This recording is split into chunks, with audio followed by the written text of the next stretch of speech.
He wasn't just reincarnated once or two times. He'd been summoned so many times that going to another world became routine. Each summoning stripped away a little more of his humanity, until finally he stopped caring about anything at all.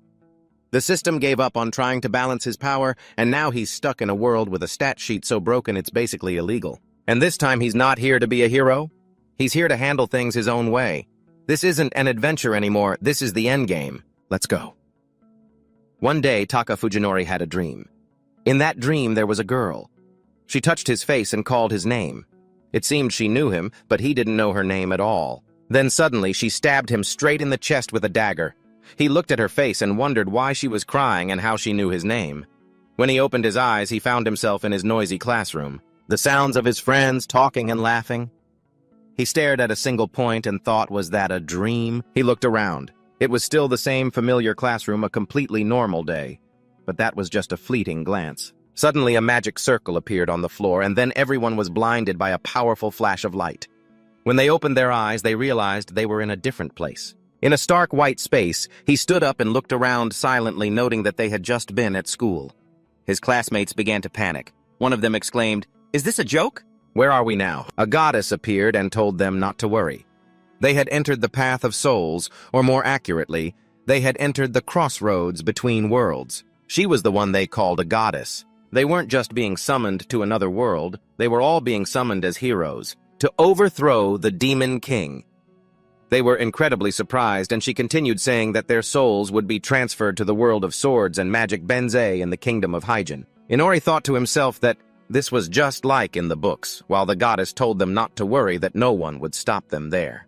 They would soon depart for the other world. But first she would give each of them a gift. She extended her hand towards each person, bestowing upon them an ability suited for the world she was sending them to, only hoping they wouldn't become drunk on that power. Walk the path of righteousness and lead others.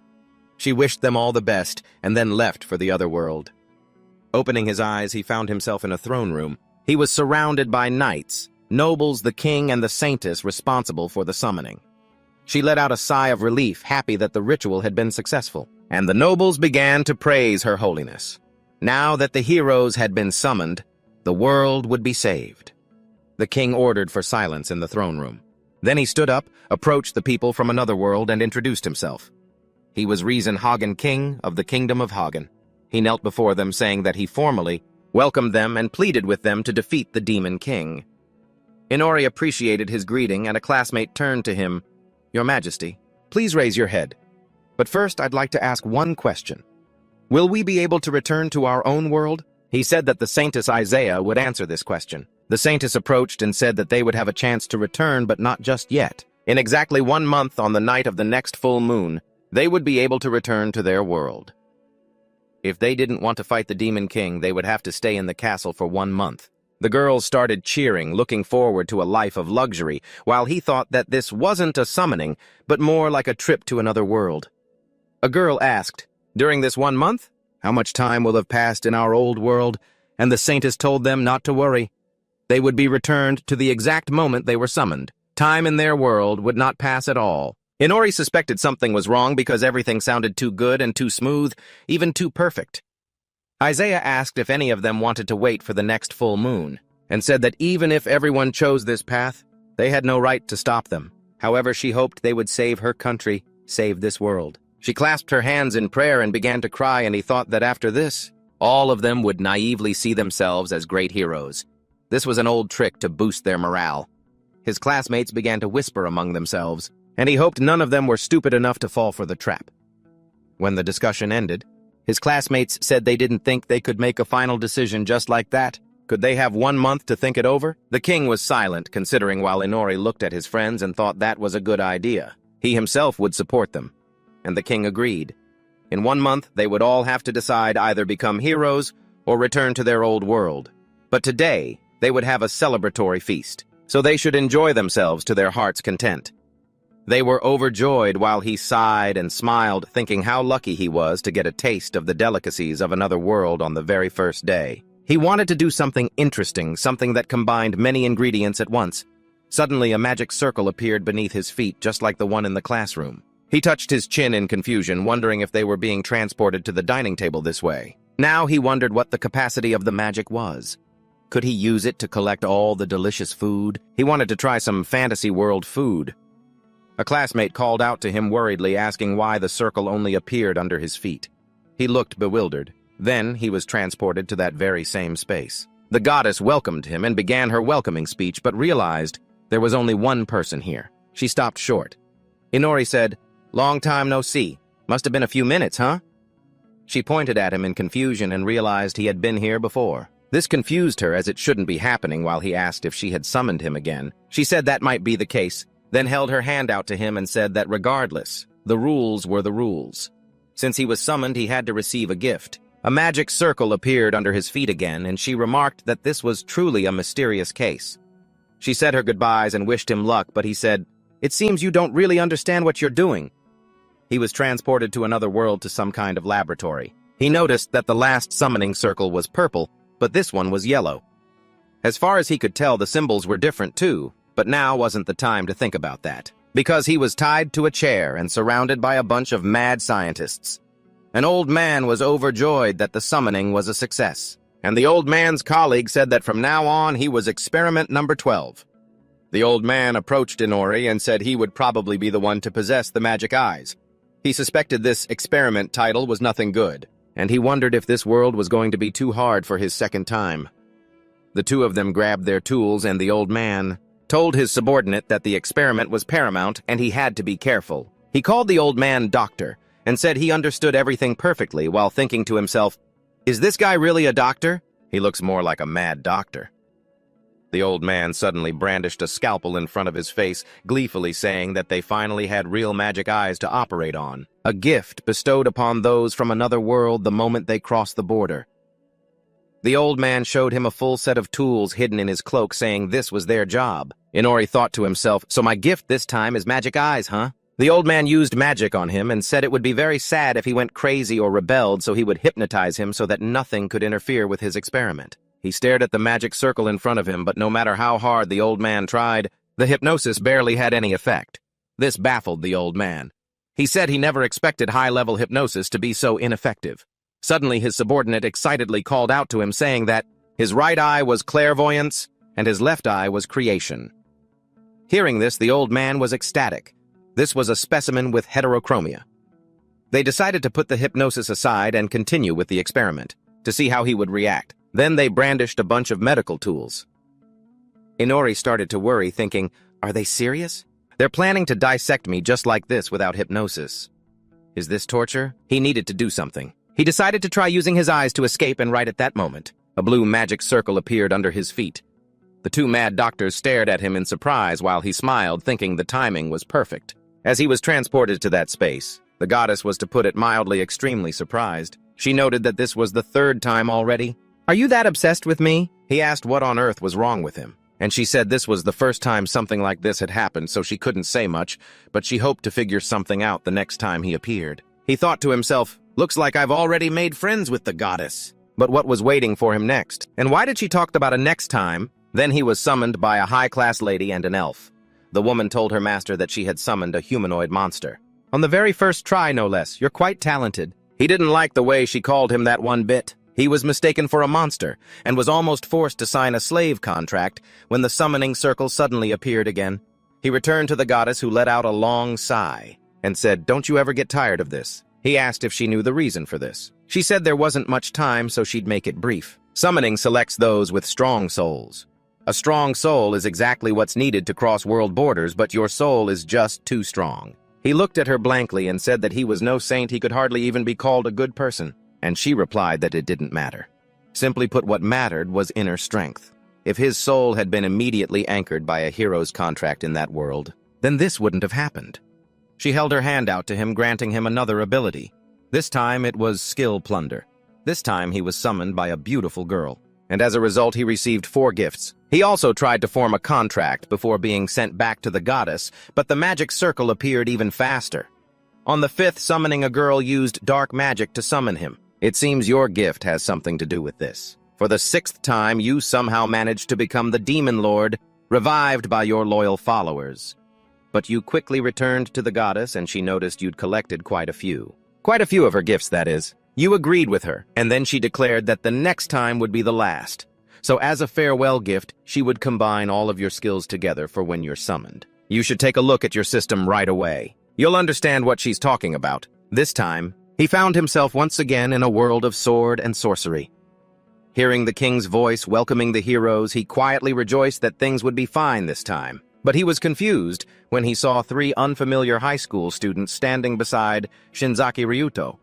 He looked around, not understanding why they were in the castle, while Karasawa Tamaki, seeing a familiar face, immediately approached them. A girl named Isobe Aoi was also there with them. Looking at the 4 of them, the king was confused because there were supposed to be only 3 heroes. Hearing this, Inori thought to himself, "There are 4 of us and the other 3 know each other." He frowned and muttered, "Don't tell me I was just thrown into this group to make up the numbers." Everyone immediately turned around when they heard him speak. Then the king pointed at him and asked, "What is the meaning of this? 3 heroes and 1 commoner?"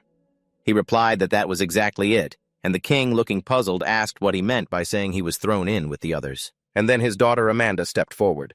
She turned to the heroes and asked if they were from another world. She, the first princess, had personally summoned them, so they should be grateful to her. He thought to himself, another old cliché, an arrogant princess. She raised her hand and grandly declared that she had summoned them to this glorious kingdom of the rising sun. Besides humans in this world, they would encounter demi-humans and demons, and they must know that the demons are the enemy. Under the leadership of the Demon Lord, they have established their own country and are invading human territory. And so the central power of the Maka Empire has ordered all nations within the empire to summon heroes, but only girls of royal blood. Tuts can summon heroes. That would be her. Each nation trains its own heroes to build an army and fight back against the Demon Lord. She smiled and asked them what they thought of the plan. She just knew it was a brilliant idea. Inori looked at her skeptically and thought, so they're banking on quantity, not quality?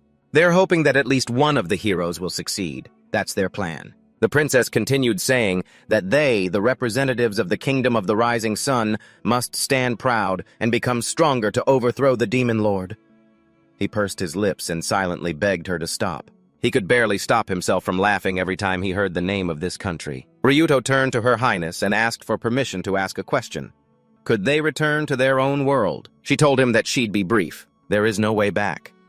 This threw the 3 of them into a panic while Amanda asked with confusion why they would even need to return. They should be grateful. They should. They had everything they needed to become the respected heroes of the kingdom.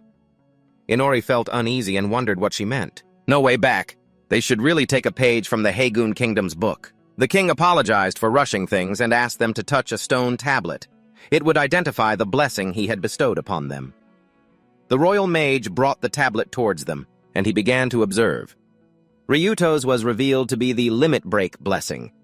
Aoi's was barrier creation, and Tamaki's was magic compatibility.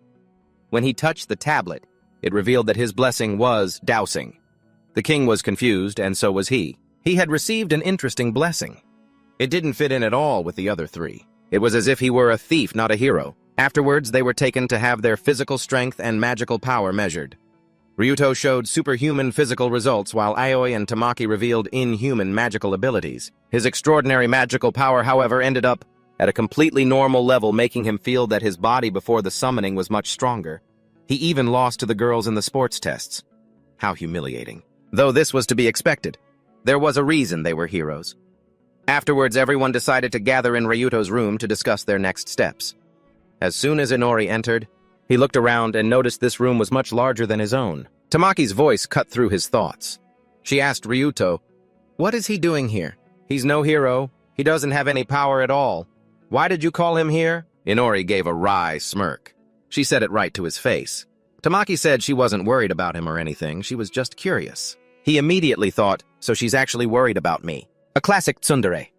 Ryuto told her not to say that. His detection skill is also extremely useful, you know? That's when Inori realized that not every hero thought the same way about him, and Ryuto said he agreed that he probably wouldn't be able to fight. But personally, he'd rather be protected by Aoi's barrier.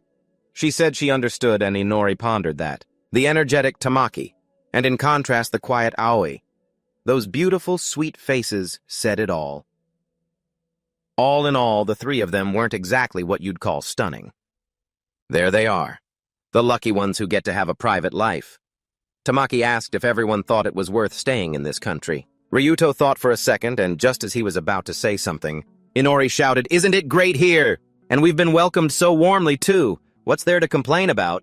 He put a finger to his lips and showed them a piece of paper that said they were being eavesdropped on, so it was best not to say anything unnecessary. Everyone immediately tensed up and fell silent thanks to his detection ability. Inori had realized it instantly. It was hard to believe, but his ability was extremely powerful. It allowed him to sense the presence of humans and animals even through walls, and right now there were a few ears listening from outside the door. The maid was already done with her work here, but for some reason she'd come back. Or was it someone else? He looked down at his notebook and wrote a new message asking Aoi to create a sound-blocking barrier. She nodded in response. She then stood in the middle of the room and erected a barrier that enveloped them. After that, she said it was a success. But since she wasn't used to it, it wouldn't last long. Ryuto smiled and thanked her, making her a little embarrassed, while Inori silently wished they would go flirt somewhere else. Tamaki wondered, why are they eavesdropping on us? Ryuto immediately became serious and said, I don't know if you've realized, but our powers don't fit within the framework of this world. How would they know whether or not we decide to throw this entire country into chaos? That's why they're acting so secretively. Tamaki exclaimed in frustration. What are you talking about? They're the ones who summoned us. Inori said he thinks this country is also going through a difficult time. He couldn't be sure since they knew almost nothing about this world. But it's very likely the kingdom is in a crisis. The king has to do too much himself. If things were fine, he wouldn't have to handle all of this. Besides, he has too few vassals and almost no guards. Tamaki agreed with him. She had been thinking about that too. But they're feeding us really well, aren't they? That must cost a lot of money. He replied that the food was just average.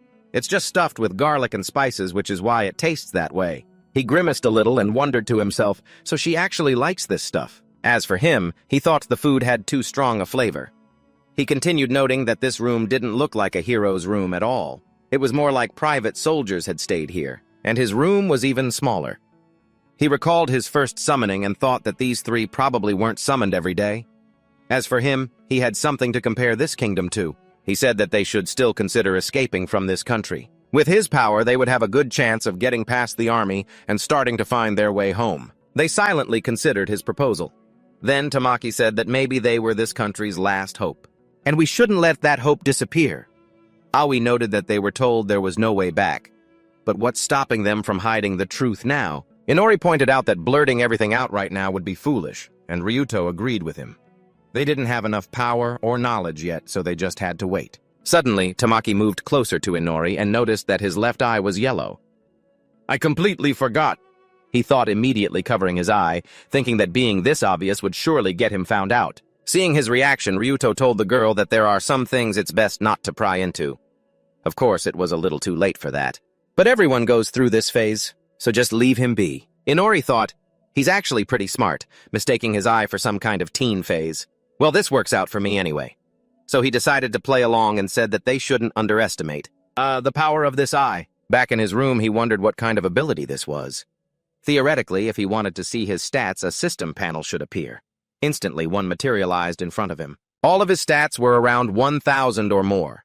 He realized these numbers were pretty high, but without an average to compare them to, they were meaningless. He recalled sweating buckets during the physical fitness test while the other three were chatting happily, and wondered what the reason for his poor results was. He decided to check his skills first. He has a magic eye on his right that sees through all things and a creation eye on his left. He had built up a set of skills, quite a few thanks to being summoned endlessly. However, the third time he was called a monster, he became a vampire because of it. He suffers from the sun god's hatred effect. During the day, the stats of nocturnal races rejected by the god drop to 1/10 of their normal power. Therefore, his abilities are limited during the day, which is the reason for his poor test results. He had also exposed himself to the harsh sun for too long. He had a splitting headache and couldn't stomach dinner because of the smell of garlic, even with the two girls there. In reality, what attracted him was their blood. He was so focused on using his reconnaissance skill that he'd forgotten about his subconscious instincts. He knew that having two different colored eyes and being a vampire was still survivable. He could manage it somehow. But first, he needed to learn more about himself and his skills. He recalled all the times he'd been summoned to other worlds and figured this place also had a whole skill system. A vast one, the ability to detect living creatures within his perception range. Reconnaissance. He grabbed a candlestick and decided to use magic to create a weapon from scrap material. He removed the candles. He only needed the iron holder. Then he used magic, and it transformed into a dagger. Now he decided to find out what his magic eye, the all-seeing one on his right, could do. Accurate identification of moving objects, precise distance estimation, microscopic vision, dark vision, clairvoyance, dispelling illusions. Precognition, eidetic memory, third-person perspective. A full set. This eye could do almost anything imaginable. It would be a long time before he fully understood it. He decided to preview the description of his left magic eye. It could transfer any magic circle it saw directly into his eye and activate it at any time. He didn't quite understand what this meant and decided to think about it while practicing magic here.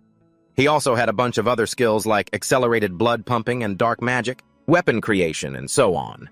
He was particularly interested in the blood-sucking skill. If he drained most of a victim's blood, they would become a ghoul.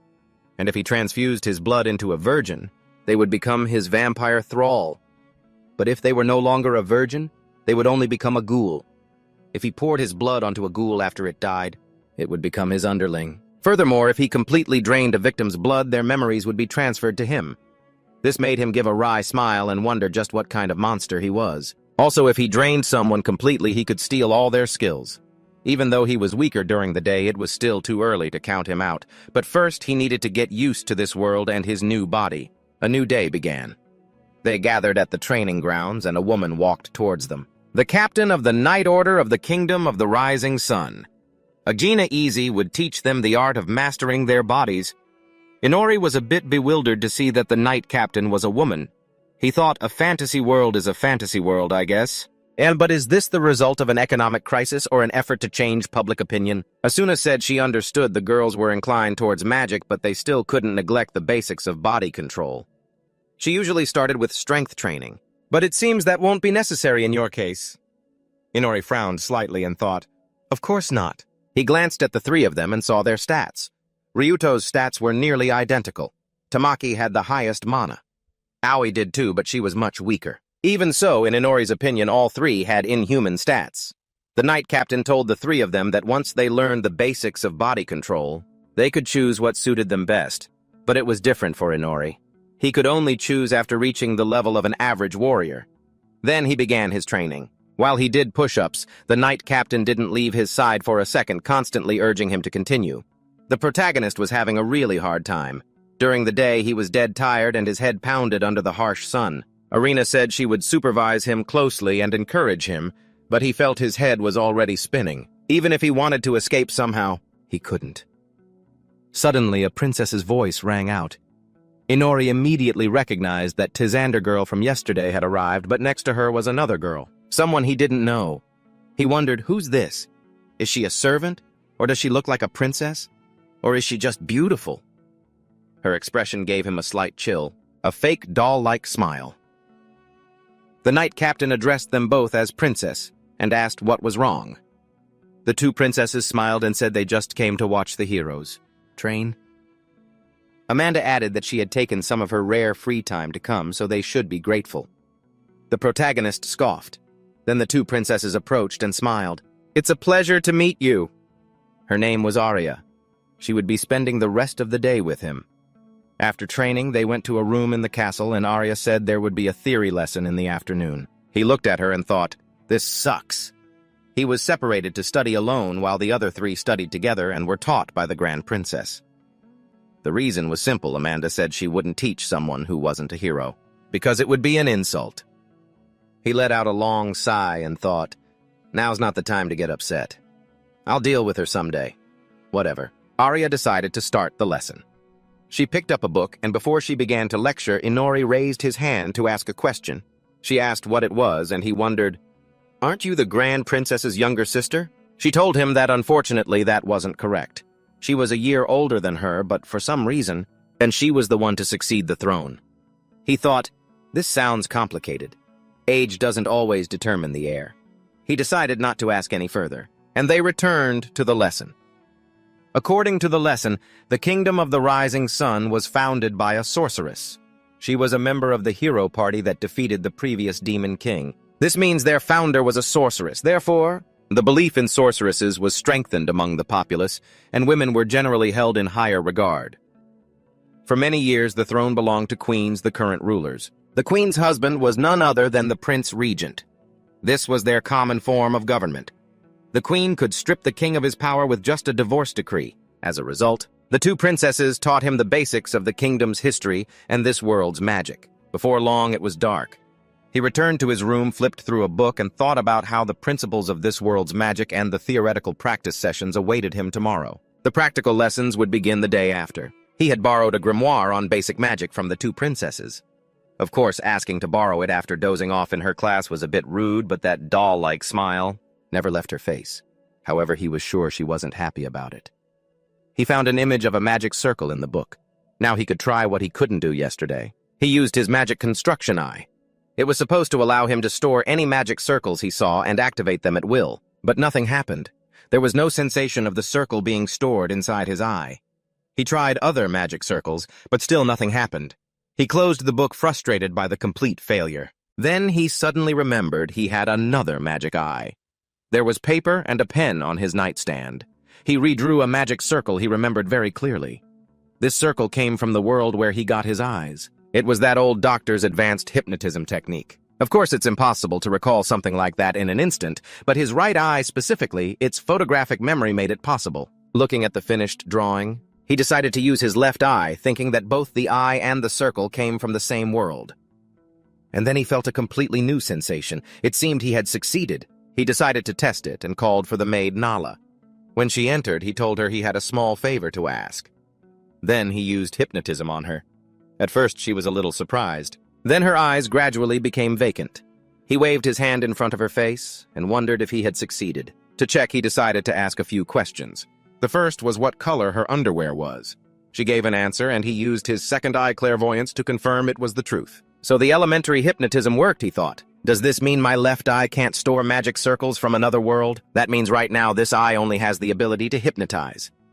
That can't be right, he thought. He had been summoned so many times, and each time a magic circle appeared at his feet, so he should have remembered it. And if he transferred it to his left eye, he would be able to teleport himself.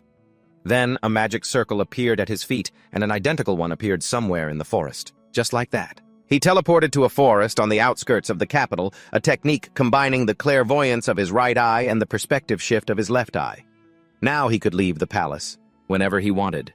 It was currently nighttime, and his abilities were at their peak, so he decided to run some tests. He approached the ruins of some structure, and used black magic on it, controlling it, and making the objects instantly start levitating in the air. Any inanimate object was affected by black magic, and he could freely move them as well as hide the objects under his control within his own shadow. The controlled objects couldn't affect uncontrolled ones, but if he released them, everything would work as before. It was both convenient and completely inconvenient. At the same time, he also had shadow magic with a skill that let him merge with the shadows and move freely through them. He sank into the ground and peeked out from the shadow of a tiny tree, and thought that this was too convenient and quite spacious inside too. Now it was time to master his weapon creation skill. He created a sword from stone and focused. During training, he had used his clairvoyance to memorize the movements taught to the heroes, and at night he returned to the same spot to repeat them, as many times as possible in the time he had. He swung the sword a few times and was soon out of breath, but despite that, he felt a sense of triumph. And when he looked up, he saw a system notification in front of him. He had learned swordsmanship skill level 1. Now he understood where that feeling came from. Time passed. Not right away, but he succeeded. After that, it was time to level up. As soon as this thought crossed his mind, he heard a noise behind him. Peeking out from the bushes, he spotted a giant bird in a clearing. It had just caught a rabbit. At first, he thought it was a demon and used his appraisal skill. The system window appeared. It was a katu, a species of demon bird, and he wondered if they were always this strong. As he found out, this bird was a common local commodity, and the bed in his room was stuffed with its feathers. And the people in this kingdom hunt these giant birds. He wondered what to do next. Perhaps he should start with simpler demons. He tried appraising other demons in this forest, but aside from intelligence, their other stats were around 500 or 600. Some of them even surpassed him. Either the demons in this forest were too strong, or he was too weak. They were much stronger than he expected. Of course, he still had a chance in a one-on-one fight, but if they surrounded him, he'd be done for. If he didn't level up, he wouldn't be able to handle it. Meanwhile, as the two princesses were wandering the castle corridors, the knight captain blocked Arya's path, telling her that even within the castle she shouldn't be out this late at night without an escort. Arya smiled and asked if she could have a word with her. She was told that the woman hadn't used magic tools while training Inori and the other heroes, a fact she confirmed. The three heroes are practicing with training weapons while Inori is doing physical conditioning. Giving them anything more serious when they haven't yet mastered it. The basics of body control is unacceptable. Arya cut her off, asking what the problem was. They were going to handle magic tools eventually, so why not just explain them from the start? Agena stared at her, and after a moment of silence, she said that Arya was right. If they mastered them, they would become stronger. But if they relied on that power from the very beginning, all discipline would be lost. Personally, she believed it was more important to remove all temptations from their sight and to forge their bodies and minds. Maria did not like those words, but she immediately forced a smile and said the woman was right and that there was no need to worry when the strongest of them all was working with them. Agena looked at her with a fleeting sadness, then said it had been a long time since she'd seen her old smile. The princess fell silent, then turned away and said her smile hadn't changed one bit. Agena cautiously asked what she thought of the future queen, and she glanced at Amanda's portrait, saying that of course she was talented and had her own principles and beliefs. The people love her, and she is worthy of the throne. She asked if she truly thought so. The princess retorted, asking what she was talking about. One never knows where they might fall someday. The kingdom will one day consider your words an insult. She replied that she understood. Then the princess left, and she silently told her not to worry about that. 2 weeks had passed since they were summoned to this world, and all three of them were training at a rapid pace. Ryuto had bonded with his sword and was now being taught only swordsmanship. Tamaki chose a magic staff which, in theory, should help her focus her incantations, but in her case the staff was no different from a regular club. It seems she's all muscle and no brain. Aoi is learning archery, an offensive role with absolutely no defensive capabilities while aiming, but with her barriers, that's not an issue. A master of close combat long-range firepower and close-quarters destructive power provide fire support and protection at any moment. Now that's a balanced party. 3 days ago, Inori also began serious training. Not in swordsmanship, but in techniques for daggers and thrown weapons, stealth training, and occasionally disarming traps. As he understood it, they wanted to make him a scout, which made sense, since that role, combined with his detection ability, was a perfect combo. As for his other abilities, he didn't need a babysitter to develop them. Every night he practiced in the forest, controlling a dagger in midair with dark magic while waiting for the right moment. He severed the connection to the dagger and it embedded itself into a tree trunk. Watching this, he thought that his daytime lessons were almost impossible to apply in practice, and they barely stuck in his head. This hatred from the sun god was really getting on his nerves. Could he escape it by leveling up high enough?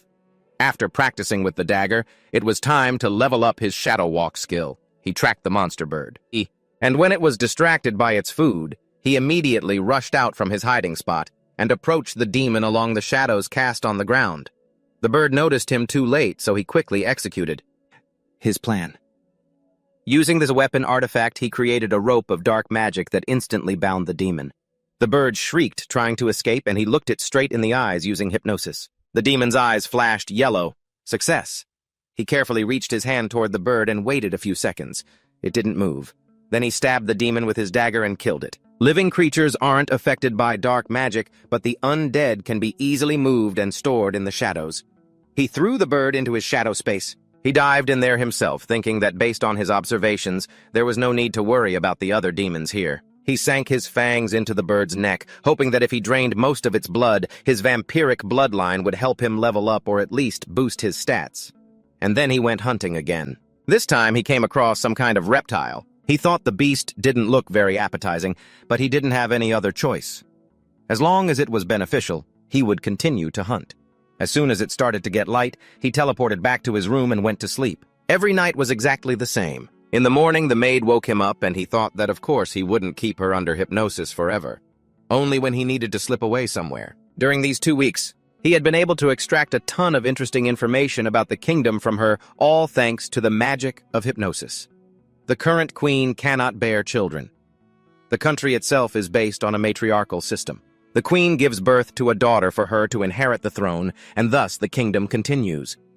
But for some unknown reason, many members of the royal family have died from a terrible illness. This could gradually lead to tragic consequences, and so that the kingdom's line would not be completely extinguished. The daughter of a count, a distant relative of the queen, became the king's concubine. Then a baby was born. She was named Arya. Her name meant heir. A diligent student beloved by the people, everyone rejoiced at her success. Until she turned 7 years old. That year, the king and queen finally had a daughter of their own, and they named her Amanda, which means beloved. The queen loved her daughter dearly, and the girl also inherited magical talent.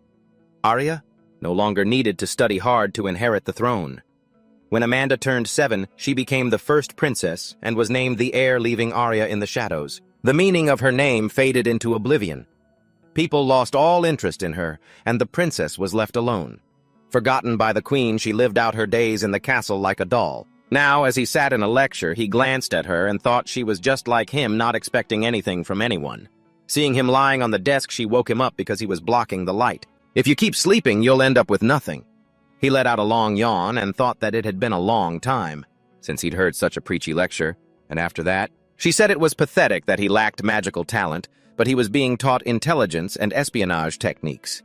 He didn't think his talent lay there either. He mulled it over. He truly couldn't use any of this world's magic at all. Even the most ordinary people could use simple magic, so in the eyes of others it was bizarre to have someone completely incapable of using magic. Arya said that the Knight Commander was an extremely busy person, yet she still made time for them. Wasn't it because she saw something more in them? He stretched and answered her boldly that it was because they were heroes. And then she said seriously that to get stronger he should try harder. He felt a bit annoyed by her harsh attitude. Then she ordered him to follow her. She led him to a tower, and they went down the stairs, finding themselves before a pair of giant doors. She opened them with magic, and said that since the classrooms were crowded today, they would make use of this place. You're a hero, but they call you a weakling. Do you like hearing those words? She turned to him and declared, I don't think so, and he looked at her surprised.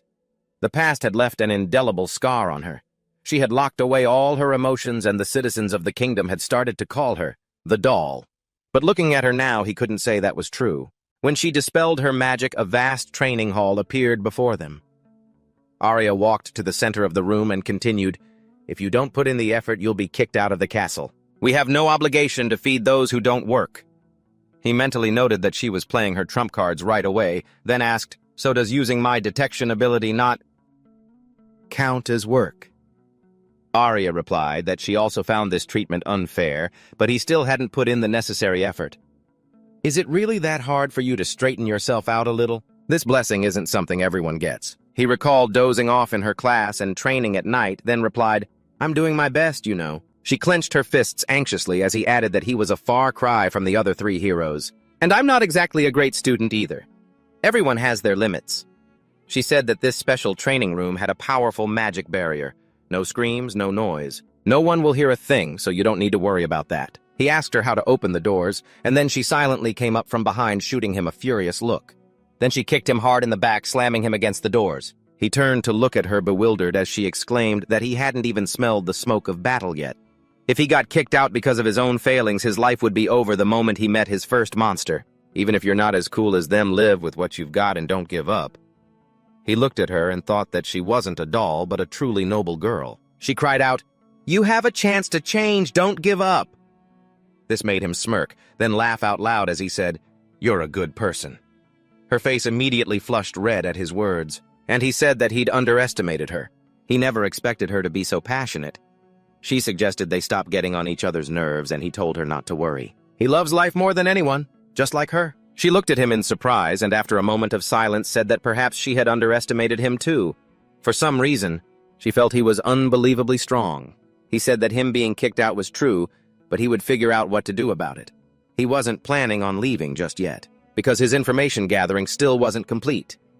When it was time for the next training session, he decided he would find a way to prove the importance of his detection ability. But the problem was, actual combat practice in real dungeons hadn't been scheduled yet. The session ended, and as he caught his breath, he thought that maybe he should ask the Knight Commander to persuade the Queen. Maybe then his voice would be heard. Adriana led him to her office to talk, and when he told her his request, she said it would be difficult. He asked if she thought his abilities weren't enough for this. He admitted that he didn't have much motivation for daily training, but she cut him off before he could finish saying he was mistaken. She didn't underestimate him at all. Did he want to join the Knight Order? He was very surprised by the offer, and she said that his abilities would be indispensable on the battlefield. They would help him in the position of a knight, whether exploring dungeons or fighting the Demon Lord. He would grow stronger with each experience.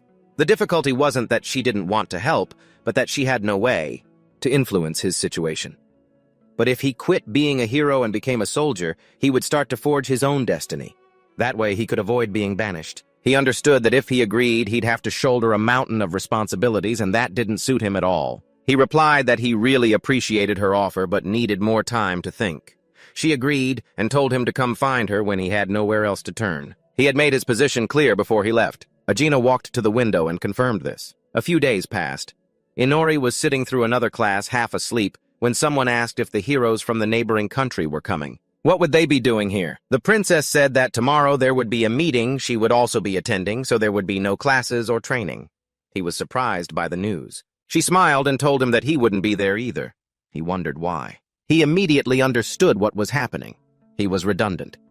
The next day, the guests from the neighboring country were welcomed with great ceremony while Inori watched the celebration from a window. He thought resentfully, so much for their financial crisis. Was there really no room to invite him? But honestly, who would want to explain to the guests why another hero had suddenly appeared alongside the other three? There would be an investigation, and he didn't need any more trouble.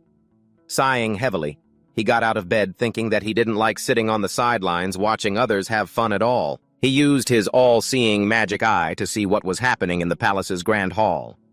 He saw the princess in her usual attire looking bored. He noticed his favorite instructor was also dressed up. He then immediately recognized the forced smile on her face. He surveyed the lavish appetizers on the table, which made him feel disheartened. Thanks to hypnosis, he had learned from Nala that this welcoming ceremony was one of the main causes of the economic crisis.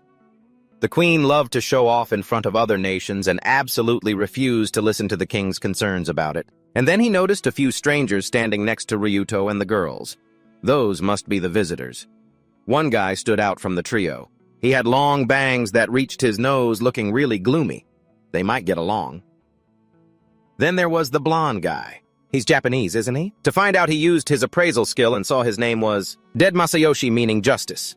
Isn't that name a bit too flashy for this guy? Seeing him start to yell at Ryuto, he wondered what he didn't like about him. He couldn't hear anything. Maybe he should try reading his lips. An angry Masayoshi ordered them to bring Inori here immediately to challenge him to a match when the party was over. He was summoned to meet the heroes. As soon as Masayoshi saw him, he immediately challenged him to a duel, surprising everyone present. His own comrades felt a little embarrassed. Inori asked for the reason, and he replied that he wanted to prove to the goddess that he was unworthy. Inori asked him which goddess he was talking about, and he told him not to play dumb. You were there too, weren't you? In the white void where you met her. He asked what that had to do with the match, and he proudly replied that he had proposed to her. Then he grabbed Inori's shirt and shouted in his face that she said she'd consider it if he defeated him. He let out a long sigh and thought that he was starting to understand what was going on. Then he said, simply put, that goddess has dumped all her problems on me. He swore that the next time they met he would get his revenge on her.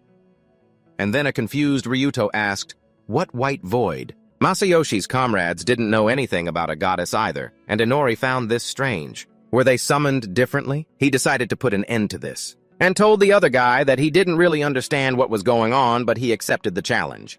He was overjoyed and said that changed everything. Then he asked if he had decided on the type of match. Based on his reaction, he hadn't thought about that at all. And Inori said that his blessing was completely unsuitable for conventional battles, and unlike the other heroes, he possessed the body of a very ordinary person. A simple one-on-one duel was clearly not suitable for them. However, if he was the type of hero who enjoyed tormenting the weak, then that was a different story entirely. Masayoshi shouted that he would accept any condition, and all the heroes were surprised to see him agree so quickly. This only benefited Inori. He said there must be a dungeon near the capital where the knights train. The winner would be the one to defeat the first-floor boss first. Masayoshi smiled confidently and agreed. Meanwhile, Ryuto whispered to Inori, "Are you sure about this? This isn't just reconnaissance. How do you plan to beat the boss with your abilities?"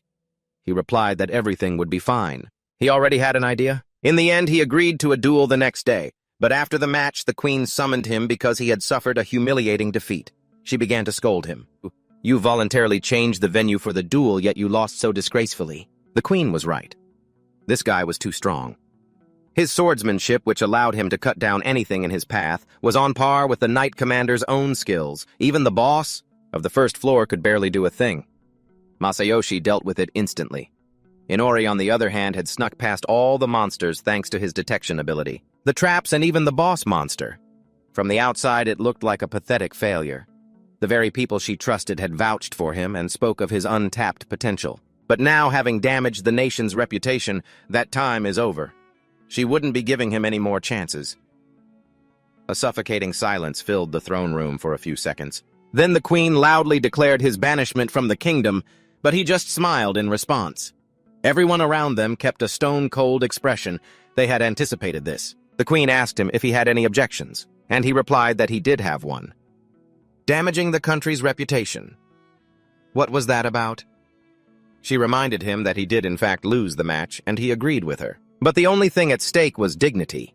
She didn't understand what he was saying, and he explained that he was talking about the dignity of being the goddess's man. There was an agreement that this match would be kept secret from everyone but them. First of all, he was no hero. He was someone who hadn't even been publicly introduced to the people of the country, and clearly he wasn't the one who shamed the kingdom or her majesty. This match was basically just a simple farce. However, this didn't mean he was just going to sit back and take it. After he spoke, guards entered the throne room. They placed 2 sacks overflowing with gold coins and precious gems at his feet, and he said that he'd brought back a little souvenir from the dungeon, seeing such a huge amount of gold. The queen and the princess's jaws dropped in amazement while Inori said that this was treasure from the first floor. He couldn't compare to the hero, but he couldn't leave empty-handed either. Pleased with the spoils, the queen began to inspect the gold. He smiled, saying that thanks to his blessing, it was a piece of cake, and all of this was done to show them its value. The 2 princesses were extremely surprised. She thought he was going to be kicked out for sure, and so the troublesome guest, satisfied with his victory, returned to his home country. And since there were no more obstacles, meaning the threat of exile no longer loomed over Inori and him, he could start hunting in earnest. That very night he set out into the forest. It had already eaten someone. He emerged from the shadows thinking that he was starting to get tired of these birds, when he noticed something strange. He looked around and thought, is something wrong again? What surprise does this forest have in store for me this time? There were only trees around, so he couldn't tell right away. But his detection skill was pinging non-stop. He stroked his chin thoughtfully and realized this was no longer about his detection skill. Something else would help him here. He used his all-seeing demon eye to dispel any illusions and saw a magical dome in front of him. Now he understood the source of that piercing sensation. Was his detection skill working so poorly because he got it from this world? No, and no kind of protection works against the all-seeing demon eye anyway. He wondered what was inside. Probably demons stronger than those birds. He decided he'd go in for a quick look right now. After all, he could escape at any time, at that very moment. A pack of wolves was prowling nearby. They sensed his intrusion. As he stepped inside the barrier, he immediately heard the rustling of leaves. A few gray wolves burst from the bushes towards him. He instantly merged into the shadows, thinking excitedly that he'd never faced a whole pack before. He created black threads from his shadow, quickly dispatching the wolves. When it was over, he touched a wound on his face and winced in pain, thinking that even a single one was very strong. There was a whole pack here, but he still managed to handle them all. After hiding the wolves' bodies in his shadow space, he began to sink into it himself. He thought that if things went well, he wouldn't need the birds anymore, but just in case he needed to bring one back to check. And with that, he went deeper until he reached a lake. In the middle of it was an island with a giant tree. He glanced over, hesitant to go further, feeling like a final boss was about to appear. He decided to pretend he didn't notice anything and took a step forward. Instantly, a giant wolf leaped out of the forest and attacked him. The young man jumped back, startled. He saw that his arm was nearly gone and was utterly astonished. He had certainly expected a monster to attack, but not like this. Right after, the wolf attacked again. It swatted him aside with its claws, sending him crashing into a nearby tree trunk. After recovering, he looked at his enemy and thought, what the hell just happened? His appraisal skill revealed that before him was a Fenrir, a wolf-type magical beast. So it's not a demon, he thought. He glanced at his arm and thought, is this just a mini-boss? What should I do now? Hide in the shadows. But it would just wait for me at the exit. Just then, Fenrir lunged to attack, and as it got very close, he panicked, telling himself to think fast. Just as the wolf pounced, he was no longer there. Turns out he had managed to fly into the air a few seconds before the blow landed. And then his title, Monster from a Third World, began to take effect.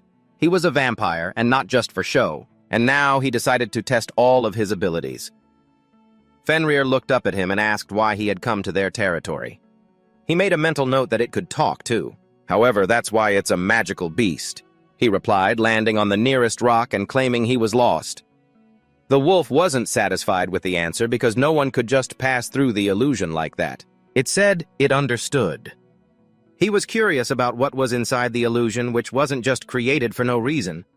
Fenrir said this meant he was an intruder who had killed its kind. Therefore, it would not let him leave here alive. He sized it up with a thoughtful gaze and asked, "How important is this place to you?" Fenrir said it would give him something to ponder in the afterlife, and it was very happy that it could now tell him everything. The wolf explained that they had once made a pact with a witch in this land, so they protect this place and eliminate any demon considered a threat, including curious people like you. Don't resist. Death will come gently. Otherwise you'll end up like your arm. But when it saw what had happened to his arm, it immediately fell silent, confused. While it was rambling on, Inori had managed to heal all his wounds without it even noticing. He immediately realized it was thanks to his vampire abilities and said, "I didn't expect my recovery to be this powerful." Fenrir gritted its teeth, wary, realizing he was clearly not human. Then it lunged at him, screaming that he wouldn't escape from here anyway. He hadn't expected the attack to be so sharp. He instantly dodged to the side just a moment before the wolf's powerful jaws could snap shut. It was all thanks to his right eye, which could see its attack. But at this rate, it was going to be tough. He flew higher, thinking that even with flight, it would be hard to get past the cliff. Trying to glide down to the edge of the forest, he suddenly dropped in altitude, and Fenrir turned back to watch him from the top of the cliff. Then Inori saw something shiny flying toward him at high speed. He quickly threw his arm over his face to defend himself as these sharp projectiles shredded the trees around him. It turned out Fenrir had launched clusters of razor-sharp fur at him. He cried out in pain as a few clusters still lodged themselves in his body. Before he could even catch his breath, Fenrir appeared right in front of him with a deafening roar. Dodging the blow, Inori thought that hypnosis wouldn't work on it either. It was too aggressive. What was he supposed to do? Seeing the waterfall ahead, he realized he'd run into a dead end. This made him extremely worried. Meanwhile, the wolf was right above him. It whipped its tail, launching sharp clusters of fur at him. They punched large holes through his wings, making it grin as it lunged forward to take his life. He waited for it to get closer, then pulled giant wooden stakes from the shadows. Fenrir was taken by surprise. It barely managed to dodge, and Inori said it was a good thing he'd prepared all these things for self-defense. However, victory was still a long way off. His wounds began to heal again. The wolf bared its fangs threateningly. He wanted to teleport right now using a magic circle, but his left eye was currently set to hypnosis mode. And to change the effect, he needed to look at the teleportation circle with his left eye. Therefore, he needed to find a way to buy time. He pulled out the knives he had prepared from his shadow space, and thought, "I just have to stab it." He then swung his arm, throwing the knives at Fenrir, who was slowly walking toward him, saying it was starting to get curious about what he would do next. The knives simply bounced off its fur. Inori grew anxious, and as the wolf pounced, he dodged to the side, pulled out more knives, and ran for his life. The knives bounced off its body again. "That stuff can't kill me," it said, then whipped its tail, launching sharp needles at him. He immediately threw his hands up in front of him, and when a needle struck his abdomen, he realized trying to protect his whole body was useless. His heart and legs were all that mattered. The wolf, enraged, cursed him for being so stubborn. Then Inori waved his hand, casting a net of black thread over it and the entire area. The trees shook and cracked under the tension of the threads, and the wolf couldn't move. It roared fiercely while he silently celebrated having managed to hold it down. But just then, another cracking sound echoed. The threads broke the trees, then snapped, freeing Fenrir. The wolf roared that it was all useless and lunged, leaving him to wonder how it broke the black threads. Now he had only one option left. He created more threads and began tying them around the surrounding trees, making sure the wolf couldn't catch up to him. He hoped it would work. Then he climbed a tall tree while Fenrir shouted that hiding in the sky was foolish because he had just become an easy target. Meanwhile, Inori activated his left eye. The threads glowed yellow, radiating with magical power. When a magic circle appeared beneath the wolf's feet, he smiled and said, "The rewriting of the circle is complete." He used the movement magic of his left eye, and as a magic circle appeared behind him, he began to vanish into thin air. The wolf watched him in surprise and exclaimed, "Trying to run away." He appeared right above it and replied, "I thought about it, but I decided against it." With those words, he plunged the knives into its eyes, robbing the beast of its sight. Feeling the searing pain, Fenrir shrieked in agony. Inori smirked and said, "I don't like being on the losing side." The wolf furiously destroyed everything around it, roaring, "How dare you!" He dodged its tail and thought, "It doesn't like this, huh?" He climbed a nearby tree to observe it, but when the wolf glared in his direction, he was confused. Could it actually see him somehow? Fenrir seemed to read his mind and said, "You're wrong. I can smell you." He gave a wry laugh, feeling its intense killing intent. Then the wolf's mouth appeared right in front of him. He immediately jumped from the branch and thought, "This is it." He teleported just as Fenrir lunged for him, and it screamed, "You get to live for now, but next time I'll kill you." Meanwhile, Inori found himself back in his room. He panted heavily, thinking that Fenrir had done everything to cripple him but not kill him. Next time, he would definitely get his revenge. From that day on, he worked tirelessly crafting equipment. Sneaking into Armory number 5, he got some metal and a few other materials. He also took the opportunity to grab some of Fenrir's fur, just in case. Even though it would be extremely difficult, he placed the clump of fur on the table and used appraisal. Under the influence of magic, the object was granted extraordinary properties. Crystallize, harden, shrink. He channeled mana into the clump of fur, and it turned into several needles. Now he understood why he couldn't pierce him. He was completely covered by this fur. He decided to craft a weapon from it, and black threads appeared before his eyes. But with a unique effect, Gleipnir would crystallize on contact with any magic not strong enough to break the threads. He looked closely at the weapon, thinking that, according to legend, this was the very thing used to bind Fenrir.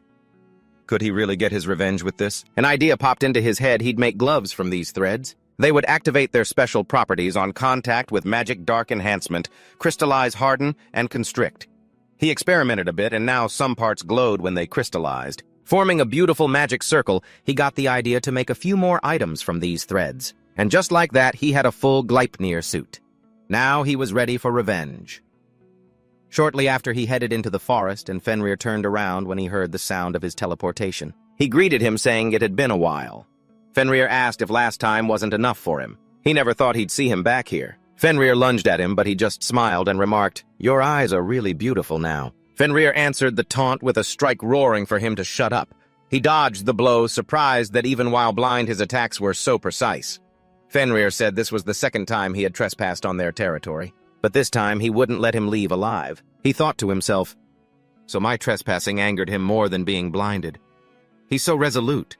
His principles are so wonderful that now he's dead set on killing me." The wolf charged to attack while Inori summoned a pack of wolves from the shadows. When they attacked Fenrir and began to tear at his flesh, he was stunned, not understanding what was happening. He smirked and asked, "You can feel that, can't you?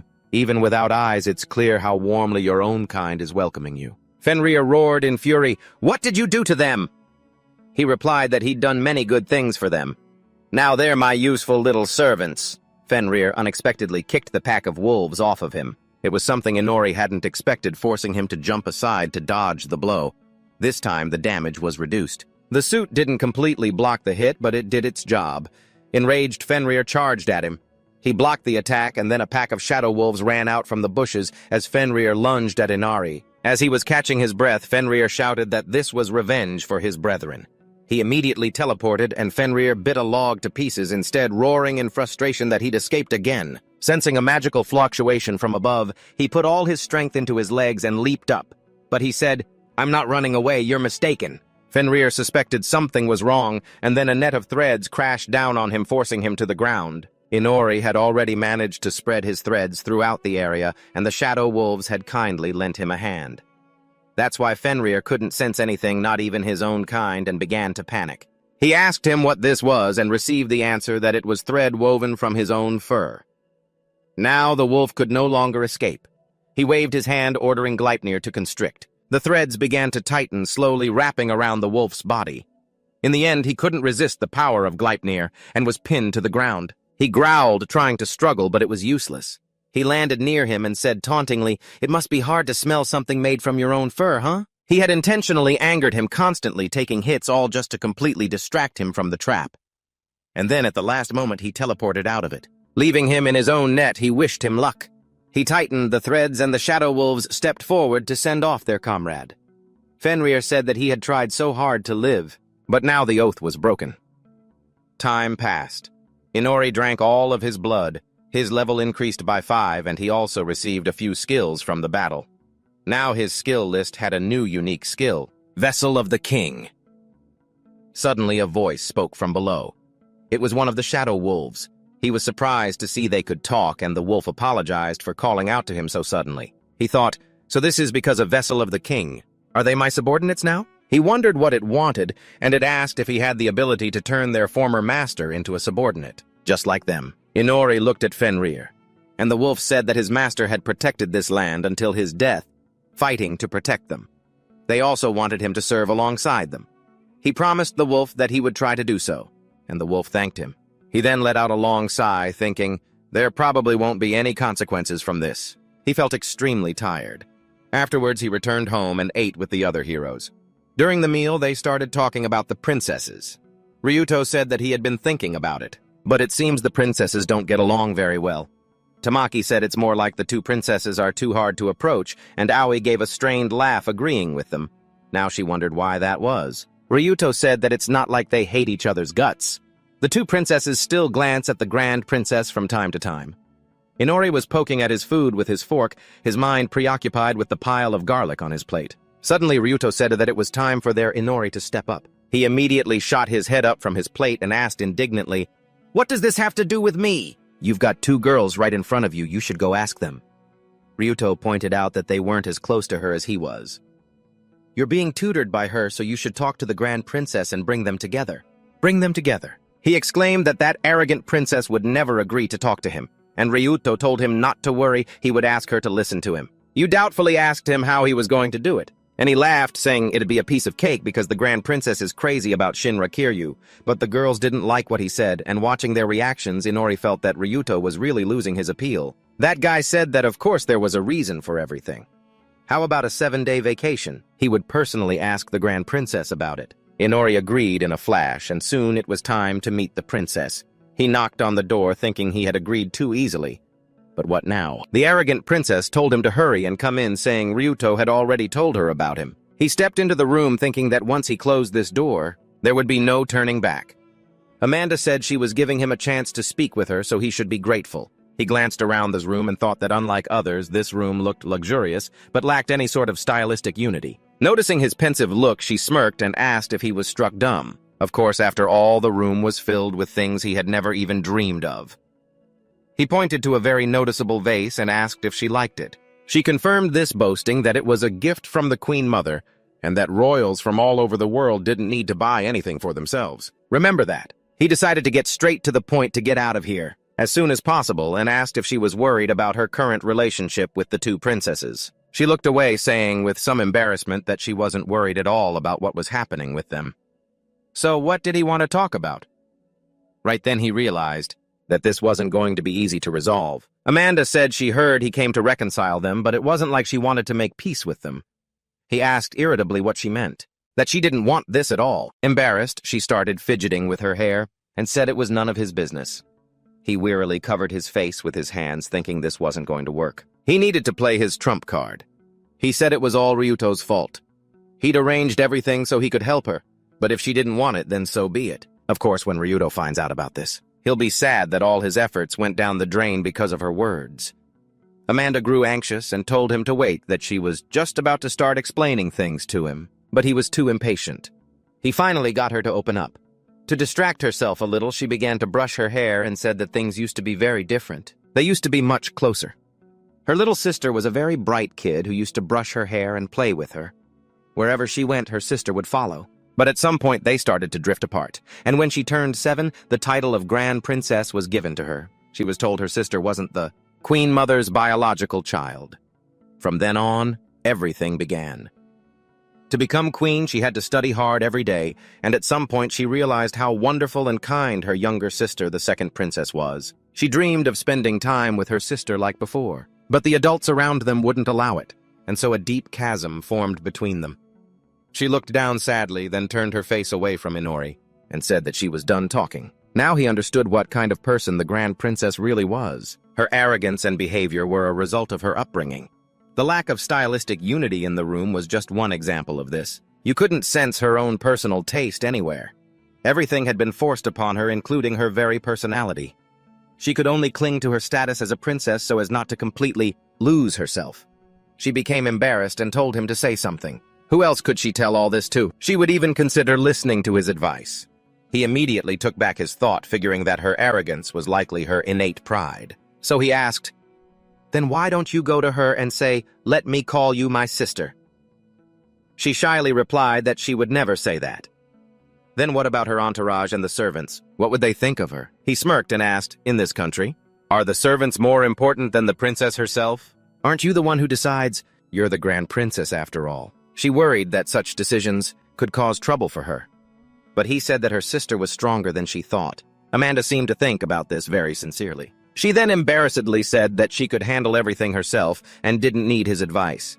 He should be grateful she even listened to him. After that, he left her room and went back to his own. He told Nala everything, and she honestly admitted that she wasn't too thrilled about the idea. But she would discuss it with the princess. He silently noted that this wasn't exactly the most agreeable answer. Well, I guess that's to be expected from a maid serving two princesses. The next day, Nala came to his room in the morning to deliver a message from the two princesses. He seemed to have just woken up and greeted her, asking what message she was talking about. She smiled and said that things were different this time, that today's lesson would be very special. This gave him a bad feeling. In the end, the two of them dragged him out of the palace. He then asked what kind of lesson awaited him in the middle of the street like this. Arya said that studying the flow of commerce and the mood of the people was also an important part of his training, no less important than the others. As a representative of the upper class, he would accompany her and carry her things. He watched her warily, unsure what she meant by shopping and how this had anything to do with his hero training. First, she decided to look at jewelry, and he thought to himself, didn't she say she never buys anything? So what's this all about? Arya furrowed her brow, concentrating on choosing a piece of jewelry. But she was having a hard time picking something she liked, so she asked Inori for help. He told her that anything she picked would suit her. She shyly corrected him, saying it wasn't for herself. He looked at her confused while Nala whispered in his ear that she was picking out a birthday present for the Grand Princess. When Arya told the two princesses what they had discussed the previous night, she declared they would go buy a gift for her sister immediately. He said that he understood everything. But why do I have to be the one to choose a gift? Arya paused, choosing her words carefully, then asked, didn't you just meet her yesterday? That's why she thought he might be able to pick something out. He replied that, unfortunately, even after yesterday, he didn't understand her any better, but he did notice that she seemed far too used to receiving gifts. A present probably wouldn't have much of an effect. She looked a little sad and asked, so you're saying giving a gift is a bad idea? He replied that the person giving it is what's most important, so he thought her choice would be the best one. Nala smiled, thinking how sweet he was while he was just trying to figure out how to get back to the palace. Arya smiled at his words and then chose a gift. While she was speaking with the shopkeeper, Nala said that if she hadn't spoken to him, then she never would have thought to convince her to give the Grand Princess a birthday gift. Arya smiled, looking at the box in her hands, and Nala felt overjoyed. She could finally see her genuine smile. Just then, Arya walked over and asked what they were talking about. This made Nala very nervous, so she quickly changed the subject by suggesting they get a snack. 5 days later, Inori received an invitation to the Grand Princess's birthday party. He got dressed up and headed to the banquet hall. He stood in a corner surveying the hall and thought, this party is as extravagant as ever, and it's full of show-off idiots. A round of applause echoed through the hall. Everyone was welcoming the guest of honor. Amanda entered the hall, basking in the attention. Her parents watched her with smiles on their faces. Ryuto gave the princess a slight bow, and she was very happy to see him. He wished her a happy birthday, and said that she was even more beautiful today than she was yesterday. Yesterday, she beamed, delighted by the compliment. As they chatted, Inori thought, they have no shame acting like that in front of a crowd. He then noticed Asuna talking to a man. He wondered who that guy was since he didn't look like the other nobles. His appraisal skill revealed him to be the prime minister of the BTR kingdom. He figured they were probably discussing national security. But now wasn't the time for that. He looked around the hall for Arya. She was hiding behind a pillar watching her sister, too afraid to get any closer. He found it pathetic. Was it really that hard to just call out to her? Or maybe it was just too difficult to get between them. He decided to give her a little push, all for the sake of his weekend off. When he got closer, she asked for advice on how to approach her sister. He told her, "I'm about to do something, but don't hold it against me." "Okay. You remember how effective my kick was, don't you? Am I wrong, and where has all your energy gone?" Before either of them could say anything else, he pushed her straight into the middle of the hall. Her feet automatically moved toward her sister. She stopped just in time, realizing she was standing right in front of Amanda. She grew anxious. Everyone present froze in anticipation while Inori looked away as if he had nothing to do with it. Amanda looked at her older sister in surprise. She was shyly looking away, hiding the gift box behind her back. The guests began to whisper. Inori figured the noise was just because the two sisters had run into each other. He glared at Arya silently, telling her to make her move. They hadn't prepared her for this just to make a scene. Arya swallowed nervously, handed the box to her sister, and wished her a happy birthday. Then she excitedly and loudly declared that on this occasion, she had a gift for the Grand Princess. Amanda hesitantly took the box, opened it, and stared at the jewelry in surprise. She excitedly asked Arya to put it in her hair right then and there. This took Arya by surprise at first, but when Amanda said, "Please," she began to do it with a smile. The gift she had chosen for her was a pair of hair clips. She wove them into her sister's hair, and Amanda shyly turned to ask, "How does it look?" Arya smiled and said that the clips looked very beautiful. Amanda beamed and thanked her. Then, all the guests applauded. Everyone was truly happy about the reunion of the two sisters. Then Amanda asked her sister for one more gift. She hesitated for a second, looking very embarrassed, and then asked if she could just call her sister. Would she be okay with that? Arya looked at her surprised. Remembering their childhood friendship with tears welling in her eyes, she replied that she would be very happy to be called that. Amanda couldn't believe it. She threw herself into her sister's arms, happy that they could finally spend time together like they used to. Watching them, Inori thought, job done. And then he noticed something. The king and queen were also crying with joy for their daughters. Ryuto approached him, apologizing for leaving him to handle everything on his own, but said he was glad he had come. He told him it was all fine and that he was already thinking about getting some proper compensation. He laughed and promised to think about it, and said he was very grateful. He found it painful to watch them struggling, and he was glad they were able to make up. He watched them with a smile and quietly repeated that he was very happy. Then he wondered if he was being too kind. He was about to say something about his heroic deed, but Inori had already walked away. Saying he needed some air, he stepped out onto the balcony as he was watching the sunset. Arya approached and said she needed to talk to him about something. Realizing they might not be the only two people there, she immediately corrected herself and politely asked if she could speak with him. He told her to go ahead. With no one else around, she smiled and asked if this was a gift. From his detection ability, a rather practical blessing. He looked at her pensively and said she should listen to her feelings more often, to which she immediately shot back that he was the last person she wanted to hear that from. Just then, someone in the banquet hall flicked blood from a sword, and everything fell silent for a moment. Inori quietly told the princess that if she would just listen to herself, then no one would dare call her a doll anymore. Suddenly, loud screams erupted. Both of them immediately turned toward the sound, and Arya rushed inside to see what was happening. But he stopped her.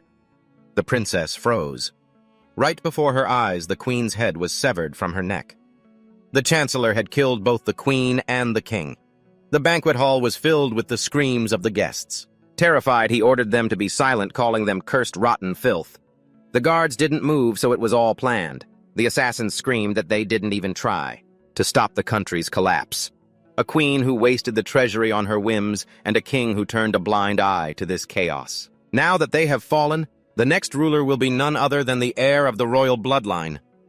Agena walked toward him, and he declared that she would become queen. Inori anxiously ground his teeth and saw Amanda standing in the middle of the hall next to her mother's head. She stared in shock at her mother's face, then unleashed all of her magical power and roared in fury that he had gone insane. She raised her hand, preparing to launch a magical attack at him, but Agiana instantly appeared in front of her and, with a lightning-fast swing of her sword, stole that chance away. The blade cut off a piece of her hair and her arm. Her hairpin clattered to the floor, and the heroes called out her name in alarm. Ryuto tried to run to her rescue, but the knight commander ordered him to stand down. If they chose to attack, the same fate awaited them. The Chancellor screamed that they were all children of the witch, her people. They blindly followed her whims and blindly allowed the summoning of heroes. They had committed a sin that could only be washed away by death. Amanda looked at the fallen hairpin on the floor and began to cry, thinking of her sister. And then Agena executed her, as the Chancellor screamed that she would see the witch in the afterlife. As her head fell, Arya's face twisted in horror, her mouth hanging open. Inori realized she was about to scream her sister's name and immediately covered her mouth, stifling her cry into a muffled groan. He tensely told her to be quiet or they'd be discovered. He glanced at Aegiana and wondered if this was a coup. The knights surrounding her prepared to carry out the order. The Chancellor told them to act to send them all to their beloved witch to pay for their sins. The horrified nobles scrambled for the exits, but the knights quickly caught up and killed them, reveling in the slaughter. The Chancellor spread his arms, looking up at the splattering blood, and listed all their sins: embezzlement, bribery, indifference to wastefulness, and power. They had ruined this country. Therefore, they all deserved to die. Arya was horrified by the sight. Inori told her to calm down because if she moved now, they would kill her immediately. She had only two choices: die a pointless death here, or escape and survive. As the massacre continued, Ryuto approached Amanda's body and knelt before it. He yelled that no one deserved to die. The Chancellor said that all the nobles here deserved to die for neglecting the country. He yelled back that it wasn't a reason to kill them. And the Chancellor, after a moment's thought, said that if he had seen what they'd seen, he wouldn't be saying that. One day, this country will show you its true face. He ordered Aegiana to arrest the heroes, and that woman approached Ryuto, telling him not to resist if he didn't want to see hell. He immediately stood up and used his innate gift to summon the Sword of Light, then launched a powerful strike at his master. But even that blow didn't injure her. The barrier she created with her sword absorbed all the damage, and she remarked that the attack was pretty good, both in terms of power and reaction speed. He tensed up, gritting his teeth as he channeled more power and attacked again. She quickly parried his every blow, and the hall slowly began to collapse as their swords struck a pillar. Aoi noticed it starting to fall and immediately put up a barrier above herself. Tamaki told her they should help Ryuto, but Aoi said it would be useless. There are too many soldiers here, Tamaki cursed, saying they didn't even have weapons. Meanwhile, Aegiana looked at the hero panting after the brief exchange and said that they had decided to fight after all. A pity, because now they won't escape. She swung her sword. Ryuto struggled to block the attack as she asked what he would do next. He could fight until he collapsed, but he still couldn't defeat her, just surrender. She would round them all up and then go find the two princesses. Meanwhile, Arya was in tears, and Inori decided it was time to act. He apologized for stopping her from grieving. But if they stayed here, they'll share the same fate as the others. It's your choice: surrender here and die, or escape and survive. He clenched his fist, asking if she was going to surrender again, just like back then. Arya thought of her sister, stared for a moment, then confidently declared that she wouldn't give up, and would live on for Amanda's sake. Until the day she died, no one had the right to order her around. He looked at her surprised, then smiled, said her name, and told her that in that case they just had to escape. Meanwhile, the battle raged on. Ryuto's sword couldn't withstand the pressure from Asuna and shattered, leaving him stunned. She declared it was over and kicked him hard in the stomach. The kick sent him flying into the air, and it was so powerful that he was knocked out instantly. Seeing this, a worried Tamaki called out his name. When he didn't move, she realized the situation was dire. We have to run. If we don't, we'll be done for too. But first, we have to save him. Just then, Arena appeared beside them, and with a single sword strike, she shattered their barrier, leaving them completely defenseless. She ordered the knights to seize them immediately. They threw the girls to the floor, causing Arya to cry out, and Tamaki immediately stood up to protect her friend. Arena ordered her subordinates to take them to the dungeon. Then she glanced at Ryuto with a worried expression, wondering if she had dragged the fight on for too long. Meanwhile, the princess and Inori began their escape. Asuna thought that it didn't matter anymore. The outcome would be the same either way. She didn't think she could escape on her own for that long. As Inori led the princess down the hallway, he was continuously using his gift and starting to get exhausted. He told her they couldn't go right, they had to go left. They ran past the knights, and she thought that he located the guards so easily it was as if he'd had special training for this. He called to her and asked if she could use magic. She told him she only knew the most basic magic. He then grabbed her hand and said that 3 guards would appear around that corner in about 10 seconds. He told her to handle them somehow. She looked at him confused and asked, "Isn't running away an option?" He replied that it would be too much trouble. They had nowhere else to run. She swallowed nervously, began to chant, and asked, "There are only 3 of them." He warned her there were only 2 seconds left, and as soon as the knight's shadows appeared on the floor, she unleashed her magic at them. Gusts of wind enveloped their faces, causing them to collapse instantly. Inori stepped out from their hiding spot and remarked that she took all 3 of them down with a single spell. She said it was because she had time to prepare, and they weren't expecting the attack. Luckily, it all worked out. Noticing he was panting, she remarked, "You don't look so good. Are you okay?" He told her that he was tired, but the enemy doesn't care about that. There are almost no guards up ahead. We need to get there first. The main character frowned and continued running forward. He thought that they could still handle regular soldiers, but they were no match for the knight captain. He himself wasn't in any condition to fight yet. He said that they just needed to get past her. He thought she was a special case. Then he stopped, panting, peeked around the corner and said, "This area has almost no guards, and there isn't a single person in that room. We'll hide in there and plan our escape, okay?" Arya looked at him surprised and asked, "Not a single person, but that's the staff room." Then they moved forward and found a pool of blood. They looked inside the room where there were many bodies. The main character turned away and thought, of course there are no guards. They're not needed anymore. They killed everyone, even the servants. They really planned this thoroughly. Arya cried out, "Nala!" She knelt beside the girl's body and reached out her hand. The main character remembered seeing them hug, and recalled Nala saying with a smile how happy she was to see the princess smile again. He silently watched Arya embrace the body. She started to cry, then turned away and said, "Inori, it's okay. Everything's fine." She was grateful he had waited.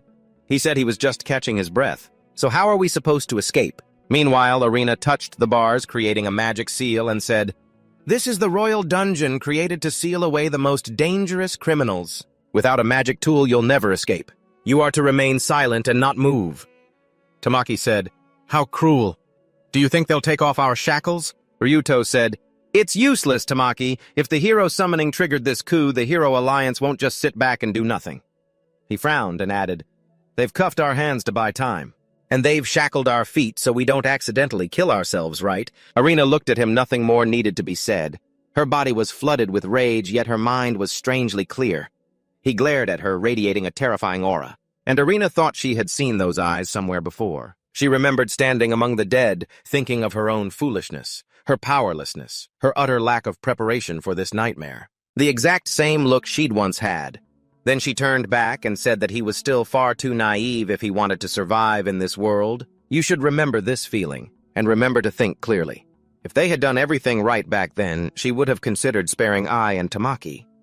She turned to leave, and Ryuto furiously shouted, "Why is she still acting like a damn teacher?" Just then, Aina was walking up the stairs. She placed her hand on the wall and said, "They still haven't found them. He's doing better than expected." She would join the search for the 2 princesses after retrieving her equipment. "Let's move."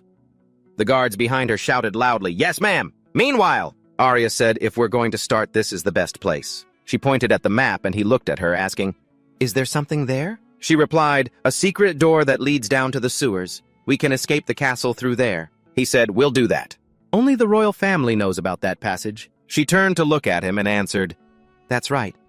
It's an emergency escape route only for members of the royal family, but honestly, I don't know if we can even get through it now." Then he stood up and said, "As if we have a choice." They had to go. She frowned, looking back at Nala, silently apologizing for not being able to help and thanking her for everything. After that, they left the room. He ran ahead, looked around, and thought, "This is bad. The number of guards here is increasing." Arya noticed his worried expression and asked, "What's wrong, Inori?" He looked ahead and wondered if they were surrounded. It's only a matter of time. He kept running, thinking, there are 12 on the right, more behind us, and even more up ahead. Then he grabbed Arya's hand and told her to stop immediately. She looked at him as he tried to catch his breath and spoke. "It's an ambush. It's not just a dozen or so grunts. We're not getting through." He looked back and said, "We can't go back either.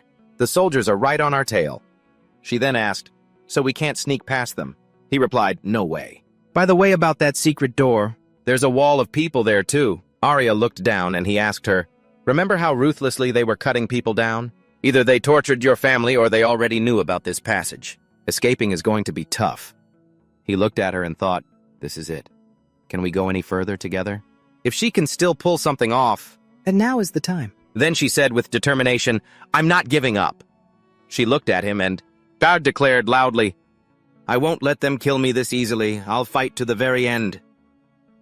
They looked at each other in surprise, then he smiled and thought, I can still count on her. Then he said, "My detection skill indicates that a part of another country's army seems to be heading this way." She cried out in surprise, "An army!"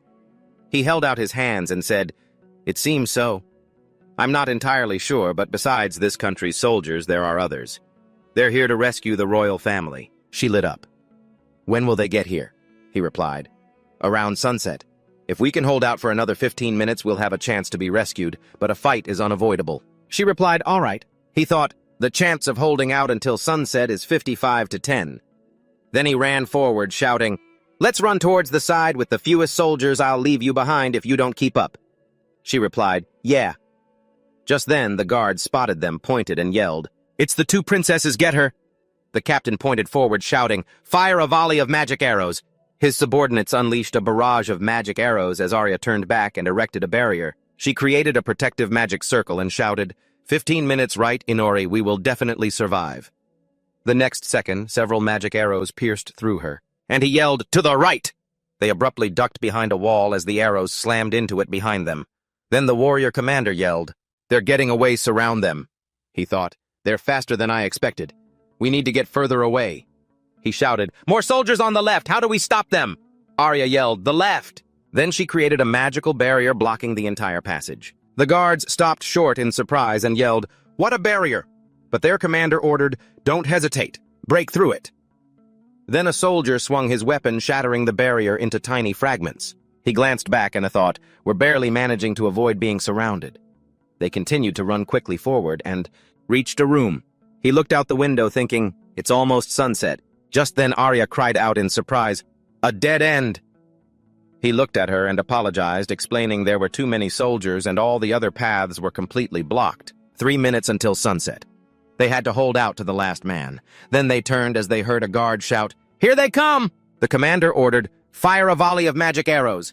Arya erected a barrier in front of them and yelled, get back now!" Just then a soldier turned to the commander and shouted, "Sir, are you ordering an attack?" He replied, "No, don't get any closer or they'll just kill some of our men. We have to keep firing to take them down." The guards fired their magic arrows and shouted, "Next volley!" Arya panted, her strength depleted as she once again focused the magic seal in front of her. She frowned and said, "The defense is starting to crack." But not in the most critical spots yet. Countless magic arrows flew toward them, causing a small explosion. The commander yelled, "Keep firing!" The barrier in front of Arya shattered. Gasping for breath, she created a new one. She turned slightly and asked, "Are the reinforcements coming soon?" "Yes, it's Inori." At that moment, a soldier sneered and thought, "Perfect, not a single counterattack. Just a little longer and we'll have them." Then he looked ahead in surprise and shouted, "One of them has disappeared." Arya, trembling all over, was collapsed on the ground. Noticing a dark liquid in front of her, she thought of Inori. She pushed herself up, looked around and shouted, "Where are you, Inori?" She frowned, thinking, did he use me as bait to escape? But he was the one who said we had to escape together. Were his promises to help just lies to force me to fight? Was it all a lie? Just then the soldiers yelled to the others, "Keep your eyes peeled, the next volley will finish them off." In that very moment, the sun set behind the horizon. He smiled and said, "Sorry, but now it's my turn." The soldiers were stunned. "Darkness. It's pitch black, we need to light it up. What's going on?" "Light it up quick, I can't see anything." Just then he spoke.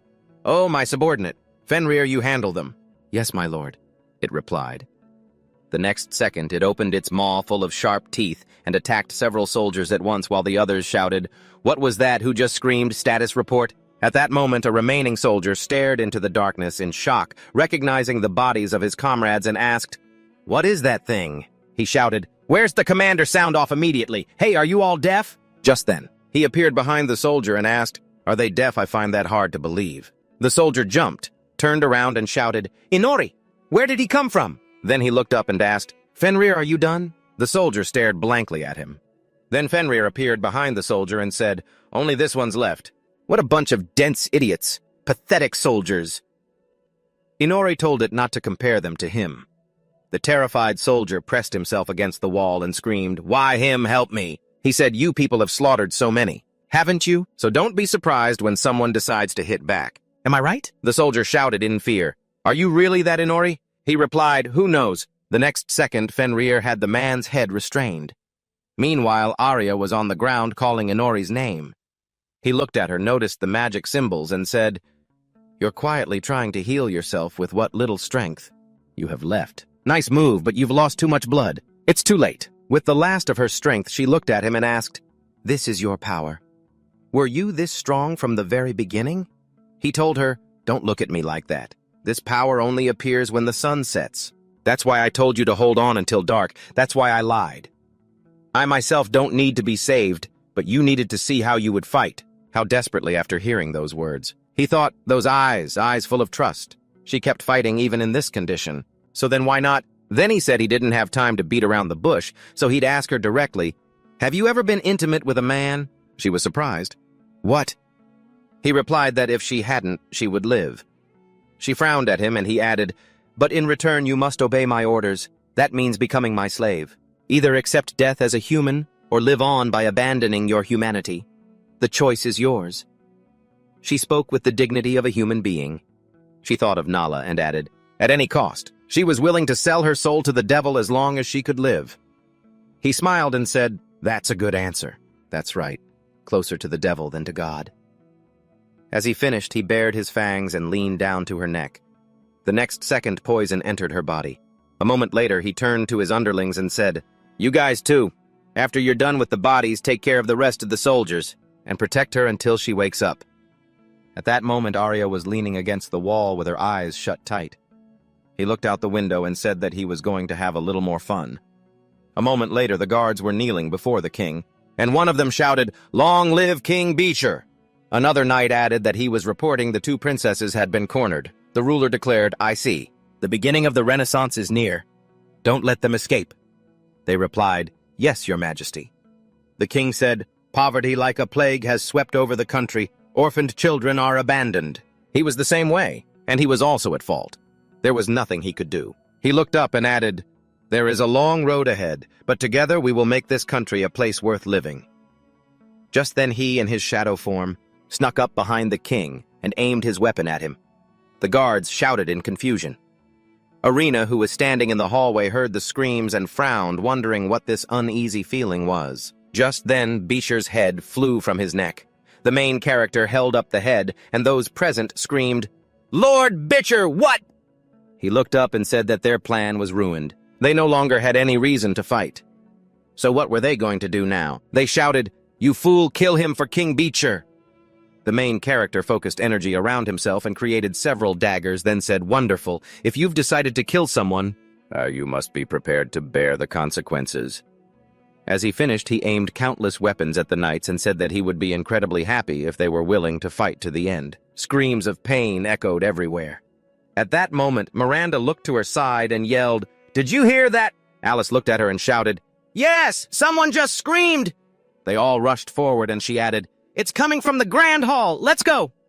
Then Maria stopped short in surprise. She saw the main character standing in the center releasing dark energy. He turned to look at her and said, "And you ladies, if I'm not mistaken, you're the combat squad under the direct command of the captain. Asina, correct?" Maria frowned and yelled, "Inori, was this all you're doing?" He asked, "If I answer your question, will you all fight me seriously?" Just then, Elf, gritting her teeth in anger, looked at him, grabbed her weapon, and charged forward. Seeing this, Maria shouted. The next second, she plunged her weapon into the main character. Tears streamed down her cheeks, surprising him with such intense emotion. Did he accidentally kill her lover or something? At that moment, in Elf's eyes, the man standing before her wasn't the main character, but a different guy. He said, "Well, this is rather rude." As he finished, he plunged several blades into the girl's body. Maria screamed in shock. "What? Did you think that was a draw? No." And then she yelled, "Miranda, get ready! He's dangerous, take him down." All of them focused energy into their bodies while Maria looked at the main character thinking that Elf had stabbed him and he didn't even blink. She didn't know what was controlling him. But he can't live without a head. At that moment, the main character used appraisal to look at Maria's weapon and thought, "A magic tool, huh? It doesn't look like the type issued to regular soldiers at all." Then he looked down at his feet, which were being covered by ice. Miranda fired her energy at him and yelled, "Take this!" Alice focused energy into her hand and shouted, "He's mine!" She unleashed a powerful blast of energy, but he managed to wave his hand thinking, this is also a magic tool, its speed and power are on another level. The next second, the attack hit his face, injuring him. Maria, who was running further away, glanced back and thought, well, he's done for now. Just then the main character smiled and thought, these toys are a lot tougher than I thought.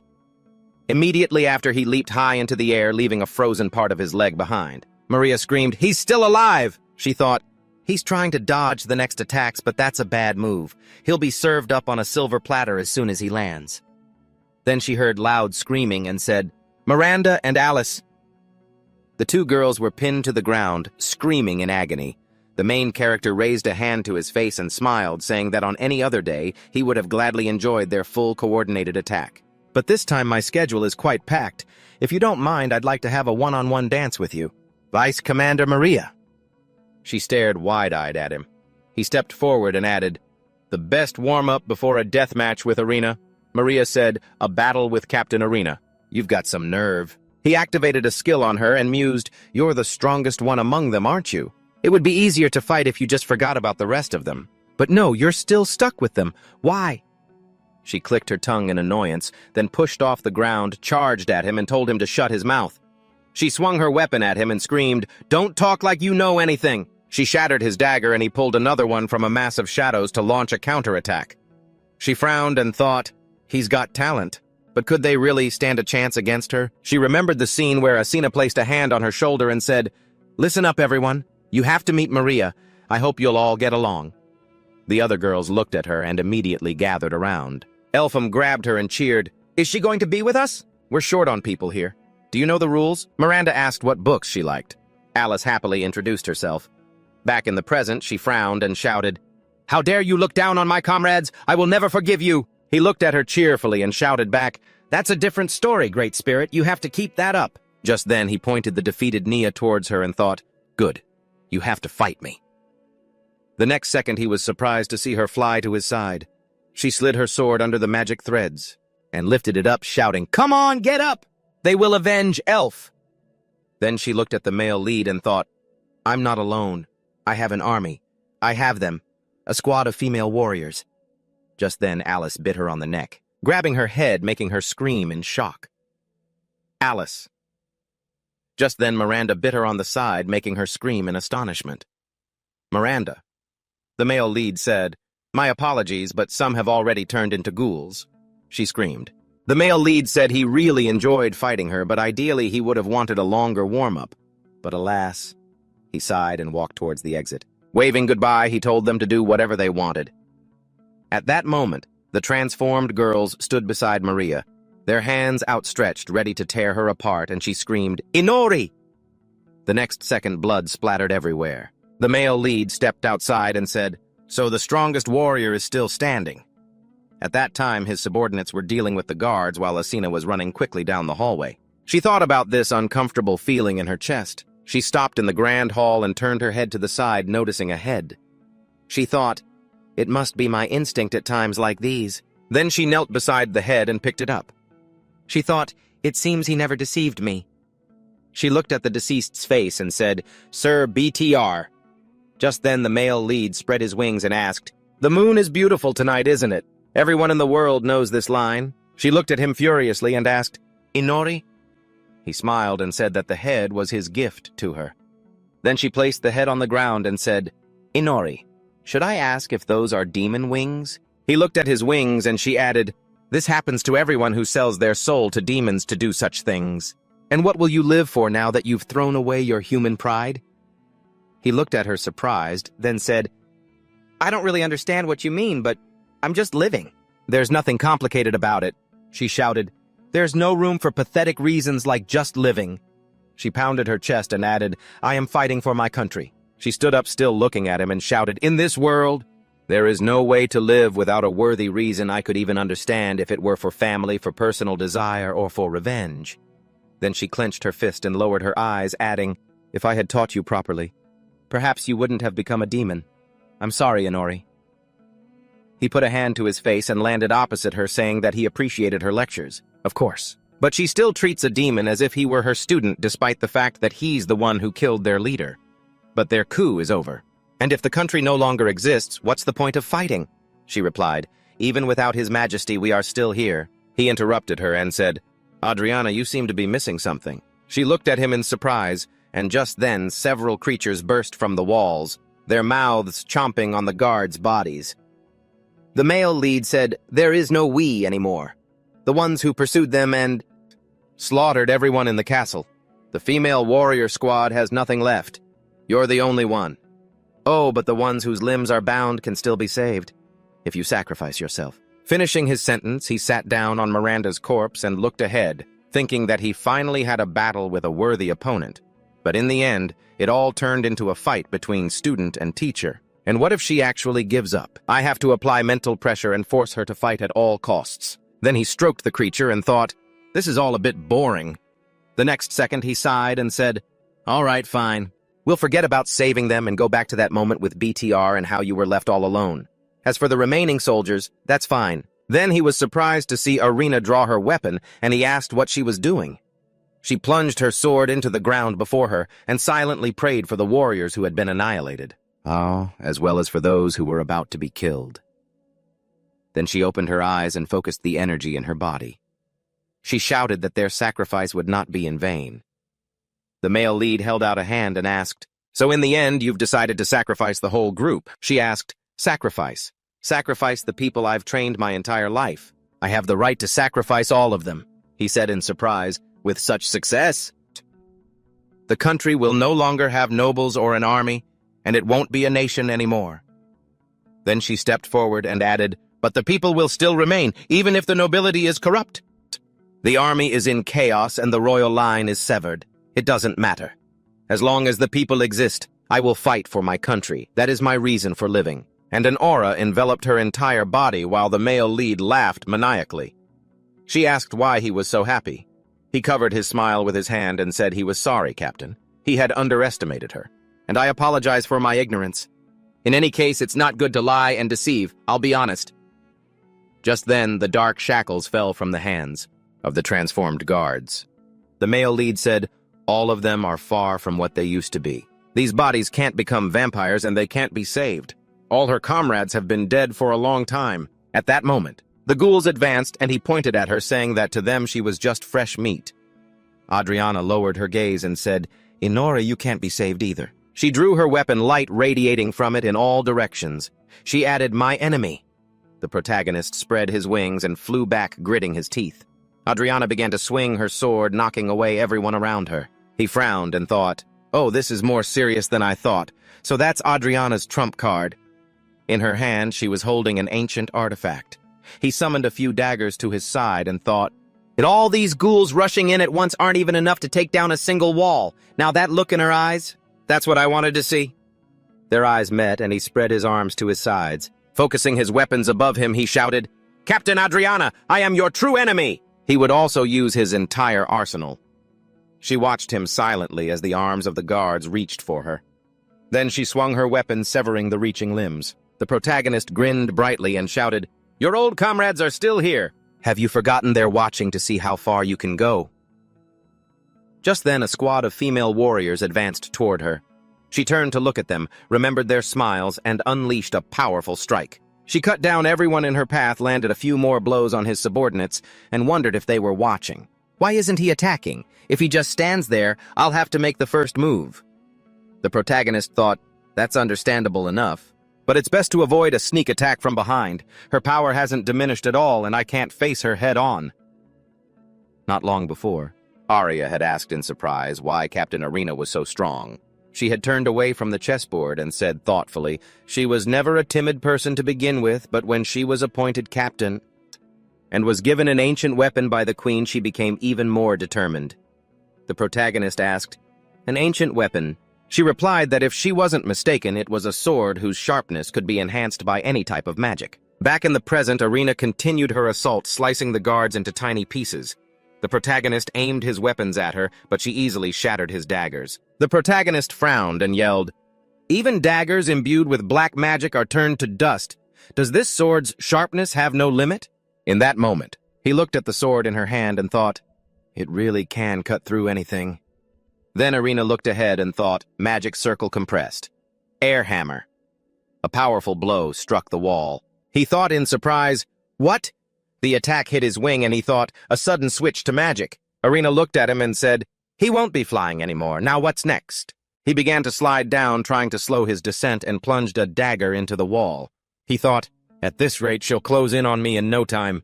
He aimed his weapons at her, but she just kept swinging her sword. She parried every attack. He thought, "Stop her now," and suddenly swiped upwards. At that moment, he leaped high into the air, dodging her attack and circling above her. He thought he had her, but then surprised he jumped to the side. And yet she still managed to slice off his arm. He dropped to one knee, looked up at her, and said, "I really thought that one would work too. Guess I really can't get close." She turned to him and said, "You're quite flexible. You could be a circus performer." He laughed and replied, "Too bad. I'm not interested in that sort of thing." Then he saw a system window appear over the sword. It read, "A sword made of pure midrin. Ancient weapon. 7th generation technology." He thought, a sword made of 100% pure midrin, enchanted with magic and can be activated without a magic circle. He said, "So that's where that speed comes from." As he realized the weapon was made of midrin and countered demons, she noticed how quickly he caught on. "Did the two princesses tell you? Surprising. You're quite the diligent one." He replied, "I'm honored." She stepped forward. Just then, the protagonist controlled a dagger, launching it up from the ground. It aimed for her, but she easily blocked it with her sword. She continued to advance and said, "I see you have quite a few tricks. But what then?" He looked up at her and asked, "Can I ask you something?" She asked, "What is it?" He said, "Answer me this. It's about your reaction speed, the thing that lets you instantly react to attacks even from your blind spots.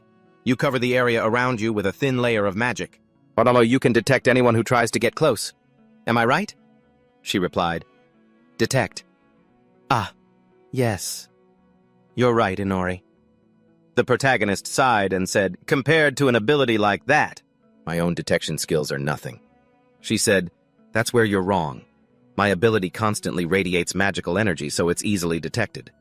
That makes it unsuitable for reconnaissance or stealth, but it significantly increases my reaction speed and is very useful in combat." Then she stepped forward and added, "By the way, I can see this crystal clear." She noticed. He thought, how magical threads appeared around Asina, but she swung her weapon and cut them. He exclaimed in shock, "She cut through that too." Then she moved forward, but just then, Fenrir fired a volley of magic bullets right in front of her, raising clouds of smoke. The protagonist frowned, thinking even attacks from outside her range. "How is that possible?" Arena asked. "Are they your subordinates too? Attacking from the outside is a good idea, but at this distance, the attacks take too long to reach me."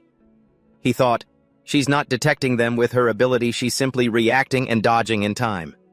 The next second, Asuna used air hammer again, aiming straight for the ceiling. Fenrir managed to jump aside. The protagonist turned back and shouted, "Don't get too close, but keep attacking. Don't let her rest for a single second." The next second, he lunged forward, pointing several knives at Arena as he shouted, "You're good, but how much longer can you last?" She shattered several of his weapons with a single swing of her sword. He turned slightly, wondering if he should just drag this out until she ran out of mana. No, she's been fighting for so long, and she hasn't slowed down for a single second. It's unbelievable. He'd run out of knives and ghouls soon enough. "I have to think. There must be a way," he muttered. "An energy field that lets her detect every attack, limitless stamina to deal with countless enemies. An ancient weapon that can even slice through Grobnia, and reflexes so fast that ranged attacks are useless." He slid to a stop, wondering how to get close enough to land a short-range attack. But it had to be outside of her reach. What wouldn't he risk for her? There's no turning back now. The only way is forward. Just then, Arena deflected a few more attacks, turned to him and asked, "Did you think I was too busy defending myself to block your attacks?" Then she yelled, "How naive, Inori. If you think I've shown all my cards, think again." With that, she charged at him, using a barrier to block his path from the side. She sliced off his arm and said, "It's over, Inori." She thought all that was left was to cut off his head with her sword, pure mithril so he couldn't regenerate. But just then the protagonist smiled and shouted, "No, it's not over yet, Arena." At that very moment, Fenrir's toothy maw emerged from Arena's shadow and clamped down on her leg. Arena stared, grinding her teeth. The protagonist added, "The only thing that could get close to you without being detected was your own shadow." She was still furious, thinking, "So what, I'll just take his head first." Inori can't defend himself with one arm. It's time to end this. Then she looked at the protagonist and thought in surprise, "What?" She realized his arm had grown back. He yelled that she had celebrated too soon. She frowned and thought with frustration, "Wrong sword. It needed to be the one made of pure mithril." Then the protagonist moved closer to her and she thought in surprise, "He's stopping." He shouted, "Do you remember my eye?" Then he used a hypnosis magic circle aiming it right at her, but the next second she shattered it with her sword. He laughed and thought, "This damn sword can even cut through a magic circle." He then thought, "Fenrir, fall back." They stopped facing each other. Fenrir started to emerge from the shadows, aiming its mouth at her leg, but she brandished her weapon and asked, "What now?" The protagonist replied, "Who knows?" She asked, "Why do you look so happy?" He said, "Because I'm having fun." "Isn't it obvious you're having fun too? Aren't you?" She replied, "Who knows?" They smiled at each other and he yelled, "Bring it on, Arena!" He launched a few attacks at her, but she swung her weapon and cut them all down. He thought, time to end this. He adjusted his gauntlet, creating a magic circle behind Arena. She turned around and thought, "Another circle. Not today." Just then, the protagonist appeared behind her, making her yell in surprise. "What?" He thought, "Perfect." She was distracted by that circle. If I can grab her arm before she attacks, I can catch her off guard. He then grabbed her arm and opened his mouth wide to bite. Arena gritted her teeth, thinking, "This is bad. With my leg bitten, I can't dodge. And the mithril sword in my other hand won't reach in time. I'll have to risk it. Weapon aura." She focused a powerful energy into her hand and aimed her weapon at the protagonist. He looked at her sword in surprise and thought, is she releasing her weapon's aura into her own arm? In that instant, the blade slashed across the protagonist's shoulder and neck, severing his head from his body. He thought, "Arena," while she gritted her teeth and thought, "Inori." The protagonist's body and head fell to the ground in two different places. The next second, Fenrir lunged at Arena, mouth wide open, but she spun around and cut it down with a swing of her sword. She knelt down near the protagonist's head, panting, and said, "Farewell, Inori." A while later, as night fell, all the knights had been annihilated and lay in pools of blood on the ground. Arena stood amidst the corpses, her body drenched in blood, and looked up at the sky. She thought, "I can't remember the last time I fought to my last breath, but it's too early to retreat. This is no time to relax. There are still 2 princesses left." Suddenly, Arena was attacked. Blood splattered everywhere as she was stunned by the sudden pain. And in that very moment, she realized the head wasn't the most important part of the protagonist's body. Inori had used his magic, and from a headless state, his body stood up and attacked Arena. She turned back in astonishment and saw Inori rush forward and kick her. She fell, blood spewing from her mouth, the force of the kick sending her flying through a wall, and she lay motionless for a moment. Her body trembled as she watched Inori pick up his head and put it back in place.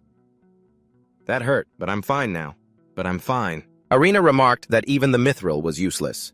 Inori replied that he had realized she used mithril to deal with demons, but it only worked on the demons of this world, whereas I exist in a different world. Arena was speechless when she heard this, and Inori added that he had confirmed mithril had no effect on him when she cut off his arm.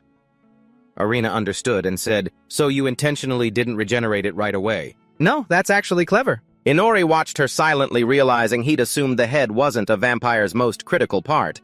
During his fight with Fenrir, he'd clearly taken several hits to his spinal cord. But his body wasn't paralyzed, and he kept fighting as if nothing had happened. Now he understood. The most important thing for a vampire is the heart. He had suspected as much, but he never had a chance to test it. Arena conceded defeat, her expression somber as she lowered her head. Inori apologized, saying he was sorry for making it out alive after all. He didn't have much experience in one-on-one duels like this. Arena had noticed that during their fight, and Inori commented that it was understandable, because he fought as if it were his last stand. Arena chuckled and said she'd noticed that as well. Then Inori suddenly looked away. He turned back to her and said he would gladly accept all of her power, thinking she'd be bored to death as his subordinate, especially as an undead. With that, he leaned in close, bared his fangs, and bit down. Then he bid her farewell and finished her off. A moment later, as Inori was walking down the stairs, they heard his footsteps. Inori approached the bars and said that Ryuto looked pathetic. He stared at Inori, stunned that he'd come for them. He replied, "Yeah, I have a magic item that can open this cage." The girls were surprised to see him safe and sound, as they had been so worried. Inori told them to worry about themselves first. Such kind-hearted people. Ryuto couldn't take it anymore and screamed, "What the hell are you doing?" Inori used his mystic eyes and looked at the frozen Tamaki. He told her to calm down, that he wouldn't do anything bad. Ryuto grew even more furious, but Inori told him to come closer, and suddenly he froze too. His body trembled as he yelled, "What is this?" He couldn't move. Inori was surprised that Ryuto was still conscious, and he pondered it. His spell should have taken effect by now. Could it be that this technique depends on the victim's mental strength? He placed a hand on Tamaki's head, and then Aoi's saying he had a small favor to ask. "Could you all clean this place up? I need you to deliver something to the people of this country, so listen carefully." Ryuto, stunned, asked, "You're making us clean up?" Inori continued explaining that too much had happened in the castle, and he wanted to be considered dead. So he handed his staff to Tamaki and told her to use it to burn the entire palace to the ground. "Leave no corpses behind." She asked in return, "Do we really have to burn down the whole palace? Am I even capable of doing something like that?" And so Inori decided to let her in on a secret. For some reason, you've been unconsciously suppressing your own power. If you free yourself from that limit, you'll be able to do it without a problem. Then he turned to Aoi and asked her to create a barrier around them so they wouldn't get caught up in it.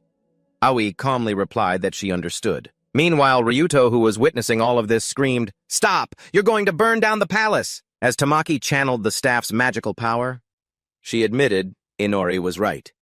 She could feel how easy this would be, and she wouldn't leave a single piece of the palace remaining. Ryuto screamed that if she burned the castle, all the survivors would be done for. But before he could finish, Inori took control of Tamaki, who said that everything was fine and that she would give it a try. Ryuto screamed for her to stop, but he was powerless to change anything. Tamaki was transported inside the palace walls. Once there, she truly did blow the palace apart from the inside out, and every corner of the building erupted in a violent blaze. Inori observed from a distance, pondering this. Of course, he had told her to remove her limiters, but with power like this, even from inside the barrier, you could feel the heat. What a blessing. Suddenly, our protagonist glanced over at the terrified Ryuto and asked if he could designate him as the one to tell everyone the truth.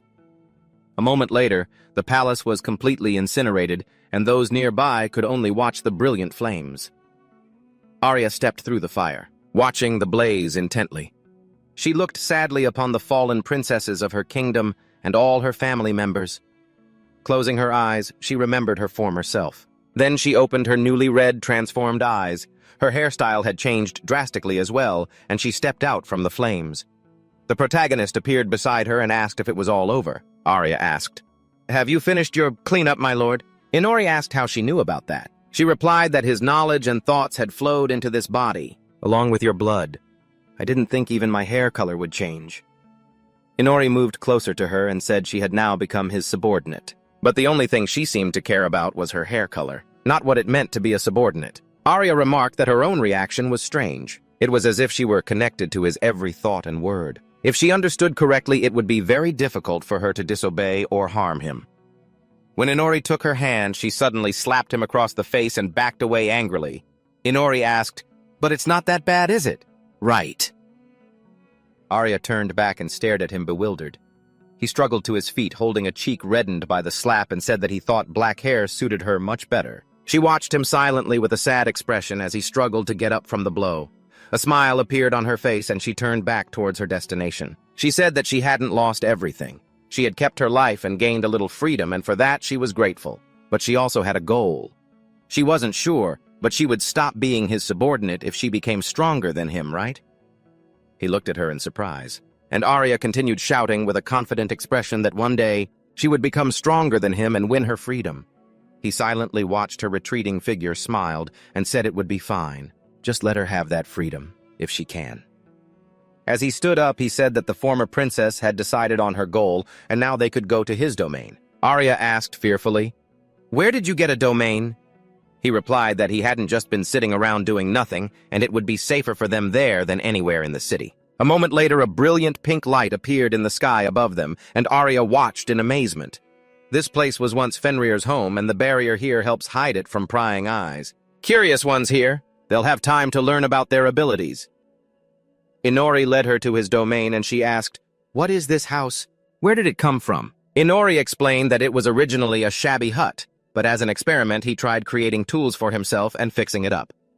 Arya asked in surprise, Created tools. He replied that he'd tell her more about it later, but for now she could consider this their base or fortress, whatever she liked. Arya remarked that he was very fond of dodging questions and refusing to answer. As they entered, Arya commented that the space was too small for 2 people. He replied that compared to the palace, it was indeed quite cramped. But alas, they would have to get used to a different lifestyle now, especially since there was only 1 bed. Arya became extremely embarrassed, her face flushing red. She was silent for a moment, then suddenly sat down next to him, and said that she had never considered herself royalty and wouldn't mind sharing a bed with him. She had only survived thanks to him and didn't want to remain indebted forever. Inori watched her silently as Arya continued that for now. This was the only way she could repay him. Inori turned his face away and said he couldn't believe she had reacted before he even gave an order. Arya said she was ready, and Inori ordered her to undress. She turned beet red and lowered her head, then immediately took off her clothes in front of him and cried out, "Are you satisfied now, my lord?" Inori pondered his all-seeing eye combined with his weapon creation and magic skills. He crafted something special for her, then told her to catch. As Arya held it in her hands, she asked him what's going on. He replied that she shouldn't be seen in such tattered clothes, not in front of him, nor for her own sake, and that she should get dressed right away. When he said she would obey his orders, he didn't mean that. He had the whole world in his sights and could choose any partner he wanted. He didn't need her to repay him with anything. She was overestimating herself. Arya grew even more ashamed. Then she suddenly became extremely upset and shouted at him with extreme anger, spun around, thanked him for the new clothes, and said she would go change immediately. She ran into another room and Inori smirked, wondering if people had once called her an emotionless doll. A while later, Arya ran outside and sat there naked despite the bad weather. This situation seemed like a complete failure to her. How had she ended up in this position? She simply wanted to say that she was ready for anything. She stared intently at the flames rising from the nearby palace. Lost in thought, she mumbled that she was probably the only survivor who had abandoned her entire country. Maybe she just wanted to be punished. Inori approached her just then and heard her thoughts. He asked, "So being by my side is a punishment for you?" She turned around in surprise and shouted his name as Inori suddenly said he didn't expect her to be so rude. Arya shouted back that she simply couldn't comprehend it all yet. "But I'm grateful to you for saving me?" he asked. "Are you really?" Arya yelled. "Yes, I haven't even had a chance to calm down, even if I'm no longer human." "For choosing to live, I have no regrets." Inori told her that it was all right. He just had one thing he wanted to check and needed her help. Arya was delighted by this choice and shouted that she would help in any way she could.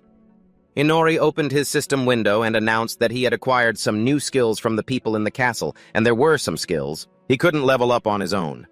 Arya wondered if he needed help with those skills. Inori confirmed, adding that she would have to help with romantic techniques. Arya asked fearfully, "What are you talking about?" Inori replied that he wanted to see if touching someone's chest would help him level up. Arya furiously screamed at him to stop. Inori asked, "So just touching you is worse than being together in a romantic setting?" Arya shouted back that just touching is already abnormal, that it shouldn't be like that. Inori asked her, "Then why did you say you'd help with anything?" Arya pointed at him and screamed that he was a demon.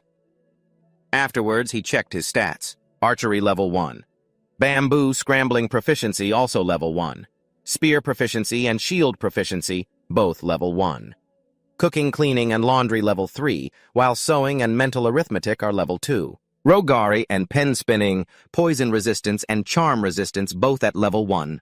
Poker face proficiency, fake smile proficiency, and so on all at level 1. Inori carefully examined the stats in the system window and thought that he still didn't know where all these abilities would be useful, but at the very least he needed to level each one up a bit.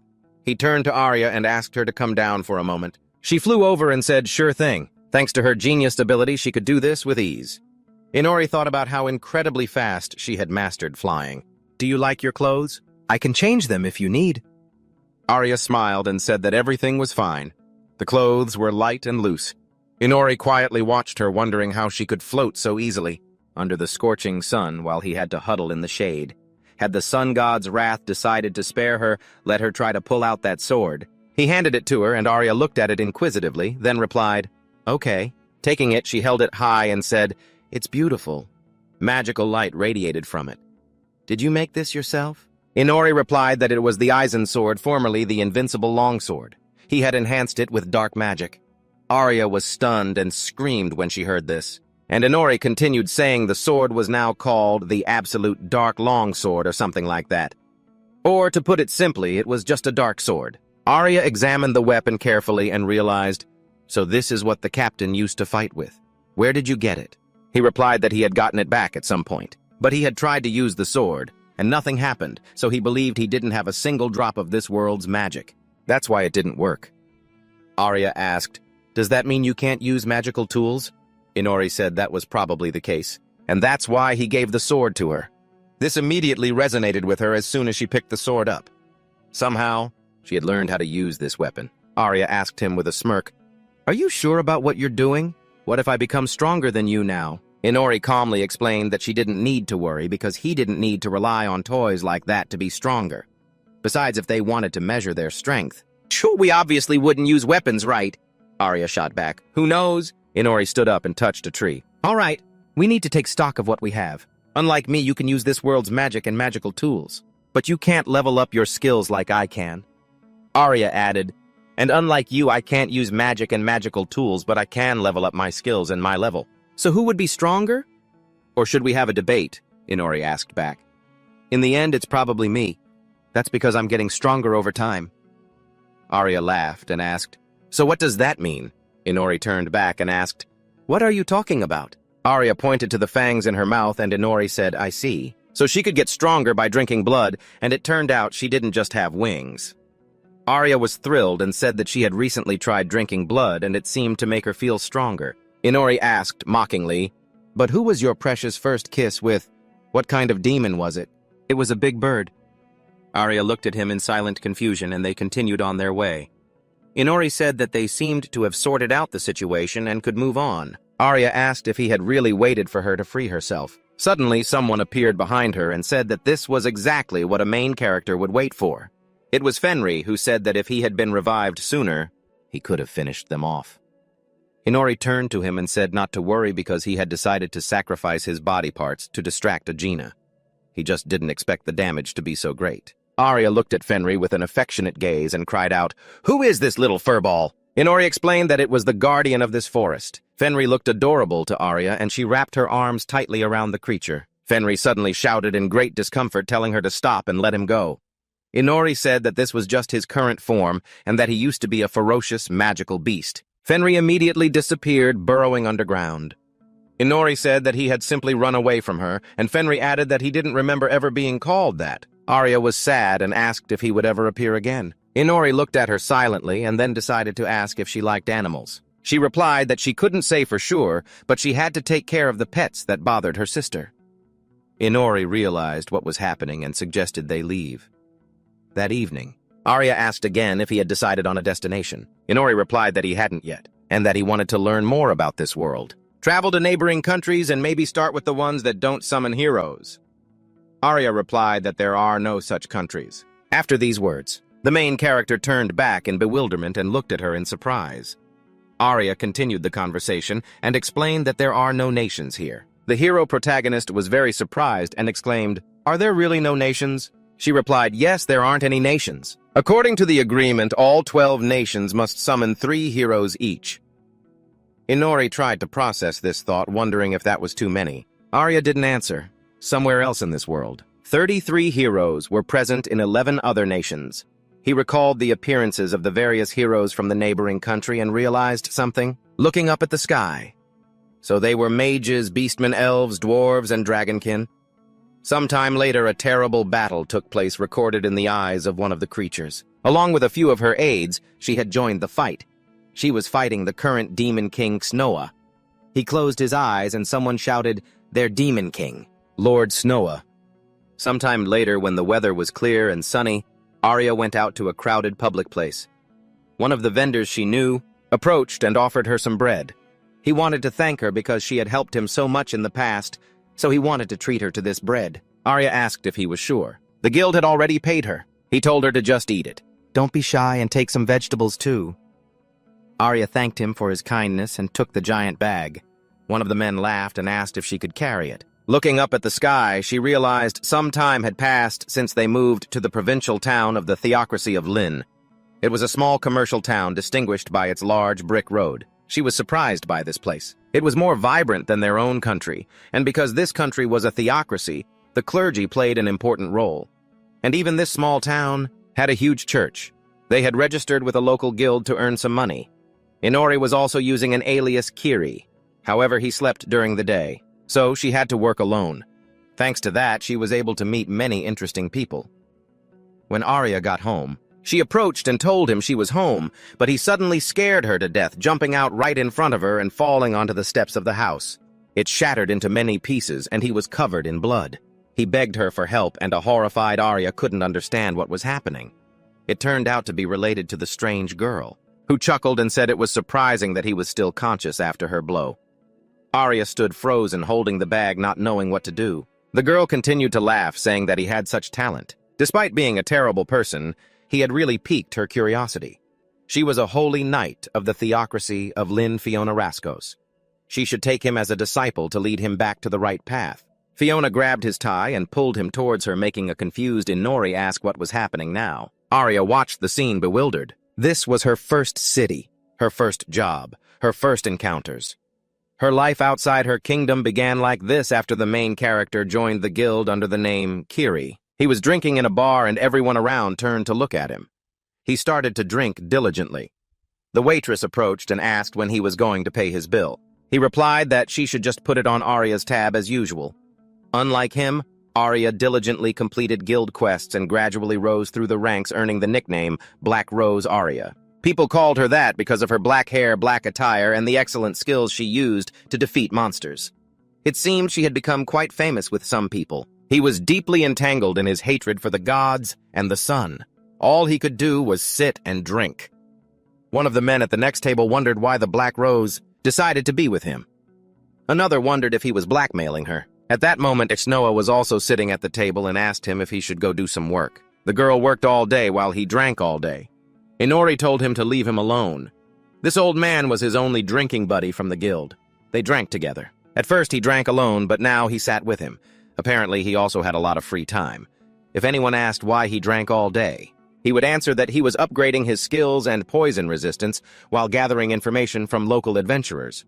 But over time, people became suspicious about how much he drank, and only this old man remained. He couldn't get any more news, but at least his endurance was improving, so that suited him. Suddenly a bell rang in the room, and someone entered. It was the holy knight Fiona who was smiling.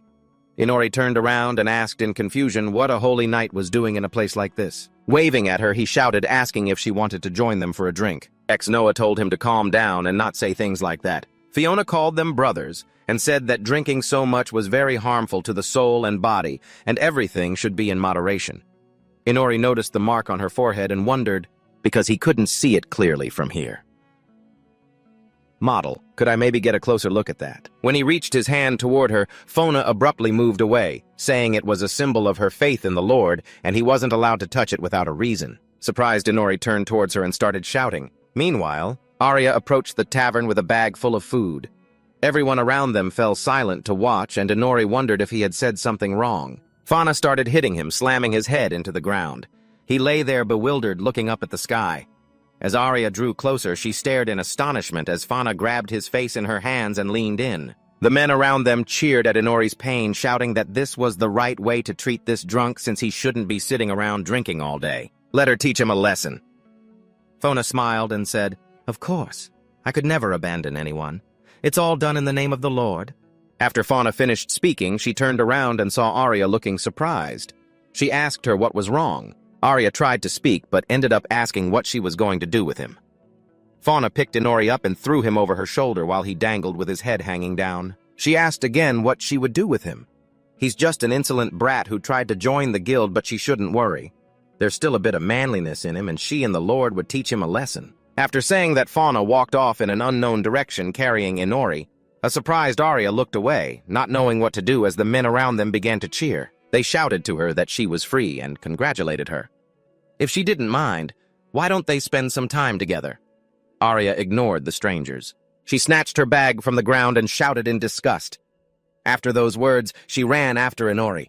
The bewildered men watched her go, wondering why she was still chasing him. It seemed he really was blackmailing her. A while later, Saint Fauna dragged Inori to the palace and set him on a bench outside. Just then he came to and wondered what was happening. Fauna held her hand out to him and said she would heal him right away. Waves of vibrant magic appeared on Inori's face, and suddenly they changed from blue to green. Surprised and curious, Inori examined his body. Fauna asked again if it really worked. "You shouldn't get that drunk again." Inori apologized and asked who she was. She replied that she was a holy knight. He asked again, "Really?" Fauna replied that he could call her master or by her name, whichever was more convenient, but that would have to wait. She grabbed his hand and led him away, because first, they needed to pray. Arya, who had been watching them from around a corner, wondered if they were already holding hands. It reminded her of something. She frowned and angrily wondered if this was normal. "That girl looks very dangerous." Arya called out to Fenrir, who informed her that he didn't know if his master had noticed, but he could feel her divine blessing. Arya asked again what he was talking about. Fenrir explained that she had felt it as well, and decided to follow her master. Arya replied confidently that it was just as she thought. Meanwhile, Fauna was still leading Inori by the hand, saying that this was the largest church in the entire region. "You're very lucky today. Extremely lucky." She smiled quietly, looked at him, and asked his name. He said his name was Kiri. Then he noticed a giant statue standing in the middle of the church. His mouth hung open in amazement, and he asked what it was. She replied that it was a statue of the Lord. If he didn't know how to pray properly, he could just copy her. "You need to bring 5 fingers together, 1 for God and 4 for the 4 goddesses. Then close your eyes and pray." Inori did everything as instructed, thinking that he couldn't believe things had turned out this way, but it was best not to argue with the saintess. Come to think of it, he had never believed in anything or prayed to anyone before. Suddenly he felt strange, and as he continued to pray in silence, someone suddenly took notice of him. Inori immediately sensed it and became alert.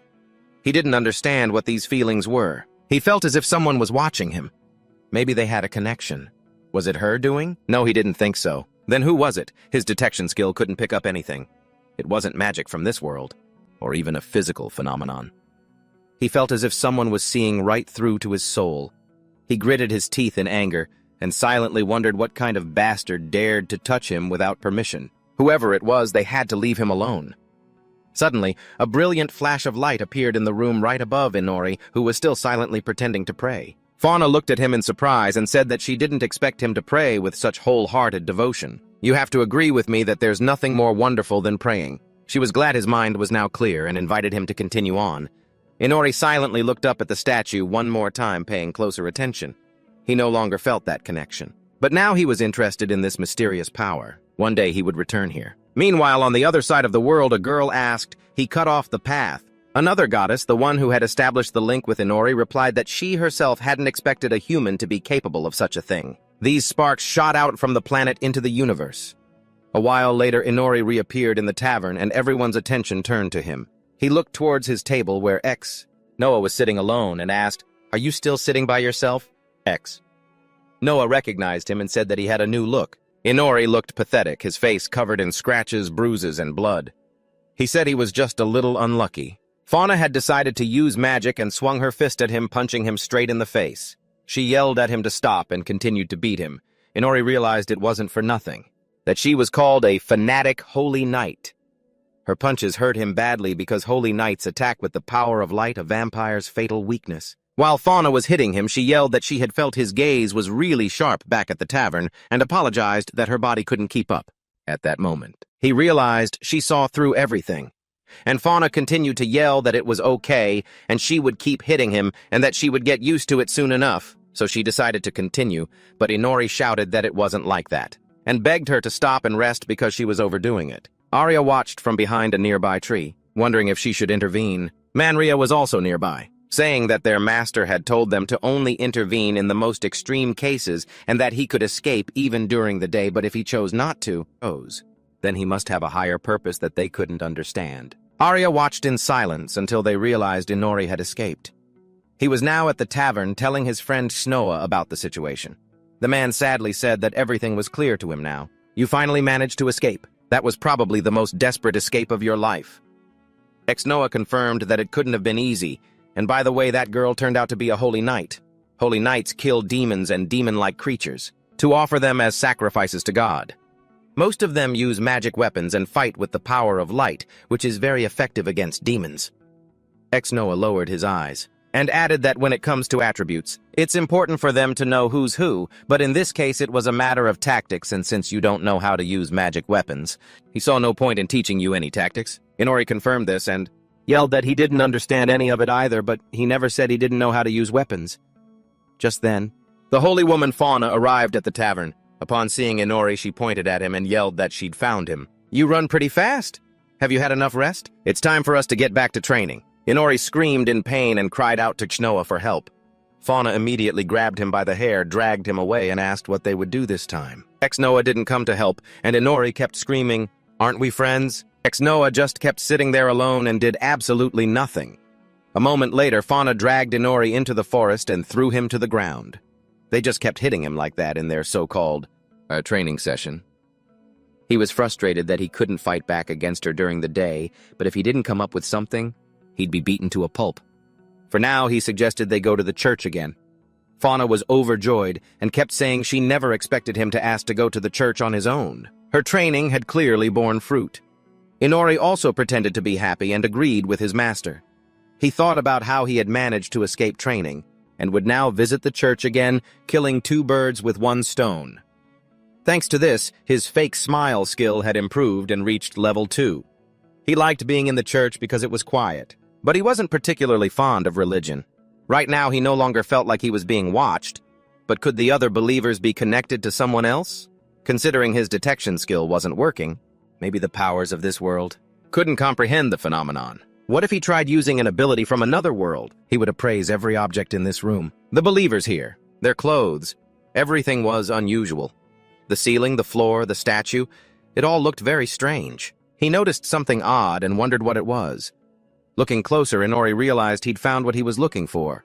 The system announced he had found a holy light stone, holy nation of Linja, unidentified. Born from the roots of the divine tree, it can act as a medium for the goddess's power and is a mandatory item in every church. Inori wondered if this holy stone was the medium for the goddess. So this is the stone they used to communicate with everyone in the church. He suspected she was a goddess because the statue had 5 fingers, and in theory there were 5 goddesses. He feared the goddesses of this world didn't like him very much. Well, at least he learned something new. That's good enough. Suddenly Fauna's whole body trembled and she shrieked. Inori asked what was wrong. She noticed a man named Raven standing nearby and shouted that he was the captain of the Holy Knights' 4th Division. The hero of Regan, Inori, asked back, "He's a hero." Fauna continued to explain that 15 years ago he protected the city from demons and has been guarding this place ever since. Anyway, he's a living legend, and this was the first time she had ever seen him this close. He wondered if that was his master's superior. Fauna said she would run over to say hello and excuse herself and that he could go on ahead. They would meet up again later. Inori replied that it was fine and stood watching the situation. The hero of Regan. He couldn't possibly be stronger than Asina, but he should still appraise him just to be sure. Suddenly, Raven stared right at him with a chilling gaze, and Inori realized he might have noticed him. Had he actually sensed the appraisal, or was it just his imagination? But he had clearly sensed something. It'll be dangerous if you try that again. While Raven was trying to figure out what happened, the Saintess approached and called his name. Raven ignored it, and he noticed the scent of his own bloodline lingering in the room. As Inori left the room, Raven's eyes followed her. Suddenly, a loud explosion rang out from outside. It sent dirt and rocks flying everywhere. Arya sat on the roof watching everything. She wondered if Inori had been training non-stop since that day. She felt bored since they had barely spoken to each other. Inori was training with the Saintess Fauna. She remarked that he had gotten much more skilled at dodging and moving against magical weapons. Inori thanked her, thinking that thanks to Asuna, he had realized early on just how much trouble they could be. Fauna continued pointing out that he was still too focused on defense and asked if he knew how to use any kind of weapon. Surprised, Inori asked her what she meant. He possessed dark magic, but he couldn't tell her that. Fauna replied that she understood, then shouted, "Then it's decided?"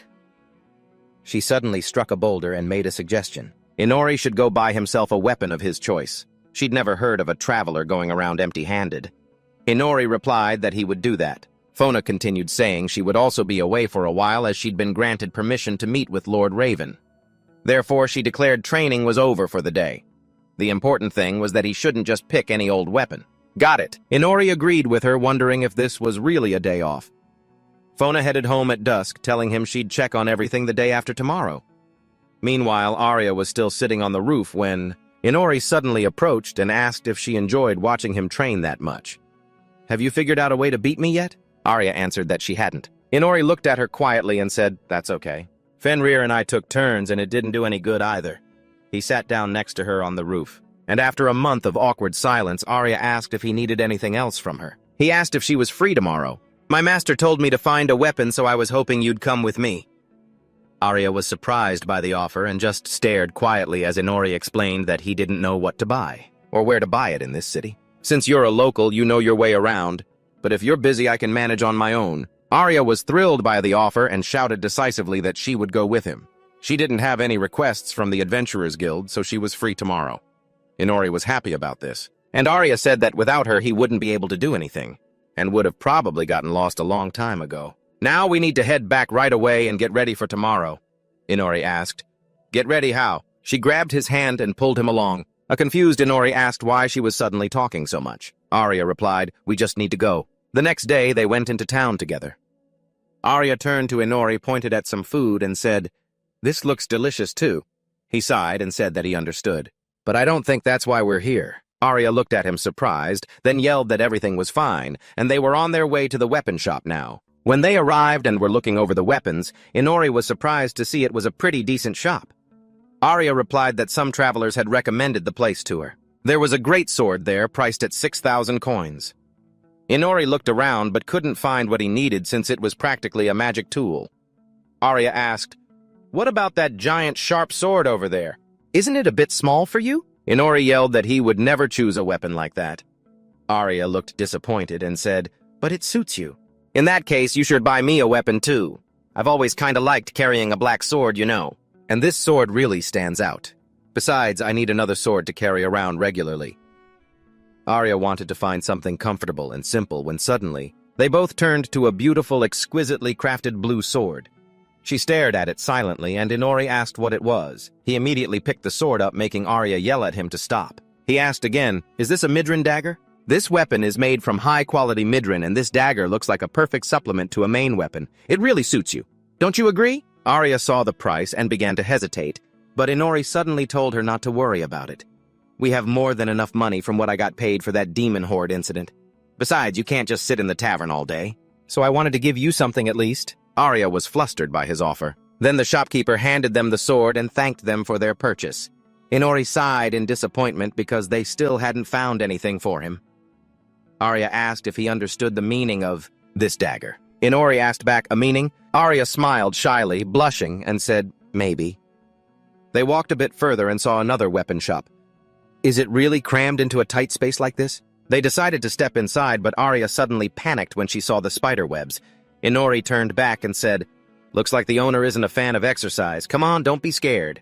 When Inori looked ahead, he saw a neatly dressed shopkeeper standing opposite them.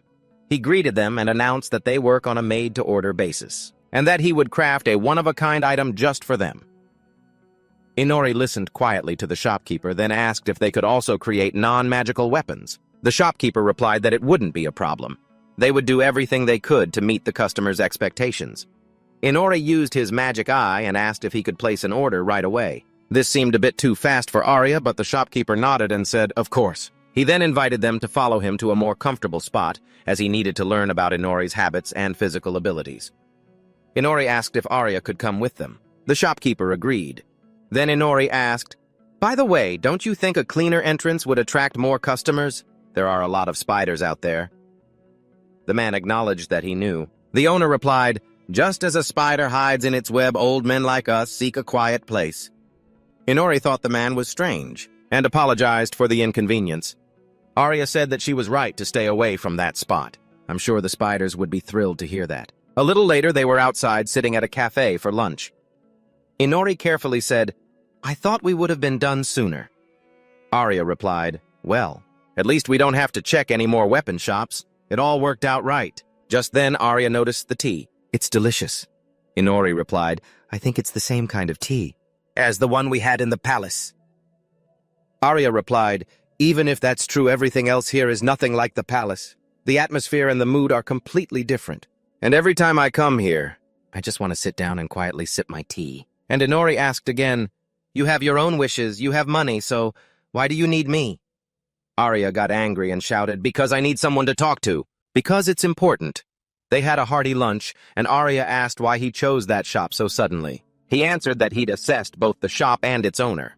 All the merchandise was high quality, so he decided the old man was trustworthy, although he had a lot to work on as a merchant, since the building was full of cobwebs and spiders at the entrance, and that's not something you see every day. Just then, Fona appeared and exclaimed in surprise, You actually bought a weapon. She approached, having overheard their conversation because she was looking for him. Inori asked, What about your meeting? Fona replied that the meeting had just ended. And I was on my way home when I noticed you. Hitting on girls again, are we? Arya blushed and shouted, We're teammates. Fona vaulted over the fence and asked, Do you really think so? One of the guards standing with her pleaded, Please don't jump over the fence. The ladder is there for a reason. Fona laughed and apologized. He said that as followers of God, they should set an example for everyone. He presumed this was Sir Kiri. He was ordered to keep an eye on Fona and said to call him Matt.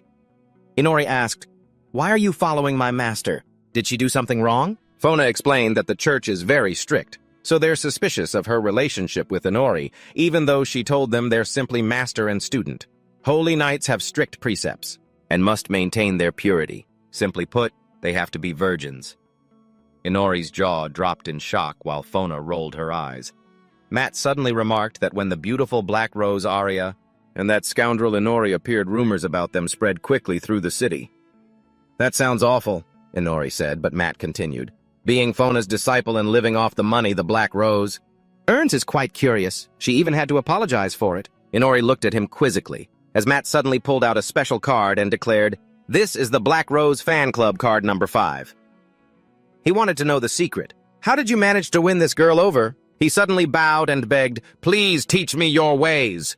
Fona yelled, You've forgotten your own words. You're one of the holy knights yourself. There were a lot of sweets on the table, and Fona decided to have a snack. Matt was chatting with Inori at the next table. Arya remarked, Men make such good friends. They find common ground so quickly. Fona turned to her and asked, Your name is Black Rose Arya, right? Are you really friends with that drunkard? Arya answered, Yes. Fona looked away and then asked, So why is a Joseph Mithril on your table? Arya didn't know what to say, and an awkward silence fell over them. Fona said, That dagger has a special meaning. It's synonymous with a marriage proposal. Kiri's not so bad. Arya blushed and looked away. Then Fona stood up and said, If he knew and meant it that way, then of course. But anyway. She turned to Matt and said they had to go because the cafe was about to close. Matt shouted, Is it that late already? It's no good. I'll report in detail that they're just a teacher and student. Fona said she was happy to talk to Arya, and Arya smiled in response. They left in an unknown direction, and Inori and shared his thoughts on what a strange day they'd had. Matt started to think that Inori's female guest was still a mystery, even after meeting her in person. When they got back to their street, Arya waved and said she still had a few things to do, so she would be gone for a bit. Inori asked her about it since she'd already told him she was free today.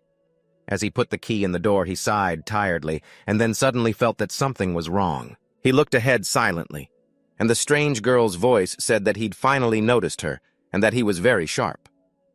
Inori used his magic and wondered if that voice was really in his head. The girl asked if he wanted to go inside first. Inori took a step, and it turned out the girl was sitting on the windowsill looking out.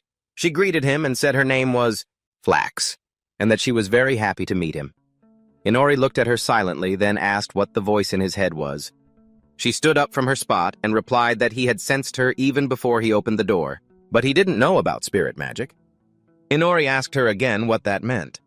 Flax replied that she had heard rumors about the town's car guy and was very curious. If he wanted, she could show him what spirit magic was. She would do it with her body.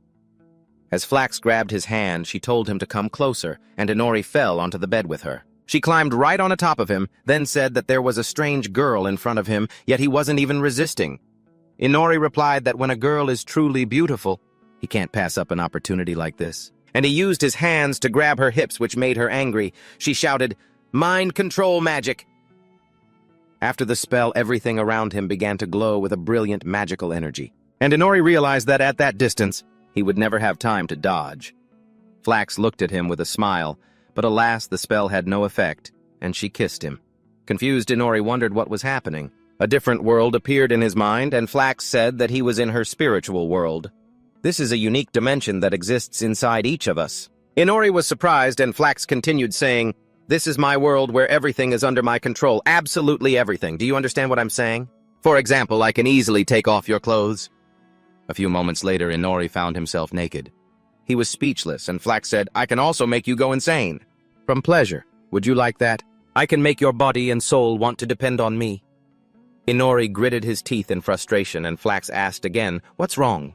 You're a man and a girl is in your arms. Why aren't you holding her? Are you really that afraid of getting involved with someone?" Inori got angry and ordered her to be quiet, but Flax refused, saying he wasn't afraid. Suddenly, a strange magical field formed behind him, and she grew tense. The magical forces let out loud sounds and enveloped everything in darkness. The darkness covered Flax's face.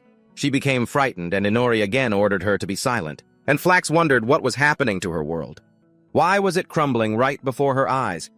How could a single soul do such a thing? Inori reminded her, "You once said you controlled everything in this world." "Didn't you? What a coincidence. I'm also very good at controlling things." At that moment, Arya approached the house and noticed the door was unlocked. As she opened it, she yawned and announced, "I'm home." She thought to herself that leaving the door wide open wasn't a good idea. But before she could finish the thought, she saw a girl sitting on top of Inori. They were kissing when he suddenly realized Arya was home. She became wary and remembered the knife's curse. If she was betrayed, she could stab him to death. A moment later, Flax shot up and fell to the floor. Inori had used his magic to throw her off him. This caused a spirit to fly out of her mouth. She fell to the floor soaking wet and said that the goddess had given her the mission to seduce him.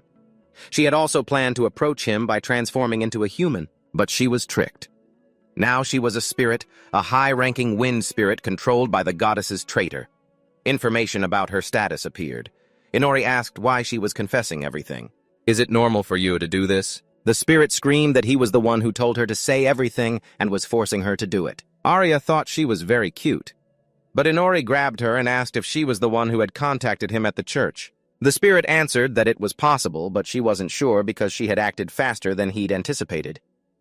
Arya asked again, "That was a goddess." Inori demanded that she tell him everything she knew about the goddess and spirit magic.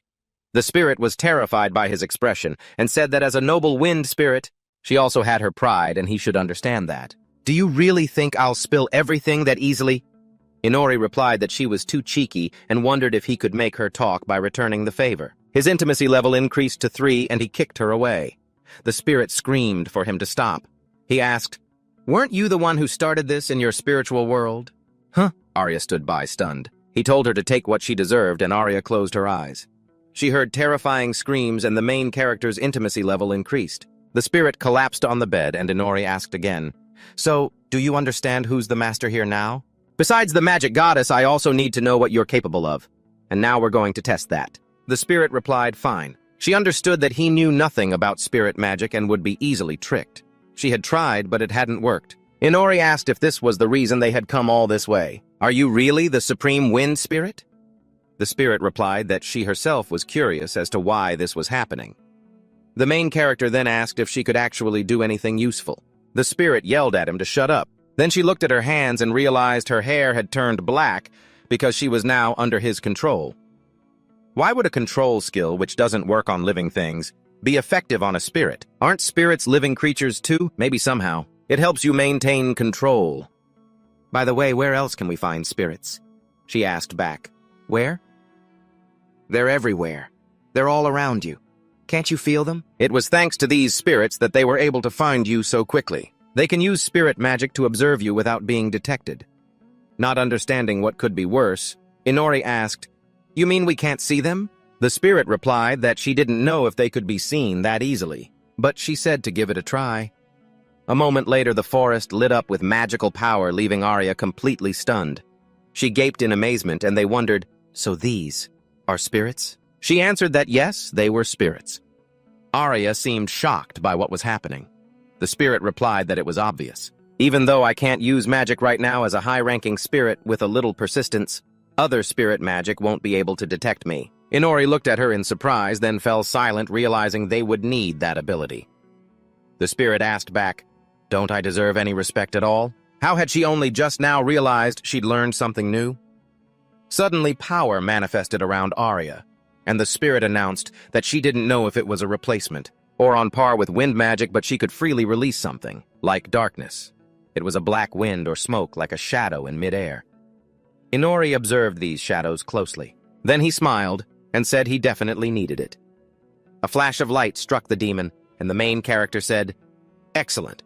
He said it would prove its worth in his hands. He looked at the black orb in his hand and said, "This is good stuff. This black wind." Just then, Sophie asked, "Even so, father?" Then she added thoughtfully, "If it were a normal demon, its body would have disappeared long ago." "Does that mean it's from the demon world?" The main character asked. "The demon world? What's that?" She said it was a legendary species of insect that only lives in the demon world. "Where did it crawl out from?" he asked in surprise. "What do you mean? Is it some kind of rare creature?" She replied that a creature like that couldn't just appear in this region naturally. He asked thoughtfully, "Like a fish on land, right? I've never seen one myself." Arya looked at Shinji and asked if she had ever been to the demon world. She zipped past Arya, waving her hand and saying, "Of course not. Isn't it obvious?" The spirits in the forest seemed to be going wild, and the light spirits were particularly displeased. Inori said he couldn't see the spirits, but he could understand them.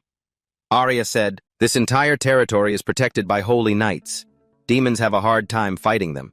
It's strange that a demon would decide to come up here all alone." Then the main character asked how this thing could have gotten here. Meanwhile, Ex-Loa was watching them from a high cliff. A little while later, the blacksmith announced that his order was ready. The main character looked at the sword in his hand and said, "Whoa, this sword." It was a long sword crafted by Sebastian A-rank quality, with stats favoring strength. Arya clapped her hands and said cheerfully, "It's simple yet elegant." The main character looked at her and said, "It feels like an extension of my arm." Then he looked at Sebastian and asked, "I heard you're moving." "That's too bad. Here's the payment." Sebastian took the money pouch, closed his eyes, and said he'd been planning to move for a long time. "Inori, you're my very last customer. Thank you. I don't know if we'll ever meet again, but I hope we do." With that, he bowed. Then Arya looked at the main character and said, "Great. You managed to get all the money." The main character replied, "Master chipped in a little too." She was surprised. "And you just took it. Why didn't you politely refuse?" He turned to look at her and asked, "Why?" "You told me to buy a sword, so I bought one." She shouted indignantly, "That's no excuse. You have to go return the money right now." He looked at her completely surprised. A moment later, Fanatic looked at the main character in surprise and called out, "Inori." Afterward, they went outside, and she cheerfully admired the sword. She said, "What a wonderful sword. It has a nice weight to it, perfect for a real fight." The main character sat down beside her, crossed his arms, and said, "I found a good blacksmith." She added, "An incredibly good one. You can tell it's high quality just by looking at it." He tilted his head back to look at the sky and said, "Looks like it's just an ordinary sword. It's just a coincidence. But you can't use magical items. Even with her guidance, it would be difficult for you to get any stronger." She smiled and asked, "Do you not like my training sessions?" He replied, "I haven't liked them since the very first day." She looked indignant. He said, "What's the point of doing something that's so obviously useless? It's just a waste of your time. Don't you think so?" She burst out laughing and acknowledged that he was right about that. "With your attitude, a lifetime of training would be pointless." He replied, "I'm not kidding." "Is that so?" she added. "If that's the case, then I'll train you forever, until you finally get stronger. If there's one thing I'm most confident in, it's my faith." Then she looked at him. He closed his eyes and said, "So stubborn." "Fine then. It's time to put in a little more useless effort." "Really wonderful?" she asked. A moment later, the main character looked at the girl who was blushing from the alcohol and asked, "What about this one?" Raven replied, "Passion hidden deep within cold eyes. Lovely lips that have never known the taste of a man. That is pure innocence." Then the main character looked at another girl and asked, "What about that one?" He replied, "A firm body like an impenetrable wall to men. Without a doubt, that's innocence." Then the main character laughed loudly and shouted, "You can see right through them. Excellent." Raven adjusted his mask and replied, "Of course. A man of the church must know how to judge a person's purity." Then the main character thought, "A mask. Lately, he started spending time with me at the bar occasionally. If he drinks too much, he might let something unnecessary slip. I hope they haven't had too much to drink. However, as long as he's paying, I don't want to worry about it too much.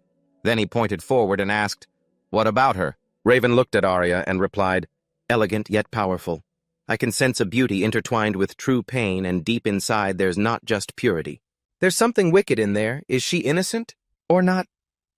What a difficult choice." She looked at them with a strained smile. A moment later, bumps appeared on the two guys' heads, and Arya said, "I heard someone was talking way too loudly about other people. You two understand?" "That's right. You two are about to get banned from here, you know that." They knelt, bowed their heads, and said, "We beg your forgiveness." Then Arya turned to the other customers in the bar and bowed in apology.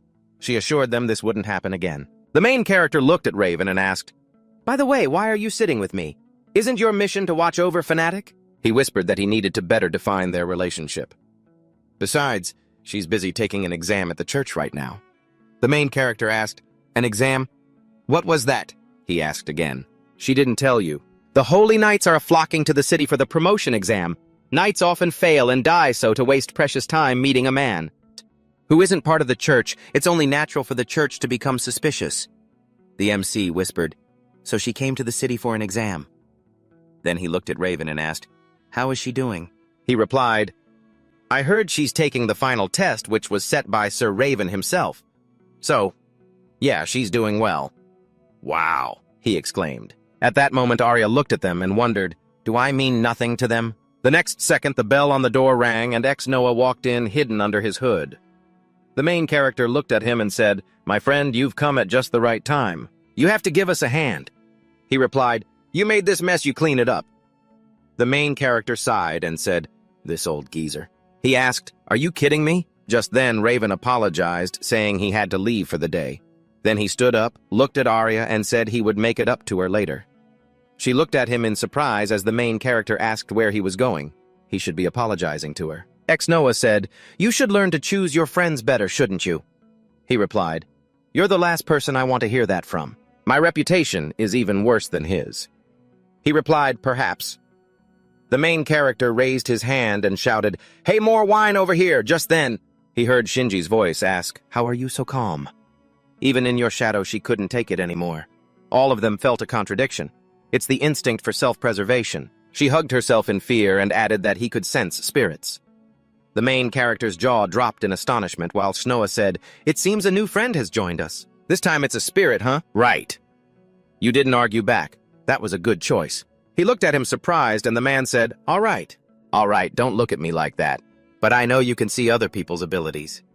Just then, the main character used his skill on the man, and the information appeared before his eyes. Ex-Noah. Race Demon. Chimera Homunculus. Dragonkin Dwarf Elf. Beastkin and Human. Level 1. 6.66. Talents. Demon King Punishment of the Six Gods. Status Current Demon King. Former Demon King. Reincarnated from an ordinary worker. Subject of absolute divine punishment, etc.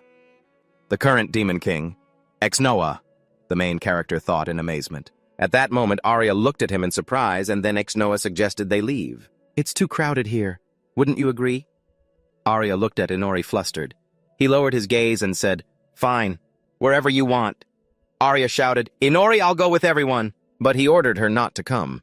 She gasped in surprise. He added, "I'll go alone." "What about the forest?" Ex-Noah asked. "It's outside the city," he replied. "Anywhere is fine." Arya watched them go, thinking Inori. A while later, they stopped in the forest, and Shnoa said, "This is a good spot." "All right, just relax." After speaking, he looked at the main character, who was silently looking back at him. The current Demon King then added, "Although relaxing in this situation is a bit absurd." He then unleashed a powerful wave of energy, and Shinfi emerged from behind the main character. She let out a scream, and Ex-Noah said he didn't want the evil spirit eavesdropping. "I almost forgot she was inside you, so I had to force her out." "Huh. Finally, it's just the two of us," he said, taking off his hood. "What do you think?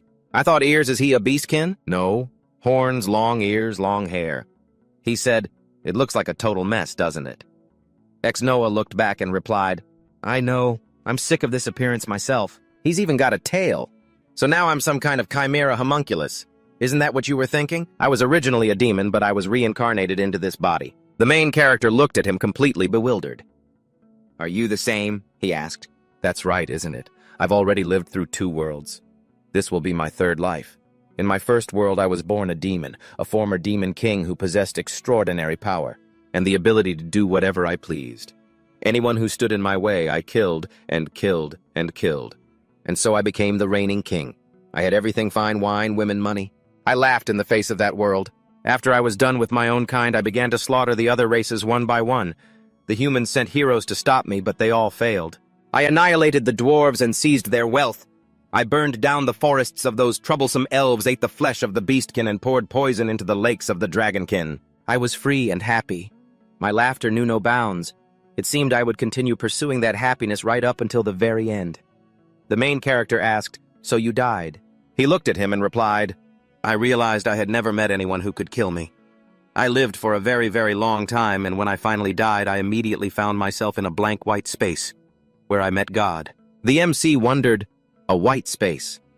And God, could he be talking about the very same goddess who brought me here? The Demon King said, "This god called herself the god of this world. So it really was her," the main character thought. Xnoa continued, "She said I had gone too far. My memory's magic power talents.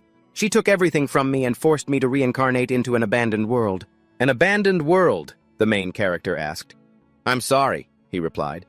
He pointed at the main character and added, "That's what they call the world you came from. And they call it that for a reason. Because that world has been abandoned by God. I lost everything and nothing special happened to me. I was born with the most ordinary looks into the most ordinary of families. I had no special features or merits, so I was rarely praised, but I continued to try my best. I was determined to work hard and began to earn a living. I learned to bow my head when necessary, more or less. I married a co-worker, a very plain-looking girl, and we had a son who had my face.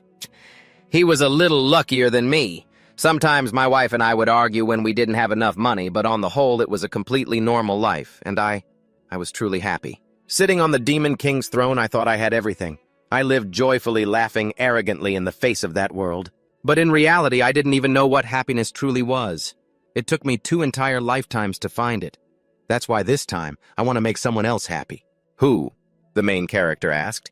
He replied, "It's not that I want to make everyone happy, but I will keep going for as long as this body allows." He flexed his bicep, and the MC asked, "Continue. Killing?" "Of course not," he replied. He said, "My race is Chimera, an artificial being, right? Representatives from 6 different races were sacrificed to summon me to this world. Beastkin, dwarves, elves, dragonkin. This body combines all 6 races, and it is those same 6 races that have divided this world into 6 parts, never once stopping their wars for control." The main character asked, "Are there really that many races in this world?" He crossed his arms and said, "And you see, you still don't know much about this world. You yourself have noticed how people avoid you, haven't you? It's true. You're even more hated than he is. God intentionally created this world in a way that the different races could never get along." The main character looked at him puzzled, and he added that for someone like you from another world, it's hard to understand just through words. But once you travel the world, you'll see war breaking out everywhere. Discrimination against the mixed-blooded oppression between races. He asked, "And you want to help them?" The Demon King took a drag from his cigar, blew out the smoke, and said that he wants to destroy this twisted world. "I need your help." He said that at first he planned to destroy it himself, but then he met you and changed his mind. The main character asked, "So you decided to threaten me into helping you?" He apologized. "That wasn't my intention. Rather, I'll give you complete freedom. But in exchange for your cooperation, I'm willing to offer an advance payment knowledge of this world." The main character was surprised. "An advance payment," he replied. "I'll destroy everything, even if it's not part of your plan. In the end, any action I take will help you achieve your goal. Trampling on the lives and fates of others. That's how you exist." Then the main character sighed and said, "You're so selfish, but I'll agree anyway." "You will, won't you, excellent?" he asked. The main character smiled and added, "But only if you provide much, much more knowledge." Loa said, "You're a greedy one, aren't you?" "Very well." He replied that he'd been on pins and needles ever since summoning him here. This must be his karma. Not long before that, Arya reached her hand out toward the main character and the Demon King. A moment later, she sat down at the base of a tree and thought, "I'm not going with them. Am I?" That's right. She had never seen him so tense. She thought she could finally be of help to him.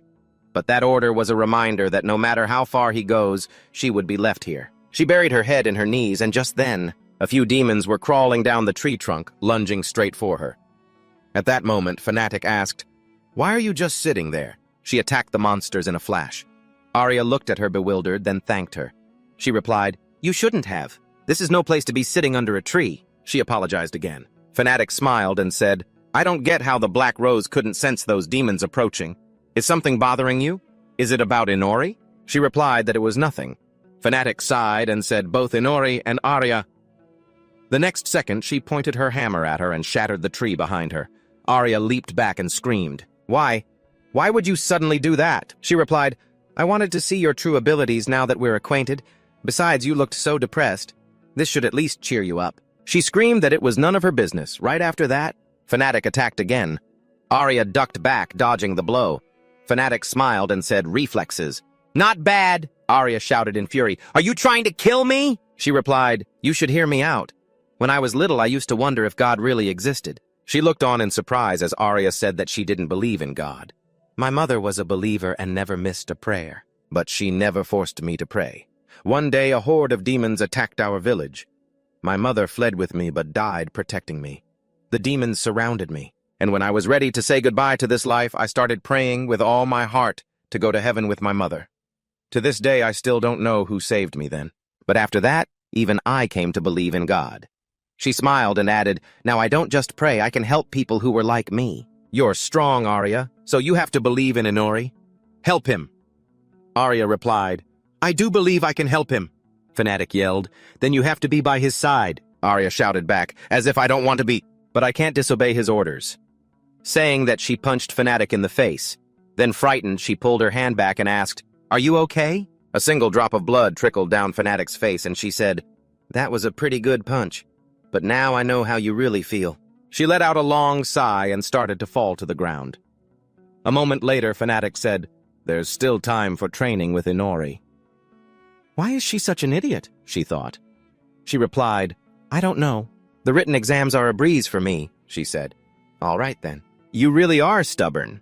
Then Fanatic added, "This might be a bit presumptuous, but you don't understand Inori as well as I do." Arya smiled, looking at the girl lying in her lap, and said, "I was right to think a clumsy girl like you would only solve things with brute force. But I'm grateful to you, Fanatic." She replied, "I feel like there's a thorn in the Black Rose's words." "Oh, really?" she asked back. Then they both burst out laughing. A while later, Arya sat on her bed watching the rising moon. Just then, the male lead appeared from the shadows behind her, making her scream in fear. She told him not to scare her like that. He stepped closer to her and said they had been so engrossed in their conversation that he lost track of time. "The fastest way to return is through the shadows. But I've learned so much. When the time comes, I'll tell you everything." She looked at him silently, then sighed and asked, "Did they talk too much? He didn't attack you?" "No. Are you worried?" She answered, "Well, yeah, if you happen to die somewhere. Then your escape story would become a tragedy, not a comedy. Besides, you don't even know if I would free you in that case." "I see," he said thoughtfully. Then he turned to look at her, and she asked why he was suddenly so quiet. He closed his eyes and replied, "It's nothing." He smiled at her and said, "I can see you're forcing yourself to be cheerful. Next time you're coming with me for a little experiment. I want to see what you're capable of." Surprised, she asked, "I don't mind, but what's with that smile?" He replied, "You'll understand soon enough." She said she didn't like that at all. A while later, several girls were sitting near a wall while Raven looked toward a slightly ajar door and asked, "Is he here yet?" He apologized for calling them on such short notice. Raven stepped forward and asked, "What do you require, sir?" The other man replied, "Nothing in particular. How is the search for the runaway heretic coming along? According to the plan, she should be working by now." He bowed his head and said, "Apologies, we need a little more time." Then Raven pushed a church servant forward and told him to hurry up and find her. "We need more knights for the upcoming trials. Don't you need your authority to gather the devout followers?" He replied, "In the name of the Lord." A moment later, he sat at a table, took off his mask, and said in frustration, "Chris, you wench! Don't you dare think you've escaped me!" At that moment, Chris stood with a horde of demons behind her. She looked toward the city and said, "It's not enough. We need more bigger ones. First, they must devour this entire forest." As she finished speaking, she unleashed a blast of dark energy and countless demons charged toward the forest. She then added, "After that, all of Rick." A while later, Shinji asked, "Is he planning to sleep like this?" Arya, carrying a bag of food beside her, replied, He can't do much during the day anyway. Just let him sleep.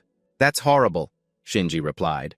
Then she thought, so if I want to escape, I have to do it during the day. Then Arya announced they had arrived. A moment later, Shinji looked at a piece of cake in surprise and asked, "What is this?" Arya smiled and said, "It's a sweet cake." "I really love the sweets here," Shinji said. "I know what it is, but what do I need it for?" Surprised Arya asked, "What do you mean? Why you don't like sweets but you're a girl?" Shinji sighed and replied, "I'm a spirit. I don't need food. Don't compare me to humans." Arya then asked, "So you don't have a favorite food either?" "Of course not," she replied. Arya sighed. "Well, that's a first. I didn't mean any harm. On the contrary, I just wanted to make you happy, Shinji." Shinji looked at her and said, "All right, I'll give it a try." Then she placed a hand on the cake and said, "Just because I don't need to eat doesn't mean I'm completely unable to." She took a small bite and said, "Spirits are closer to plants than animals." Then she swallowed and exclaimed in amazement, "What in the world is this?" "How is it this delicious?" Arya smiled and said, "Told you so." Then she pointed to the next pastry and said, "This one is cheesecake. I highly recommend it. You absolutely must try it." Shinji looked surprised. "Cheesecake? How can it have such a perfect harmony of sweet and sour flavors right now?" "Exactly," she replied. A while later, Shinji was sprawled on the table with a full belly as Arya smiled and said, "I've lost count." "So this is the forbidden flavor," Shinji said.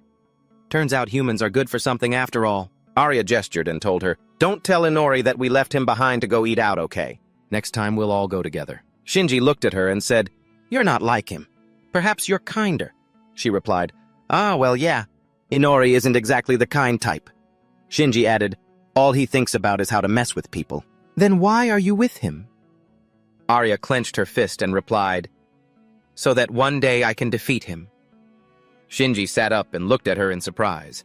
Then Arya punched the air and added, "Yeah, that's right. Inori isn't a good person, but he saved my life. Now I'm just like you. We're both his subordinates. I'm grateful to him, but that's a different story. In short, I'll stay by his side until I can surpass him." Shinji said their relationship was very strange. "You think so?" she asked. Just then, Fenrir leapt from the shadows and said, "Hey girl, tell me where is the master?" Arya looked at him and exclaimed, "Fenrir," surprised. Shinji asked, "Who?" Arya said, "We know each other, Fenrir." Fenrir scoffed and told her not to address him like that. "My rank is higher than yours." Shinji asked, "Higher? What a cute little doggy." He replied that he would eat her soul later. Then Arya said he should be in bed, but maybe he's sleeping in his own shadow. If he wasn't found in the room, then that must be it. He said, "All right then, I will go with you to the forest." She was surprised. "To the forest?" He replied, "More like to the place that used to be a forest." A moment later, they arrived at a barren wasteland, and Arya exclaimed in shock, "It's gone, even the trees!" Frenia said that this wasn't an isolated incident. The question is who is behind this. Shinji placed a hand on his chest and said, "There's not a single trace of the low-level spirits left. Humans couldn't do something like this." The next second, Arya spread her wings, flew into the air, and said, "All right, it's time to find out what happened here." Shinji flew up beside her and shouted, "What, they didn't leave?" "And what do you mean you can fly?" she replied. "The more you know, the more you can do." Fenrir ran after them, shouting, "That's right." Then he looked at Arya and yelled, "Well, girl, you've realized what this is, haven't you?" She shouted, "This just happened not long ago." She thought they knew where to go, but what could have caused something like this? Shinji yelled, "The spirits up ahead are screaming like crazy. It's not too late to turn back now." Then Arya looked forward and shouted, "The plains on the other side of the mountain." There's something there. The next second, countless demons were advancing. Arya watched them from above and thought, "The demons I met in the forest, why are there so many of them?" Shinji flew closer to her and yelled, "They'll spot you if you stay up here. You should lower your altitude and enter the forest from the left." She replied, "Got it." Shinji flew behind her and asked, "Are all of them demons?" So many escaped from the demon world at once, Arya thought. Escaped. She'd heard that sometimes a group of demons would break through and attack settlements, so they were moving to the side. Just then she glanced away and remembered Regine. She gritted her teeth in frustration, thinking that Regine had been calmly dealing with demons for years, but now neither the church nor the guild was ready. They attacked at the most inconvenient time. Shinji asked, "Shouldn't we wake him up first? The situation doesn't look good." Arya asked if they could go back now and find Inori. Fenrir yelled that he could, but what was she planning to do? She gritted her teeth and thought, I doubt Inori will help Regine. He isn't ready to show his hand yet. If she reported this in time, would the guild even help? If she contacted Fanatic, would the church intervene? I won't make it in time. She turned back and shouted, I'll handle this myself. She wants to fight. Then Fenrir added, I can sense how strong they are. These aren't ordinary demons. You can't defeat them. But she charged forward, reaching for her weapon. She thought, I'm not the same person I was before. I will fight! Just then one of the demons stopped and looked at them. Shinji shouted in fear, We've been spotted! The next second, the demon opened its mouth wide and lunged at Arya. She furrowed her brow, thinking, I'm tired of just standing by and watching. Immediately after, a blast of energy tore the demon's head apart. Fenrir said, She revealed her magic before even drawing her sword. She's completely lost the initiative. Then he tore the demon in two and added, Her technique is far from perfect, but fighting to protect something. That's what I like. I'm weak and can't maintain this form for long. But I will help you. I too once had a land and comrades to protect. Arya looked at him and said, Fenrir, you've gotten bigger, he replied. This is my original form. Then he charged towards the next demon and said, Over there! Arya drew her sword the very next second and launched an attack slashing through the demon. Fenrir said, Not bad, you can actually do something. She smiled at him and shouted that she'd gladly accept his help. You have to fight by my side, Fenrir.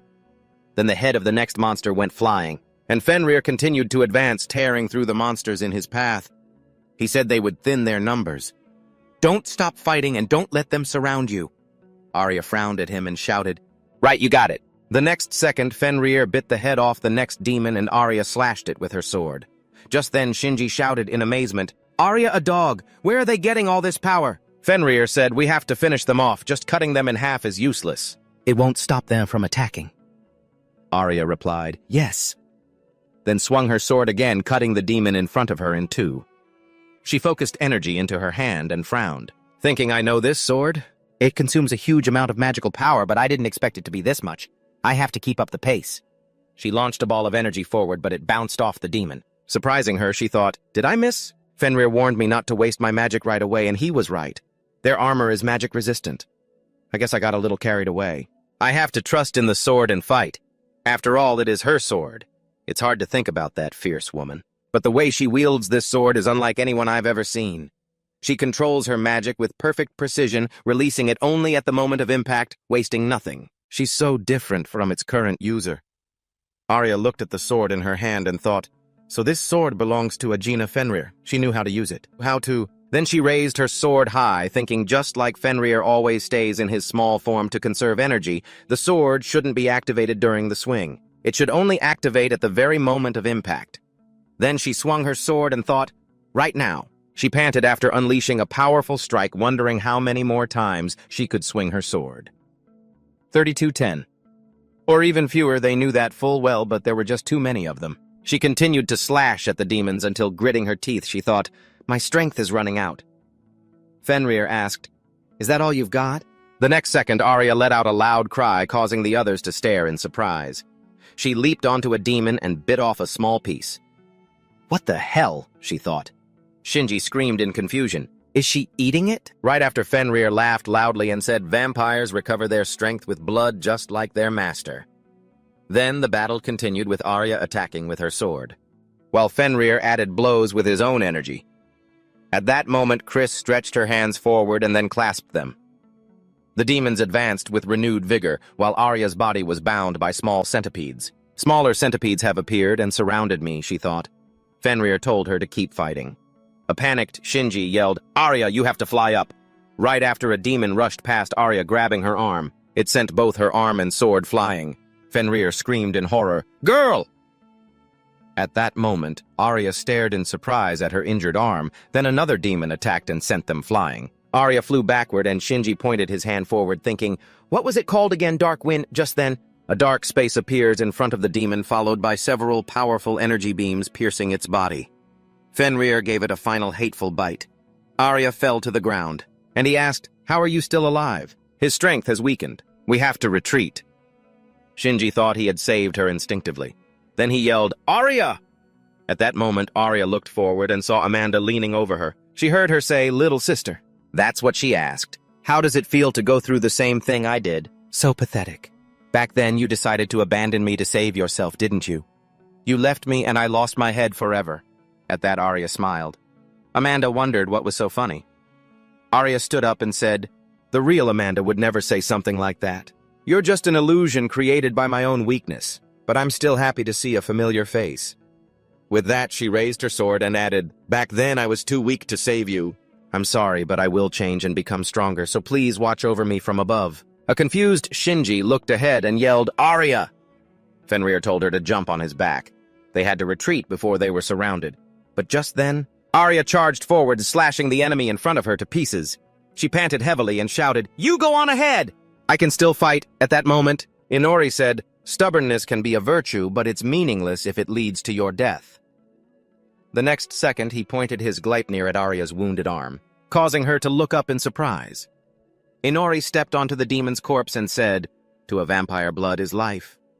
And I didn't share some of my blood with you, just for you to waste it so foolishly. You should cherish it." Arya's jaw dropped as she asked, "You, Inori?" "But since when?" he replied, "Since you became too bloodthirsty and stopped observing your surroundings." With that, he plunged his weapon into the demon's eye, then jumped aside and delivered another blow, as splitting the monster's head in two. A joyful Fenrir said, "Master, you've come!" Arya yelled, "Inori?" Inori landed beside her and said, "Unlike their shells, their insides, so like their eyes and joints aren't protected by magic. If you had realized this sooner, you wouldn't have wasted so much energy, and especially not your arm."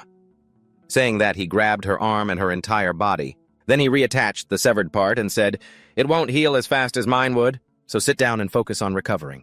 You've made many mistakes, but your biggest one was deciding to stay instead of abandoning this city. Have you grown that attached to it?" She gave a small smile and apologized, saying she'd been too hasty. Inori added, "You missed something. No matter how many of these bugs we kill, we can't save the city. We have to check one thing." Arya looked at him in surprise.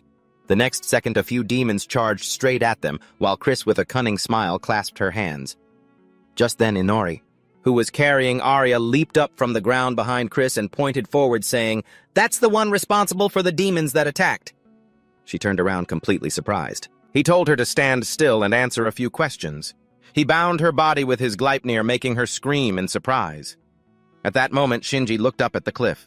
Shinji thought that there were almost no spirits left, and she couldn't say for sure, but they were capturing someone. At that moment, the main character looked at the hostage and asked, "Chris Kamza, right?"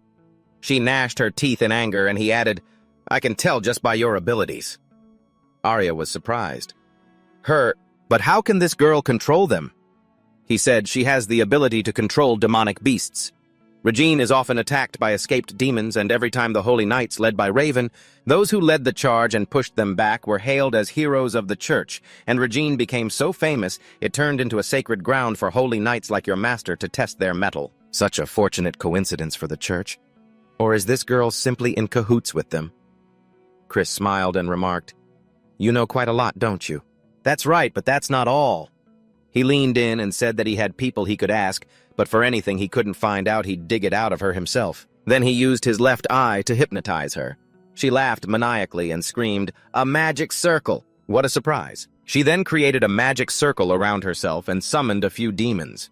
The protagonist leaped aside, gritting his teeth and thinking, so mental interference doesn't work on her. She told him he was right. They orchestrated this whole thing. She had done everything the guy told her to, but she was so stupid.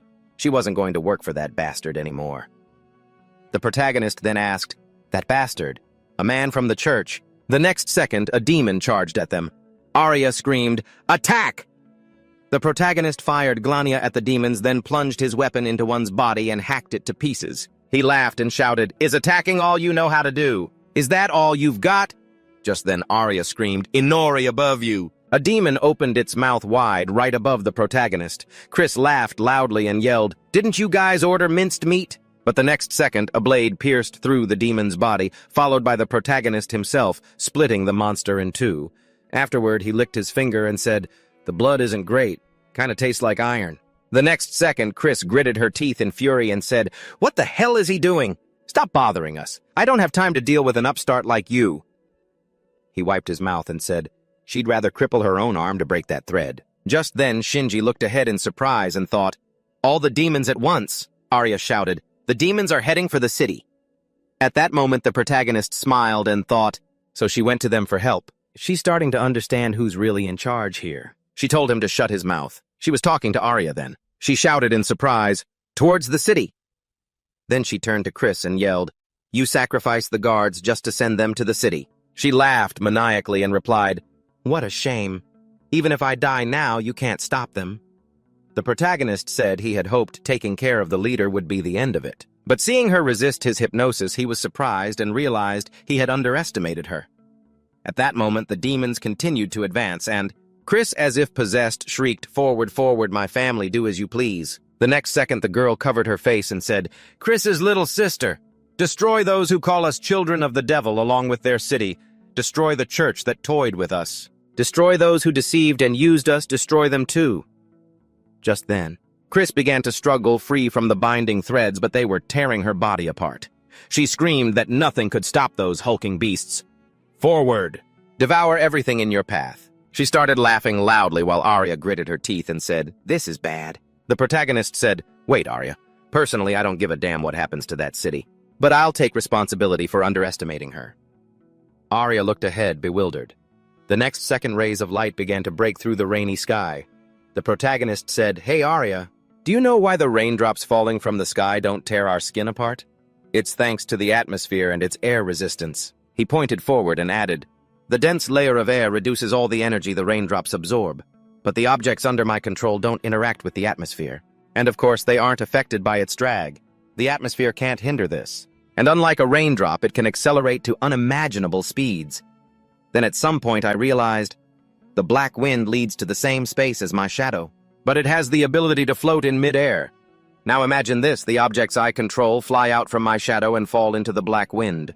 They fly out of the shadow again and fall into the wind again, over and over. Those small stones have been flying back and forth in the sky for exactly 7 minutes and 28 seconds. At that moment, Arya looked up completely baffled. The protagonist added, "From here, it's much simpler. I just need to cut off the black wind at the right moment and..." Boom! The next second, several flaming boulders shot straight towards the demons. A terrifying explosion erupted. Arya shielded herself with her hands, screaming while the protagonist smiled and said, "Something like that." The next second, Chris gaped in astonishment as they stared at the giant craters. On the ground before her, she uttered, "Huh, you've got to be kidding me." The protagonist smiled and said, "Simply put, I was just throwing rocks at you." However, their power was so immense it was perfect for annihilating an entire army. Just then, Arya gasped as Fenrir appeared from her shadow. She turned in surprise and shouted, "Fenrir, are you okay?" At that moment, Shinfi, who was perched on Fenrir's head, asked, "Aren't you going to worry about me?" Fenrir added, "If it weren't for Master's shadow, things would have been much worse. So his new power is that terrifying. But to cover such a wide area like that..." Then the male lead grabbed Chris's face and used hypnosis to make her speak. And this time it was successful, no matter what she was subdued. Arya wondered if she had willingly let him interfere with her mind. But why? She looked at her severed arm, then turned to the male lead and yelled, "Inori, aren't you going to ask why she attacked?" He looked at her, closed his eyes, and said, "I'm going to find out the most important things, not the trivial details you asked about. I want to know what happened to her." He sighed and said, "You were almost killed, but you..." "Oh, all right. However, I have a few questions of my own. She has some very interesting abilities." Then he looked at Chris and asked her to tell him about herself. She said, "All right." She had a younger sister who was gentle and unbelievably naive. She dreamed of living a peaceful and happy life with her sister, but that dream never came true, all because of her dark magic, which was proof of an impure soul. And so everyone turned their backs on them. However, despite that, the church welcomed them warmly, letting them once again taste the long-forgotten flavor of hot food, letting her see her sister's happy smile as she was finally full. She wished that day would never end. But about a month after they arrived at the shelter, he appeared. He toyed with and continuously tormented her. She didn't understand why, but she didn't really care. After all, they had nowhere else to go. In the end, there was nothing she could do for her sister. As time went on, nothing changed. If anything, it only got worse. At one point, Raven grabbed her by the neck and asked if she wanted to continue living here. In the present, she lowered her head and said, "His words and actions got worse and worse, and the time I could spend with my sister grew shorter and shorter. But for now, she's still safe." She closed her eyes. The main character squatted down beside her and asked, "Him who is he?" "The one who became the hero of Regan." Raven version. At that, Arya looked at her in surprise. And the main character thought to himself, "Hero Raven is that the guide's boss I saw in the church." Then Chris added, "From then on, she did everything she was told and practiced dark magic. She didn't have much strength, but every day until she collapsed from exhaustion, she created demonic creatures to devour the demons that Raven brought back. She worked with the summoned creatures for a whole year, and at one point they were set up to surround the city and framed as runaway demons. An entire army of demons was defeated by Raven and his team in front of the whole city. All the creatures were destroyed and many people died. Then she suddenly realized the real reason she was doing this. Raven received the title of hero. She was locked up to create demons so she couldn't see her sister, but that was for the best. She had been involved in the deaths of so many people, and she was afraid to imagine how her sister would react to the changes inside her. She was only allowed to contact her sister through letters. When reading her sister's letters, she saw that she thought the church had recognized her older sister's talent for magic, and wrote that she was so proud of her. At that moment, tears started streaming down her face. And when Arya asked where her sister was now, she replied, "She's dead." Not only was she dead, but it was that very man who told her about her sister's death. It turns out because her soul was tainted from creating demons, her younger sister was used as a plaything in the church to atone for her sister's sins for her use of dark magic. In the end, the girl couldn't take it anymore and died. But then she was threatened that if she stopped following orders, and she would meet a similar fate. The question is, how did things ever get to this point? Was it simply because she could use dark magic since she was a child, because no one in the city would accept them, or because they decided to stay in this church? At some point, something inside her just shattered. A demon approached, leaned down, and told her she was a one-in-a-million summoner, just like him, a perfect fit. A demon named Neon was locked in the same cage with her. He then asked, "Do you want power, Tomopiesi?" She decided to escape her confinement and made a pact with him, becoming a demon to get her revenge on that man. But they stopped her and her army, and now she doesn't know what to do next. He then asked, "Who exactly is this man?" She answered, "A demon." That's all she knew. The main character looked away and thought, "This doesn't seem like the Demon King's style." But after thinking for a moment, he spoke. "One last question for you. The revenge you threw away your humanity for has failed, because we accidentally got in your way. Your life is a miserable failure. Don't you think you've suffered enough?" At that moment, he grabbed his sword, stood up, and approached Chris. Arya screamed, "Inori!" She begged him to stop, but he said he wasn't talking to her.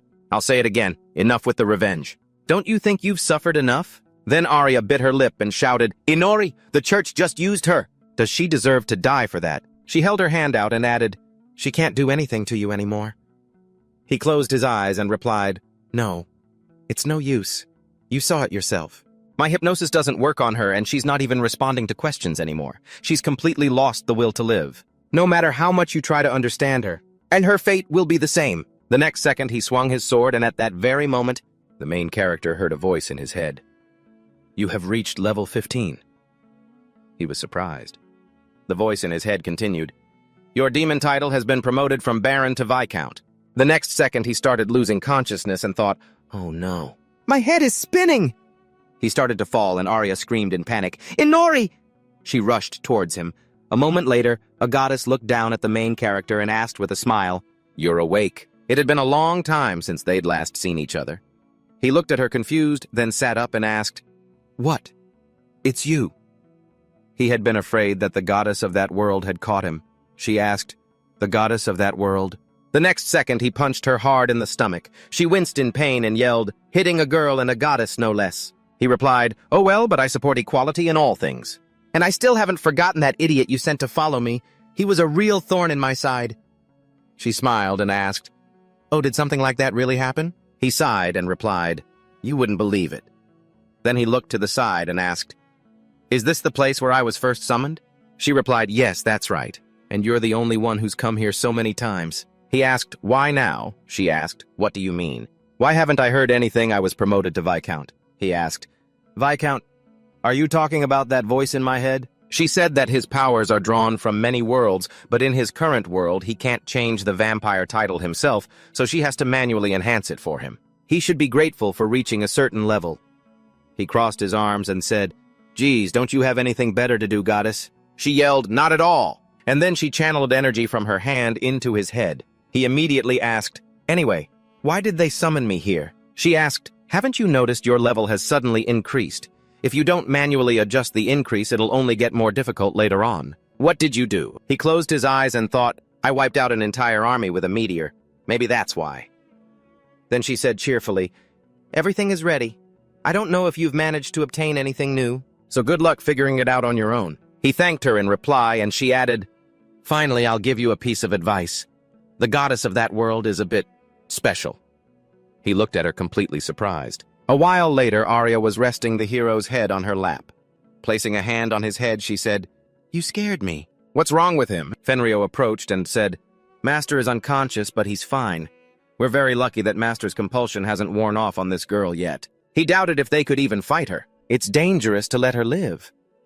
Arya looked at the girl thoughtfully, then lowered her eyes, thinking that she had let her emotions get the better of her, demanding something she wasn't ready for. But what do we do now? Just then she heard Shnoa's voice say that it was useless trying to reason with her. She spun around and said, it was you. At that moment he suddenly sat up, grabbing his weapon and asking, old man, but why? Arya exclaimed in surprise. Inori, the protagonist, said he woke up because of the surging magical power from his appearance. Xnoa said, my apologies. What could I do? He asked, but hey, why are you here? Xnoa looked away and told him to look at what he had caused. The sound and the tremors have already reached the city. I wouldn't be surprised if people come here at dawn to find out what happened. He replied, all right, I got a little carried away. After that, Xnoa said that he could put everything back the way it was. Would you like that? He looked at him and asked, what do you mean? The old man looked back and said that he could literally return everything to its original state. Everything? He asked again. The old man replied, you look so young, is your hearing already failing you? I will restore this area to its original state so the townspeople don't go crazy when they see this. He asked, how are you going to do that? And how much will I owe you? That sounds serious. The old man closed his eyes and told him not to worry. Then he approached Arya, pointed at her, and said that he just wanted to have a private word with her. A moment later, he looked at the craters in the ground and said that he didn't even know if he could do it. He sat on the ground and added, it's been a long time. I haven't had a chance to do something serious, and in front of a young lady, no less. This is a rare occasion. Arya looked at him, remembering how Inori had told her to be wary of this old man. It probably wouldn't help much, but she still had to stay on guard. Then he said he would take the other girl home first. If the old man couldn't restore everything, he would pin all the blame on her and hand her over to the church. As for who this old man really was, her father told her it would be faster to ask him herself. She wondered who he really was. Then Xnoa said, all right, we'll talk later. The next second he used magic to spin the rocks in a current of air. Arya stared forward in amazement, her hair blowing in the wind. She screamed, what is this? He said, my apologies if I'm messing up your hair. The rocks spun in an even stronger vortex, and large boulders filled the deep craters. Then he stood up and thanked Arya for waiting. But first I want to change the scenery a bit. Standing in the middle of a barren field like this feels strange. I've returned everything except for the demons and the things they caused. I hope you'll be satisfied.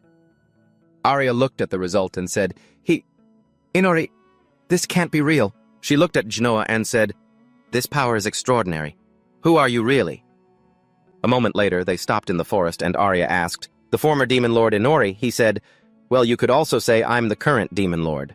But everyone still thinks the king is dead, so what of it? If you don't believe me, I can prove it, you know. Do you want me to? As he spoke, he turned to look at her. She said, no, the power I just saw is probably enough. Then he pointed at a log and said, I see. Good. I'm sorry I have nothing to offer you but a log, but please sit and talk. She bowed and asked for his permission. He replied, of course. There's no need to be so tense. Though considering his past, I can't say I blame you. He's the one at fault. Not even 600 years could wipe his slate clean.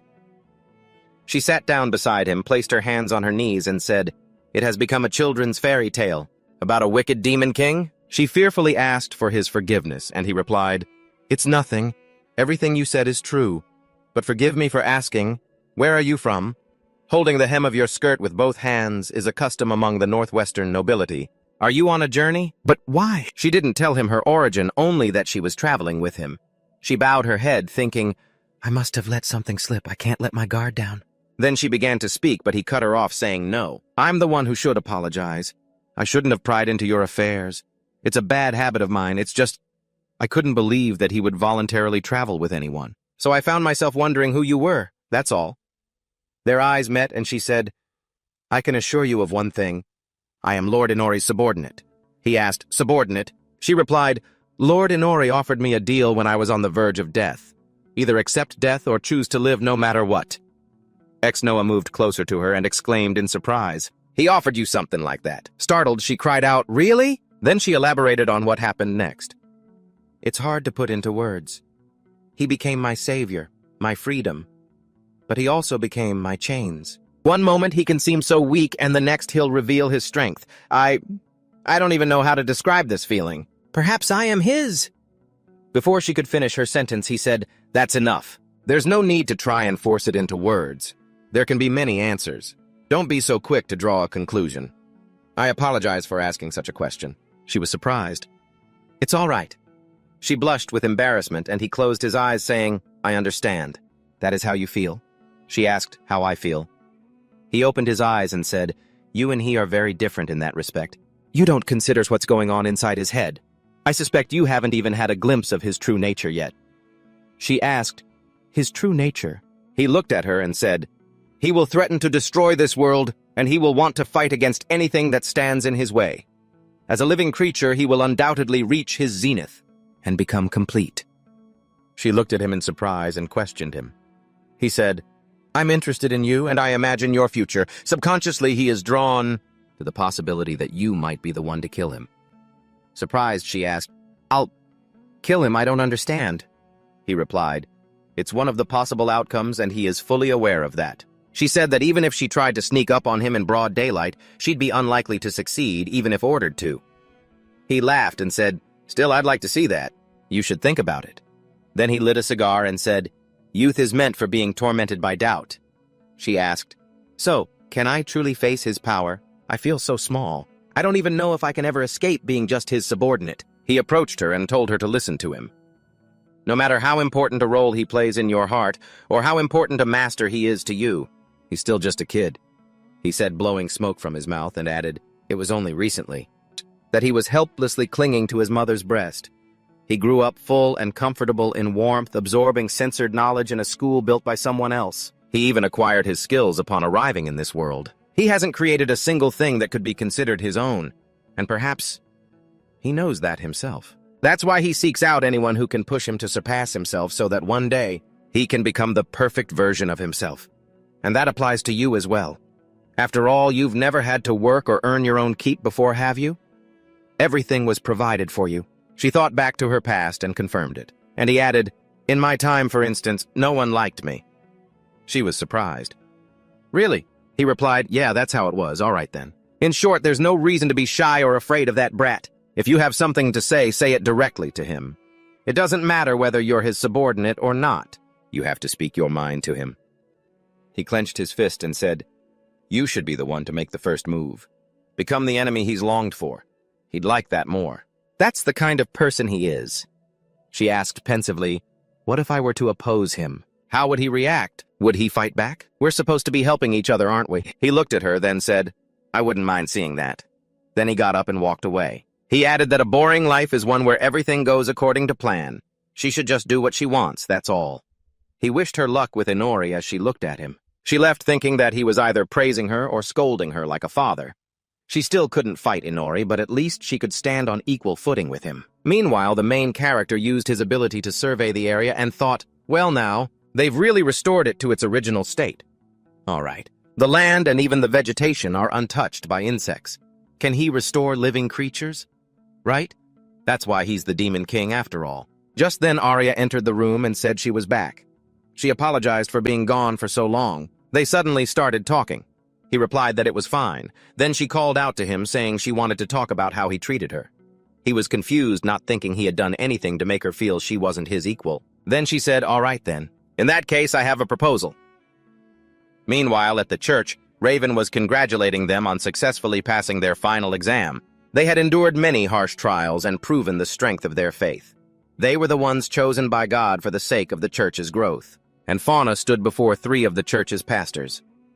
Raven looked at them and asked if they were ready for their bodies to no longer belong to themselves. He held out his hand and added that they would become a shield called upon to protect humanity from demons. The girl beside Fauna said yes, she was ready to become a shield in the name of the Lord. Raven asked if they were willing to sacrifice themselves to help the parishioners of the church. Another girl replied, yes, she would save everyone in the name of the Lord. The next moment he swung his arm and shouted, "Excellent! Your determination proves you are worthy to serve in the church from this day forward. We shall strive together toward a common goal. We congratulate and warmly welcome you." The next second, a few church staff members shut the doors. Fauna heard the noise and wondered if that was the sound of a door. Then she noticed some kind of energy binding the girl beside her and shouted, "Commander Raven, something isn't right!" She then suddenly leaped up.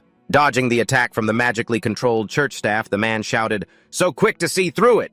At that moment, Fauna was flying above his head thinking, "Is this a binding spell? Why, I'll deal with it later."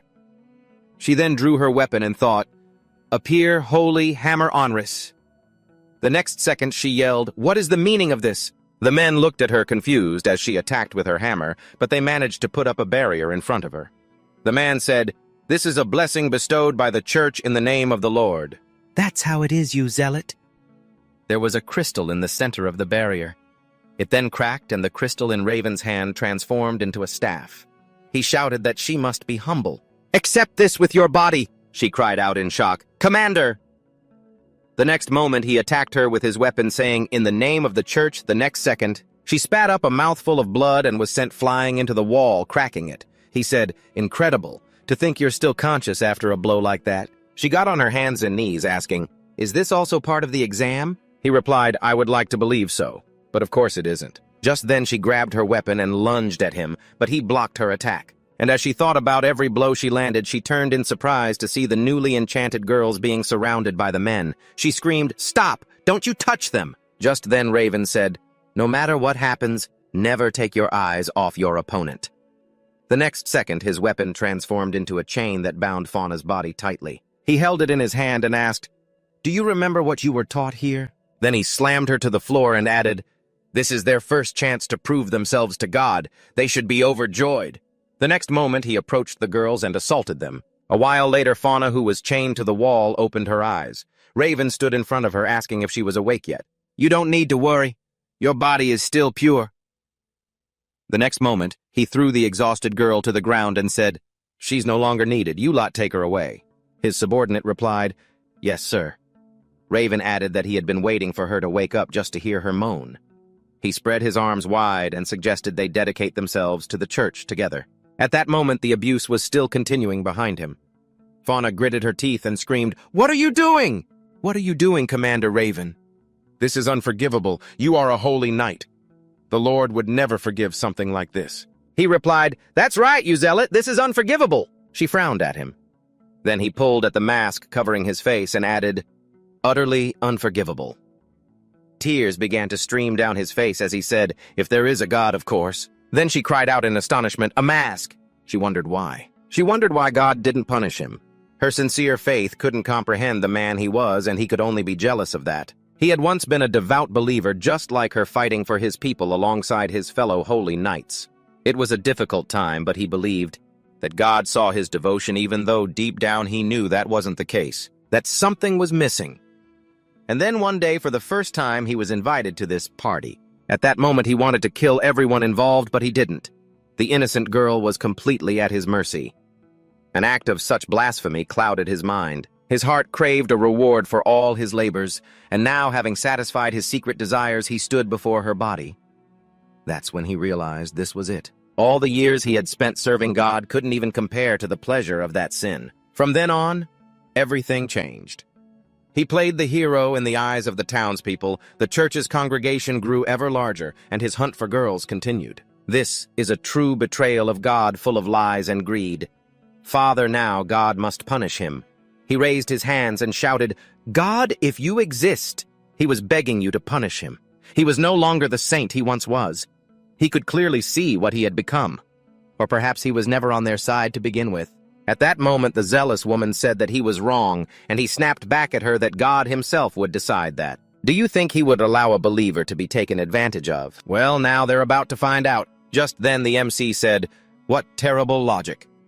A few demons advanced, and Raven looked around in confusion, shouting, "What is this?" The demons grabbed a few people, and the main character said, "To his beloved God, it probably doesn't even matter whether he's a sinner or not." Then Raven looked at the main character and shouted in surprise. "Lord Inori," he replied, "but they don't care." The zealous woman looked at him in surprise and shouted, "Inori!" Raven asked, "Why is he here? And with demons no less." The church servants shouted, "Why are there demons in the church?" The main character placed a hand on his hip and told them, "Don't let them escape." The next second, the demons dealt with the servants as the zealous woman watched in astonishment. Then Raven asked, "Are these his demons? Has he had dark magic all this time?" He replied, "No, I borrowed it. You know very well from who." The zealous woman asked, "Inori, what is the meaning of all this? Why are the demons that escaped suddenly here?" He said that it was the church that nurtured these demons. "So I'm just bringing them back home. Nothing surprising about that, is there?" That girl didn't like what they forced her to do at the church. Raven said, "Chris sent you. We saved her life, and this is how she repays our kindness." "How shameless. And since you agreed to help her, you're no better." The next second, the crystal in his hand transformed back into a staff, and the main character asked, "Are you angry?" "I'm sorry for interrupting your hobby." He rushed forward to attack, shouting, "I sincerely regret having to strike a friend." The zealous woman shouted, "Inori, you have to run!" Then Raven attacked, but the main character quickly dodged to the side and said with a laugh, "Wow, you should listen to her. Not bad for a city legend." In response, he shouted, "Excellent! A superb reaction, but how much longer do you plan on fighting me without drawing your sword?" The MC flew forward and said, "I bought this sword, especially for my master. I don't want to break it on some magical weapon." Then he grabbed his enemy's staff and said, "Though this weapon is nothing compared to the sword of Asura." The next second, Raven's weapon reverted to its crystal form, and he said, "Incredible. I had no idea you were this strong." The main character waved his hand and said, "Well, I'm good at hiding in the shadows, and it seems you've got a little something wrong." "Chris didn't send you," he asked. "Then why are you here?" He replied that he had some unfinished business. "Interesting," he said.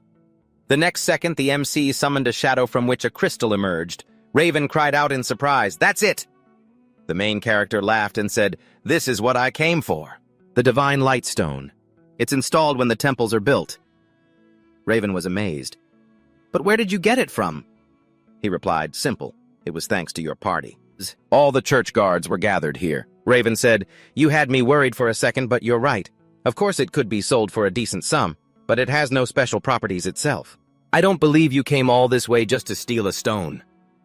And then the main character said, "I have the power to appraise items, and according to my appraisal, God observes humanity through these stones. It possesses no power on its own, but when it senses the prayer of someone nearby, it can become the eye of God. Right now, I'm using my control ability to block it, but one day it activated and God instantly tried to kill me. I stole it so that God would immediately understand my intentions." Raven asked, "So God exists? He watches over humanity, and out of all people, he found you and tried to kill you." The main character replied, "Something like that." Then he looked away and asked, "Does God consider you a heretic? You know, like a kill him quickly kind of thing." Then Raven lowered his head and said, "I admit, there is something about you that could be considered heretical." The MC then added, "Although, heretic isn't quite the right word. It's more like I'm a thorn in his side." Raven said, "Then that's all the more reason for you to explain it to me." The main character asked, "Explain what it all depends on your perspective." He answered, "If God is watching us, if he's the one who takes lives, then why did he try to take your life and not mine?" Meanwhile, the demons continued to dispose of the churchgoers. And the main character said, "It's simple. God doesn't care about humans." The zealous woman looked at him stunned. He asked, "Now do you understand why I'm here?" Raven raised a trembling hand to his mask and laughed. How horrifying. But now he realized there was something he wanted to try. He grabbed the crystal and lunged forward, asking, "Does God even care about me? If I offer him your head, will he finally notice me then?" Then, the MC chuckled and said he was starting to worry tonight would be boring, but now, this was a different story.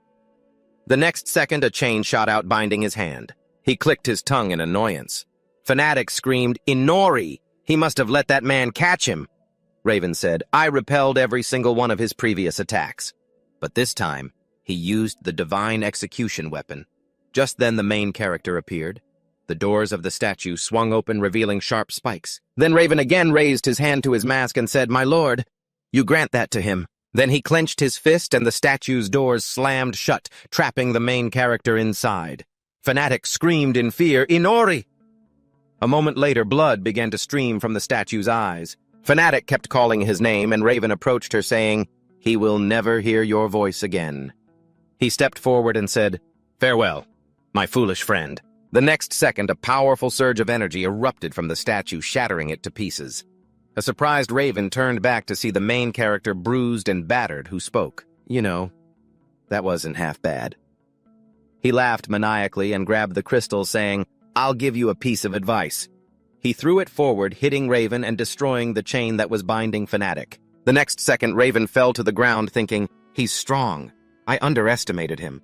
Since when did my vision get so blurry? Not even light. There's no judgment or salvation for me.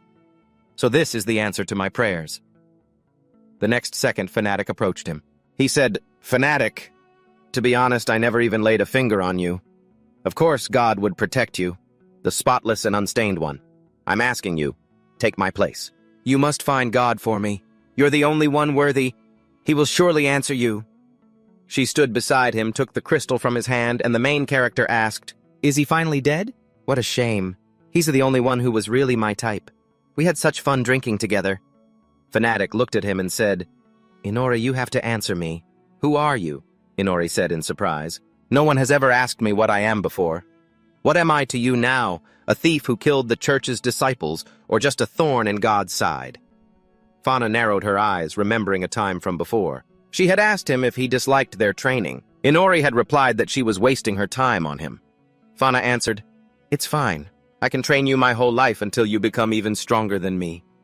She certainly had a lot of faith in him. In the present, she sighed and said, "It's true. Training you was a waste of time." The MC spoke up. "To be honest, I don't care. I only went along with it out of curiosity to see where things would go. First of all, our values and ideologies aren't just incompatible, they're contradictory. I come from a different world than you. That's why your God took notice of me, and in return I came here to destroy the church, to destroy God's primary tool. Therefore, I killed anyone I deemed necessary.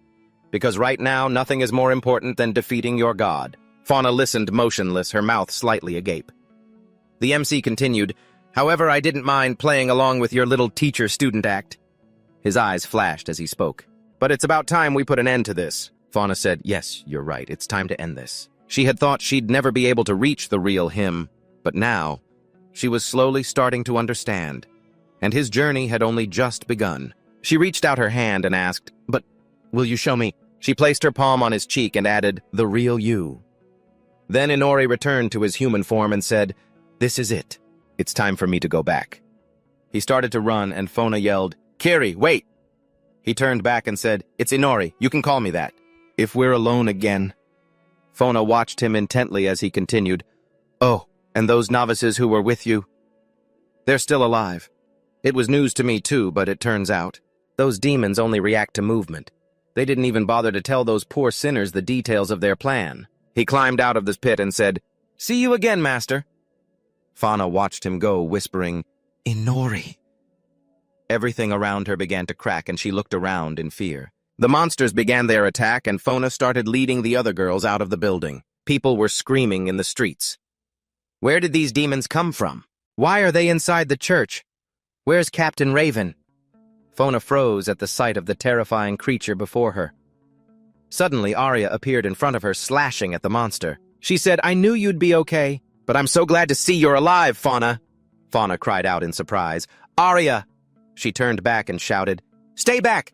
They're dangerous even without their heads. Help the injured and get them out of here. Please." She swung her sword, attacking swiftly. Arya yelled, "Now, let me get them away." Fauna replied, "No, but thank you for saving me, Arya." An arrow flew from behind, lodging itself in the monster and catching Fauna's attention. The archer yelled, "Follow the Black Rose." The girl shouted in agreement. Yes, Arya commanded her guild. Listen to her. Draw all the demons to us. She ordered them to let the survivors get away. Everyone yelled, "Yes!" The monsters began to attack the knights as everyone else tried to save the wounded. The MC watched from a window thinking, "I have an idea." A while earlier, Arya had entered the room and spoken. "Answer me. Have you been planning to attack the church this whole time?" Inari asked. "And what if I was—" Arya replied, surprised. When he came to help them, unlike her, he seemed indifferent to the city's fate. At first, she was even happy to see him, but he could have avoided the battle with Fenrir if he hadn't disturbed their territory. He didn't stop the coup to save the country, but to provoke Commander Eisen and challenge her. And the same goes for Chris's situation. He didn't have to destroy all her demons. For some reason, he's always looking for an opponent. Inori looked at her silently and she said, "You don't care at all. You don't care about the people who might get attacked, and you wouldn't even think of saving them. Right now, all you care about are their demon kings and your desire to fight the gods." Inori turned back and asked if she still wanted to help him. Now that she knew everything Arya said, that the church was no joke, but there were good people there too, including Fona. She wanted to help her, but she didn't want to kill civilians. She now had enough power to get the guild involved in the church's investigation. With their help, their numbers, and their influence, they would be able to hide the fact that he was the mastermind. And there would be no need to risk hypnotizing witnesses or even killing them. There would be fewer victims. She held out her hand and said, "But on one condition.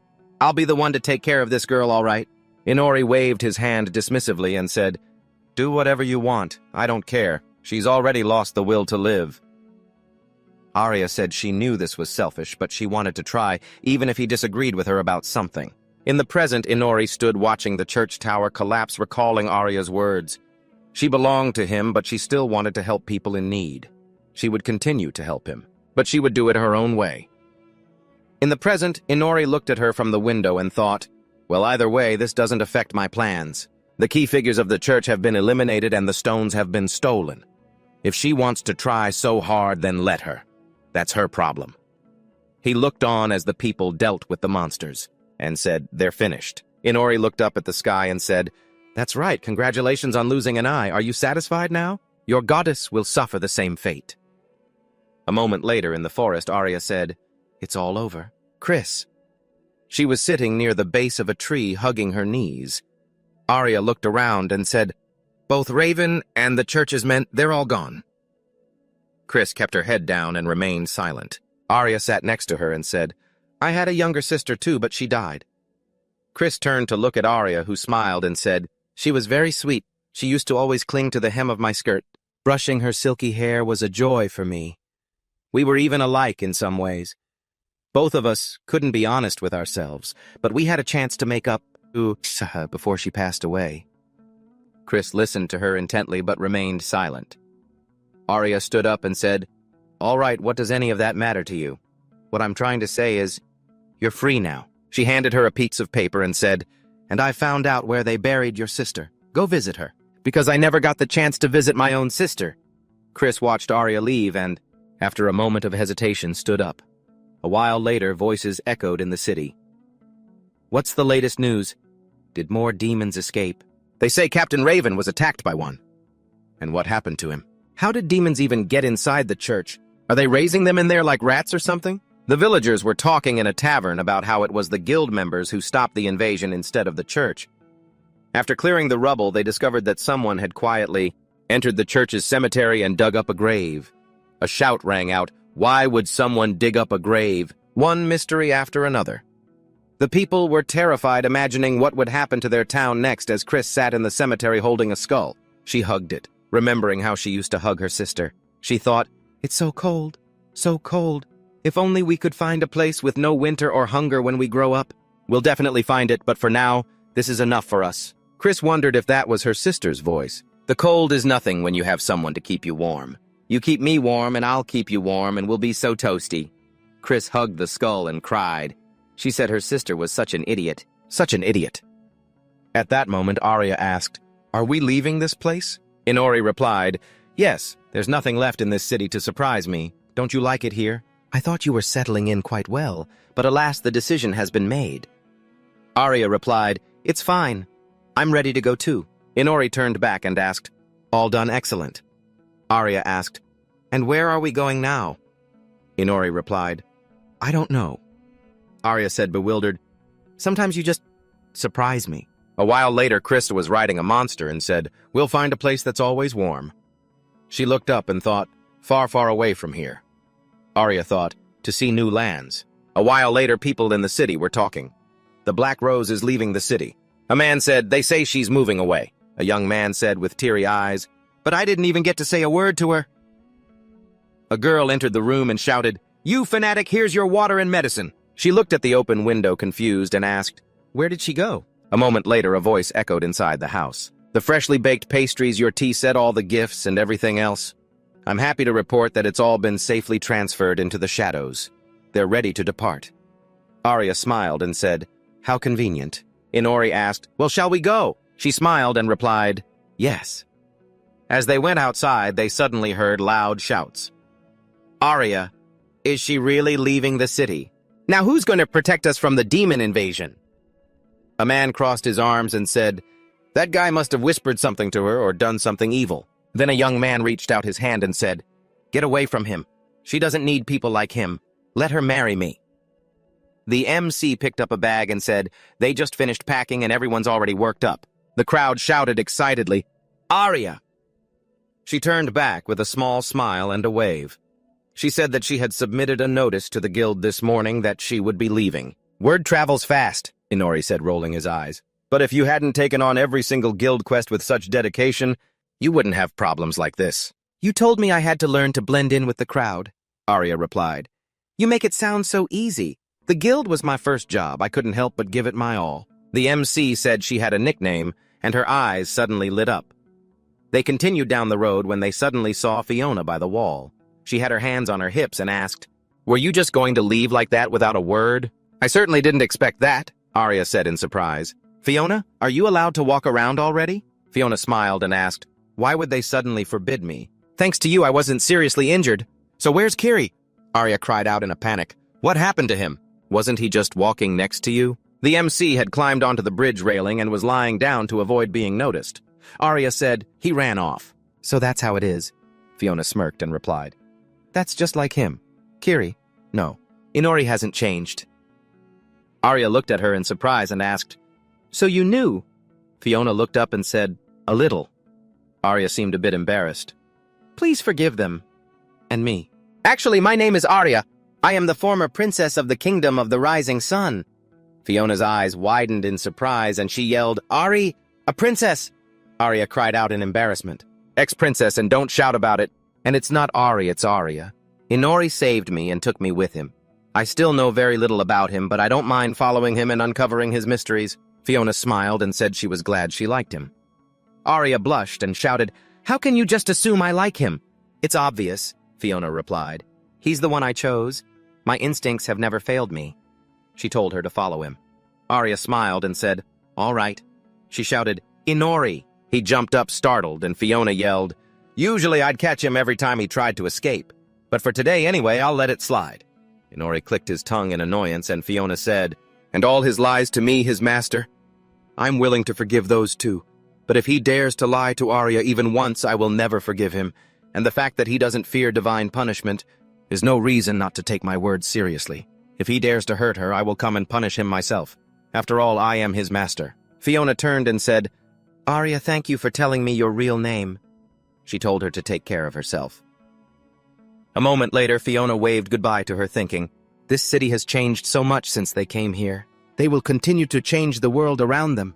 For now, I'm forced to say goodbye, but one day..." A while later, birds were perched near a waterfall, and water cascaded down the cliff. Suddenly, the water spray was cut by a sharp sword, and Arya was moving forward. "I couldn't have escaped the castle on my own.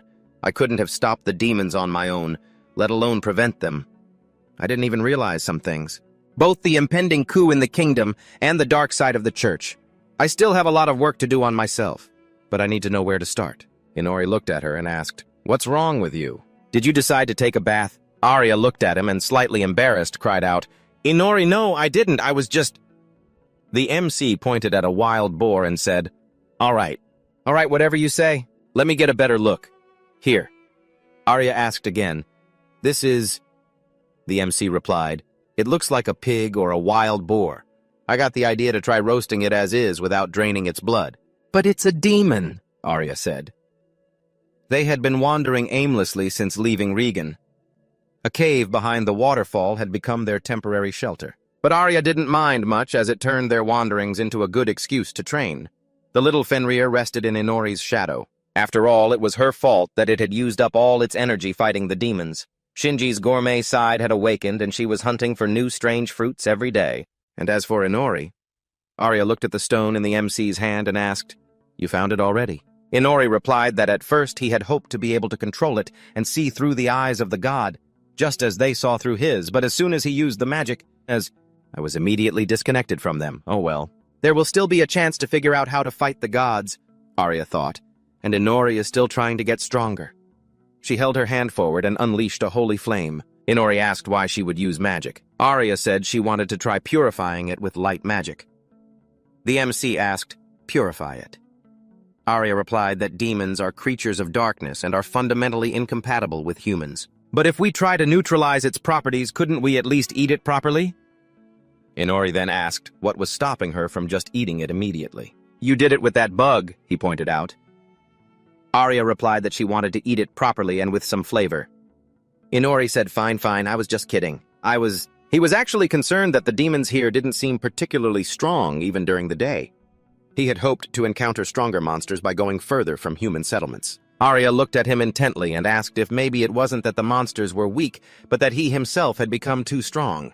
Inori looked surprised, and Arya continued speaking. Compared to the ones found in her country or Regina, these were much stronger. But they were born from nature itself. And if you compare the demons in her country with the high-level demons summoned by Chris, the difference is huge. And then there's the way you defeated more than half of them at once, just for experience. She suspected that there were no demons left in the wild that could satisfy his desire to become stronger. The MC thought for a moment, then said, "Yeah, to get experience. I constantly need to fight stronger and stronger opponents, so it's a problem." Arya said that she wished she had such problems, although at some point feeling weak and feeling like you're lacking something is pretty normal. The MC thought for a moment. An opponent as fast and ferocious as Chris's demons? He highly doubted he'd be able to find something like that easily. He turned back and looked at Arya. He asked, "Your goal is to become stronger than me, isn't it?" "Right," Arya replied, a little flustered. "Yes." The MC said, "To free yourself from being my slave, to put it bluntly, to kill me." Arya asked, "How on earth did you come up with that?" Inori asked, "So what? Are you going to try and kill me?" Arya looked at him surprised. A while later, the MC was standing at an intersection looking around confused. A voice called out from his side, "Inori, long time no see." The girl greeted him and asked how he was doing. "Living well, how are your kids?" The MC, startled, asked who she was. The girl replied, "What do you mean I'm the goddess? The goddess who gave you your power." Inori asked back, "A goddess? Then what's with this cosplay? To be more precise, where exactly am I?" The goddess answered, "In your hometown, Chiba, Japan." The MC asked again, "Chiba, but why? Especially since I'm not from Chiba." The goddess replied, "Let's just put it this way. Adjusting your abilities had a much bigger effect on your soul than I thought. That's why I sent you home for a while, so your soul could be more at peace. At first, I figured any city would do, but Chiba sounded more fun than all the other places." The MC asked back, "So you just wanted to come to Chiba, is that it?" The goddess simply smiled in response, and Inori told her she should learn to make better excuses. Suddenly, the people nearby then started taking out their phones and snapping pictures of the building's exit. The MC turned around and asked, "What are they doing?" The goddess replied, "Oh well, it's not like they have anywhere else to go anyway, so why not have a little fun?" Arya raised her hands and said, No, this isn't cosplay." People started asking, "Are those her everyday clothes? She's so cute." Inori looked at her and asked, "How did you get here?" The goddess replied, "For company, why not?" She handed him a card and told him to buy her some clothes. "It's your beloved goddess's credit card. There's no limit, but please don't buy up everything in sight." "All right," she said. "Have fun out there." The MC asked again, a credit card seriously. She vanished, and he asked, "Where did she go?" A moment later, Arya smiled and thanked him for getting her out of there. Inori said he would have been more than happy to let her handle her own clothes, but that terrifying goddess told him to go. Have a little fun. Honestly, I don't even want to be near her. She stands out too much. Arya ran after him, shouting, "Why are you being so mean?" A little while later, Arya was struggling to fasten her bra. She covered herself and asked Inori, "How do you fasten this?" He turned away and said, "You're asking me. Do I look like a girl to you? Go ask the girl at the checkout counter." I didn't know then if the sales assistant was asking me to pick a size or if she was offering to help me fasten it. The girl just frowned and said to ask anything I wanted, then asked how old I was that I couldn't fasten it myself. Arya looked at them in surprise and shouted, "Nala Amanda!" The girls replied, "Yes." So one of them is Nala, and the other one is Amanda, yes. A moment later, Inori swiped the card on the machine and paid 29,800 yen. The girl bowed and said, "Thank you very much. Please come again." Inori looked at the card and said, "Isn't it a bit much to pay with someone else's credit card?" Arya smiled and said, "They looked exactly alike. I almost ran over to hug them." Inori turned back and said, "Even their personalities are similar. It's as if their souls were transported here from that place." Suddenly, they couldn't see Fenrir anymore. They kept walking, and it thought, "Master." A moment later, they stopped at a doll stall. Arya said, "Your homeland sells so many strange things. They even have these unbelievably detailed dolls." Inori cut her off. "They're called figurines." Arya pointed to a fairy and said, "What about this one? Wow, she's the spitting image of Shinji." Inori agreed with her, then saw the figurine's hand trembling. He said, "Wait a minute. She's not an image. That is her." She said while eating, "Thank you both so much. I was afraid you wouldn't recognize me. You're being so kind today, even treating me to this." Inori said, "That's because it was free." A masked waiter approached them and said, "Excuse me," Inori shouted, "Why are you here? And why the mask?" The waiter apologized and said, "It's the establishment's policy, anti-infection measures. As for the order, it's a gift from the table next to yours." Inori looked over at them and shouted, "Where did these idiots come from?" A moment later, a crowd gathered around them and started taking pictures. Inori and Arya left the cafe and walked down the street. Shinji was lying on Arya's head while she ate ice cream. They passed by Fenrir again. It thought, "Master." After a while, Inori said annoyed, "That damn goddess, it's already dark. Why are we still here?" Arya smiled and said, "I'm enjoying everything, and I got to see your homeland. It's reminding me of my own home now." They were standing on a rooftop looking at the city at night. Arya asked, "Are you really not coming back here?" Inori looked at her, then answered, "Yeah, everything's familiar and so is the food. But it's too quiet here." He stretched and said, "All right, let's just forget about that goddess. Let's go get something to eat." Arya replied, "I'd love to. Do you have any suggestions?" Inori said, "Since this is our last time, let's go to a restaurant bar later." Arya asked, "A bar?" Inori cut her off, saying, "Go ahead and spend freely."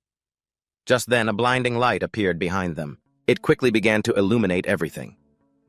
Inori asked, confused, "Wait, the goddess's space?" Arya asked, "Why so suddenly?" The goddess appeared before them, lying on the ground, and said, "Damn it, I told you not to just buy everything indiscriminately. Have you seen my bill yet? I'm ruined." Inori said, "Who said there was no limit?"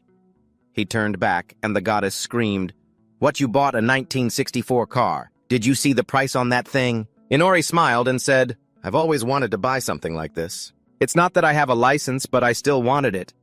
The goddess shrieked, "I told you not to spend too much, and I told you not to buy everything in sight. Were you even listening to me?" Inori smirked and said, "At least you can see how much fun I had." "Right." Arya smiled along with him. "And by the way, Your Grace, you still haven't told us why we were sent to Siberia in the first place."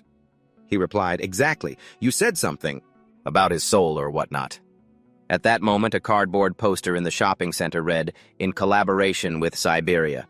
Fenrir was still in the same spot thinking, "Master." A moment later, Inori asked, "So are you going to try and kill me?" Arya looked at him confused and shouted, "Kill you! What are you talking about?" Inori answered, "It's simple. We're going to fight. Except I won't kill you, and you can fight any way you want. There's no point in fighting if your opponent is intentionally holding back." He smirked and asked, "You want to become stronger than me, don't you?" Arya wondered just how close she had gotten to his level. She wanted to know. She shouted, "Yes, let me fight you." Inori smiled and said, "Excellent. Fenrir, come here." It appeared from underground and asked, "You called for me?" "Master," Inori said, "I want my people to wipe out all the dangerous monsters in the area. I won't be happy if they accidentally interfere with our battle." Fenrir said, "It will be done, but Master, the two of you don't need to fight each other." Inori asked, "Aren't you also thinking of joining her?" "If deep down you want to kill me," Fenrir shouted. "What?" Shinji screamed in fear, and Fenrir said that he was merely expressing his humble opinion. "And as his subordinate, I have no right to fight him. Once was more than enough for me." Shinji screamed in fear. "Is he serious?" Inori smirked and said, "Besides, the only one I haven't fought yet is Arya." Things are getting interesting now. Will she agree? Arya squints slightly and stays silent. Inori holds out his hand and says, "All right then. We'll have a quick meal, then discuss the rules of the battle." His hand catches fire, and he screams in fear, and Arya tells him to put out the fire before raising his hand. A moment later, Arya says the battle will begin in 3 days, when the sun reaches its peak, and it doesn't matter where they are or what condition they're in. Fenrir says that until then, the master will not use searching or clairvoyance, and will not set any traps. Shinji sits on a rock and says it's a good thing Inori doesn't use commands on his subordinates. Arya speaks up, saying she didn't expect him to suggest a fight during the day. Of course, at night she's no match for his level, but she remembers Inori's words. It's too optimistic to think he'll only ever be able to fight at night. Her power level during the day also has to be taken into account, Arya had said. That's why he said it doesn't count as a handicap. Fenrir says, he's lying, it's obviously a handicap. Although at night it could hardly be called a battle. Shinji asks if that's going too far. He didn't even use Dark Wind. He just threw her out of there and left, and she could have just led him to these springs like she did for us. Arya smiles and says, "Thank you, Shinji." "Inori will be another obstacle," she replies. "Exactly." And Fenrir asks, "But what's next? The master said I have to kill him." Arya looks down and Shinji asks, "What do you mean? What's next? I go and kill him, and in doing so, they'll also set me free. Don't you yourself want to be free again, you little puppy?" Then Fenrir asks, "Who are you calling a puppy?" Arya thinks Inori saved me, and to be free I have to overcome him. I want to be free from him.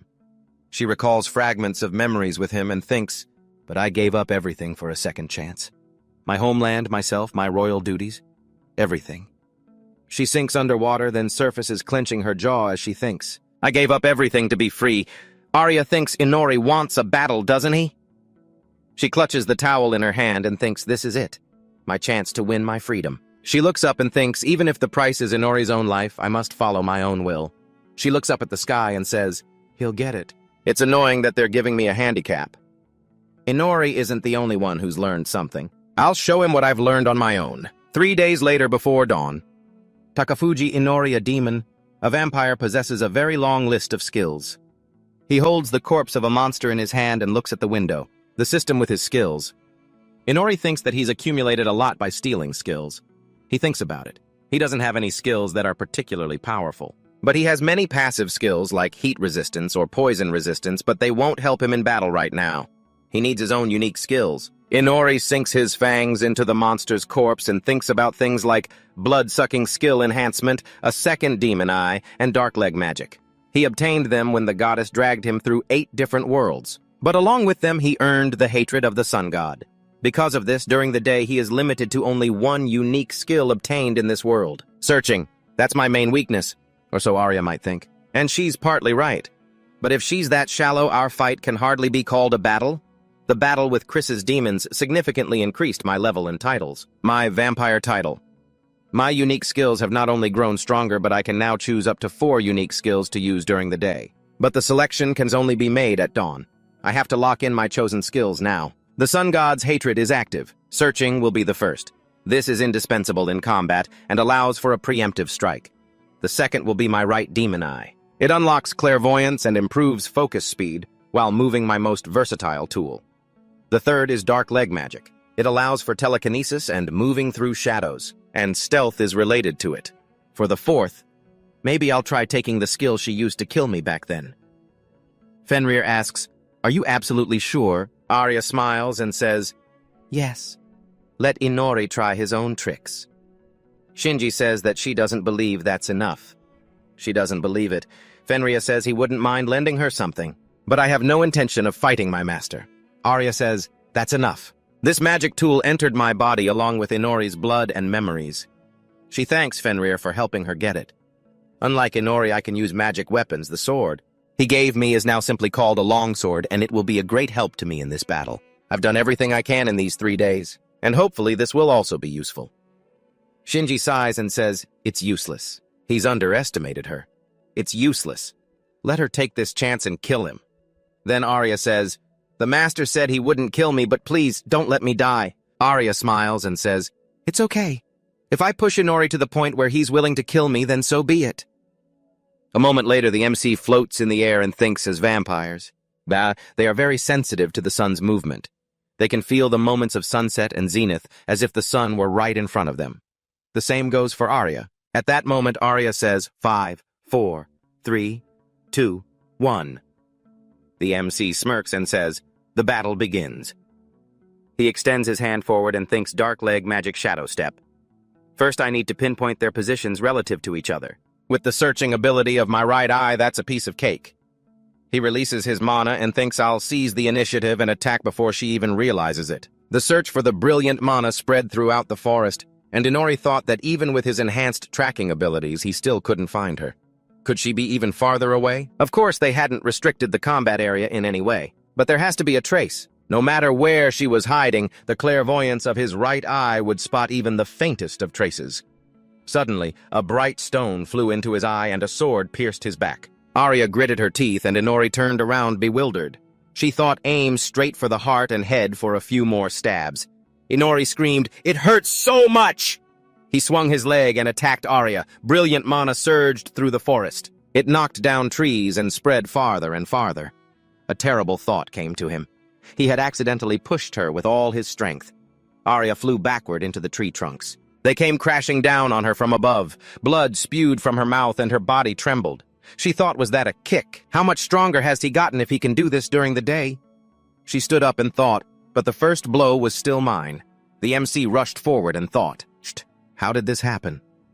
At first, the tracking ability didn't work and Arya immediately appeared attacking him in his most vulnerable spots. She sensed that. The heart is a vampire's primary organ because she herself is a vampire. This could have been a fatal blow. Though not lethal, he had been prepared, using Grapnia's threads to push his heart aside. When was the last time he was this close to death? He had underestimated her. He had underestimated her so badly. A moment later, he landed where Arya had just been standing. She was no longer there. Another blow from behind. So his right eye and its clairvoyance were useless. She had probably aimed for it intentionally, knowing full well how poor his regeneration is during the day. But honestly, he looked up and said, I don't need my eyes when the scent of your blood is wafting from a mile away. It's useless to hide. Arya's eyes widened in shock as Inori suddenly shot energy threads towards her. He bound her and said, You've lost a lot of blood, and alas, you've missed your only chance. To end everything in one move. Arya thought dark magic leg remote control. She used her sword to sever the threads, then the sword broke. The MC observed her carefully and asked, Does she have any strength left? No matter who his opponent was, they couldn't get up right after that blow. Or is this another trick? Arya enveloped herself in healing mana, and Shinpi said, Hey, this is going well, isn't it? If she's lucky, she might even win. Fenrir said, Just take it slow. In terms of strength, stamina, and recovery, the master still surpasses her in every way. However, she did very well. She neutralized his clairvoyance and tracking abilities, otherwise she wouldn't have stood a chance, Shinpi asked. And what happens when he recovers them? Fenrir replied, She'll lose instantly. But the blood trail no longer allows her to hide. The only option left is to fight him head-on before he can recover.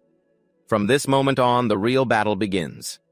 Shinpi asked, She'll lose instantly. Even with your stone, Fenrir said a shelter created by a witch's secret stone is a magical tool, and since ancient times it has protected their lands from invasion. It blocks tracking so even the master couldn't find them immediately.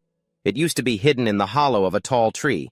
I lent it to that girl. Fenrir suspected that the master had recognized the stone, but showed no interest because he can't use magical tools like them. Shinpi asked, Was it worth it? Giving it up. Fenrir said that he had nothing left to protect, but she does. Arya gripped her sword hilt and rushed forward. She frowned, thinking that he just kept throwing daggers at her, keeping his distance.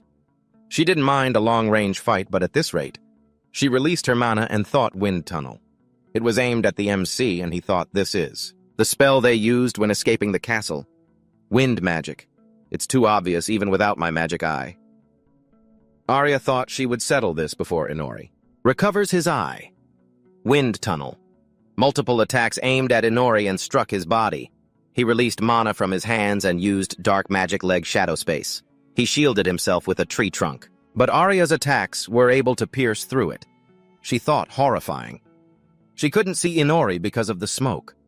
He stepped forward and asked, You're good at hiding, but am I better at finding? He used dark magic leg shadow step. He moved behind Arya and quickly attacked, knocking her to the ground. The MC saw a stone on her neck and thought, Gleniere. He bound Arya's hands and said that she could only cut it with the black sword. Checkmate. Inori approached Arya and started punching her repeatedly. He said that the sooner she gave up, the better it would be for her. Suddenly, his fingers detached from his hand and the MC's eyes widened in amazement. Arya gritted her teeth, using her sword to sever her own hand. She used her fist to strike him in the face and sent him flying. Arya told him, "Don't think you're the only one who's gotten stronger. Are you satisfied now? I can kill you." She ordered him not to look down on her. Inori watched her intently, then smiled and said, "You're right. You sold your soul to survive, yet you're still afraid of death. Aren't you overestimating yourself?" Arya looked at him confused, and Inori said, "Fine. Just don't complain if your life really does end today." Arya yelled at him, "This involves you too." The MC thought of his fourth chosen skill, Berserk. He reached his hand toward Arya's face and attacked quickly. He flew up, grabbing Arya's face and flying across the pond. Inori yelled, "I tried to take advantage of this when I killed Mask, but it's pretty hard to control." He swung his arm and threw Arya into the water. She landed on the sand and coughed up blood. The water spread out around her. The MC laughed loudly and rushed towards Arya, who had just tried to get back up. She jumped to the side and Inori swung his fist. Arya flew sideways and crashed into a wave. The MC said, "I told you this. When you fought Chris's demons, stubbornness isn't bad, but it's meaningless if you end up dead." Arya sat on the ground and the MC said, "I understand how you've been able to fight for so long, thanks to Shinji." Arya snorted in displeasure and Inori said, "My wounds are healing faster than I thought, but now you have no chance of winning." Through Shinpi's dark wind, she was supplied with blood to restore her strength and mana. She did well. She made good use of the 3 days of preparation. She collected the blood of those she killed. To use in battle, that's commendable. So your goal was to win by wearing me down, but unfortunately you decided to cut off your own hand to escape. Glenia. She lost a lot of blood. She can no longer use a strategy of attrition against him. And without a hand to hold the dark sword, she's lost her main weapon for close combat. Arya lowered her head and said, "Yes.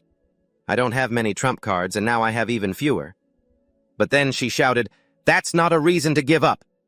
She created a wave and pointed her blade forward. Rushing in to attack, she stabbed Inori's palm, and he said cheerfully, "You fell for the trap." Arya said, "No. No, you're the one who fell for the trap. Shinji's dark wind also passes through your shadow. It'd be a waste not to use it." She bound them with a red thread and said, "You can only cut Repnia with the dark sword. Don't you remember?" "Isn't that right?" She used holy fire and said, "Be patient. Now we'll see who burns first." I wondered. Light magic. How does she know vampires are vulnerable to light magic? Is it because she's also a vampire? No. Unlike me, she's fine in the sun and can use magic. Did she notice when Master used light magic? It on me during training? Or did she realize it from the wound on my mask? Inori asked, "When did you realize I couldn't handle light magic?" Arya said, "To be honest, never. I just decided to take a wild guess. After all, I have nothing left to fight with. Although, wasn't there a moment you were scared when you touched my flame?" She laughed and said, "That doesn't look like you at all. You look ridiculous." The flames spread across their bodies and the health bar started beeping. "I'm telling you, I'm dying. The fact that you're vulnerable to light doesn't make me immortal. And I don't have time to recover from the flames. Your berserk state triples all your stats when activated. I'll die first." "Absolutely not." His eyes saw the reflection of her endurance through the numbers. "I'm serious. And so am I. I won't believe the words of my enemy. Besides, for the first time in my life, I fought with a clear killing intent to win at all costs. I'm not afraid to say, I had a lot of fun." He looked up at the sky and said, "I order you to stop the magic." He returned to his normal form and the threads began to cut into his body. He said, "I told you I wouldn't kill you. I offered another way." Arya's mouth fell open. A moment later, she woke up and saw Fenrir beside her. It said, "You're awake." She smiled and said, "Fenrir, where am I?" It replied, "You're home, in the cave behind the waterfall." Arya looked at her hand and said, "My hand, it's still here." Inori said, "I don't see any joy on the face of a winner." Her eyes widened in surprise and she said, "Inori?" She asked him to wait and then said, Did I win?" He replied, You forced me to give you an order. That automatically means I lost. Don't you want to drink some blood? I went monster hunting for a bit. Otherwise, you would have drained me completely dry. Arya cried out a little embarrassed. What do you mean by that? Inori replied. I literally collapsed from exhaustion.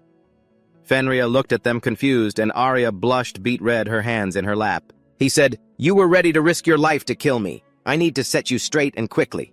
All right then. Let her ask whatever she wants. He will answer every one of her questions.